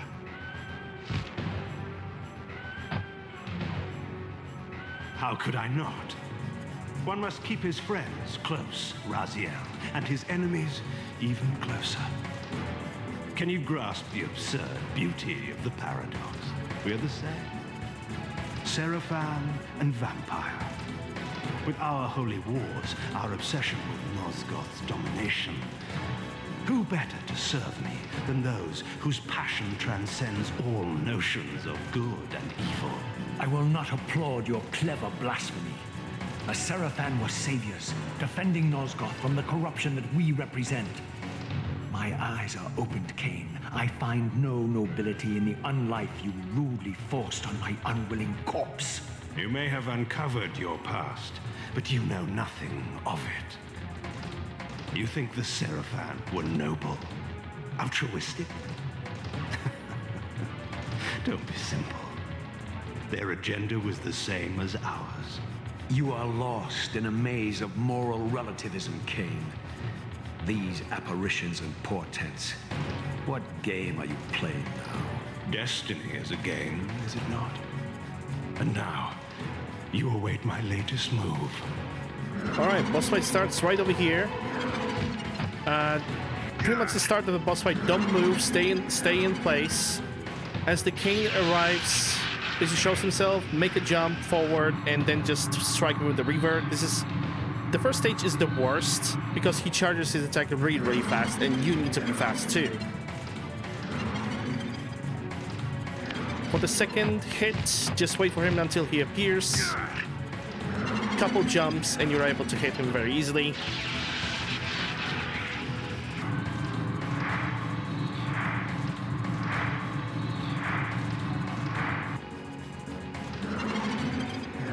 Third hit on him. Just wait.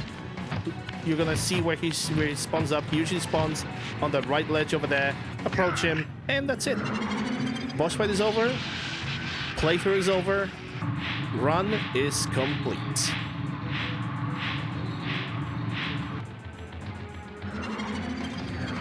You nearly had me, Raziel.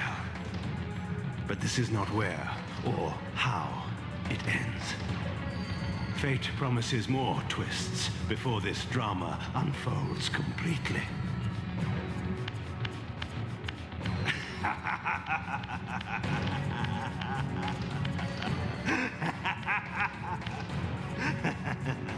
Be warned, Raziel. Once you cross this threshold, you are beyond my influence.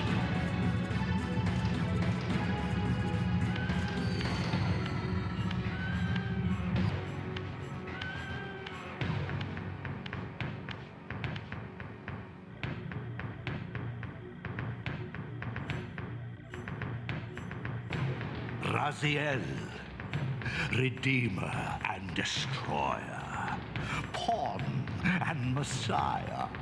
Welcome, time-span soul. Welcome to your destiny.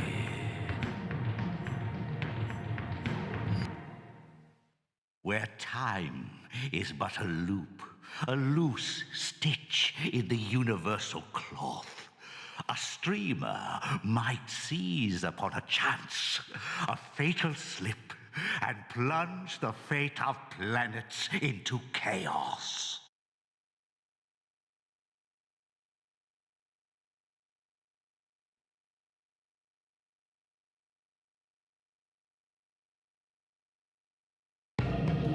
All right, ladies and gentlemen. This was a Legacy of Kain Soul Reaver Remastered 100% playthrough. No damage segmented. Hope you guys have enjoyed.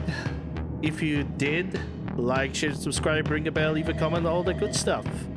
Links for this set of rules as well as the links for everything else that you guys might need are gonna be in the description below. Once again, thank you guys very much for watching. Hope you guys have enjoyed. This was Uncle Lander, and I'll see you guys on the next challenge run, whatever it might be.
Stop.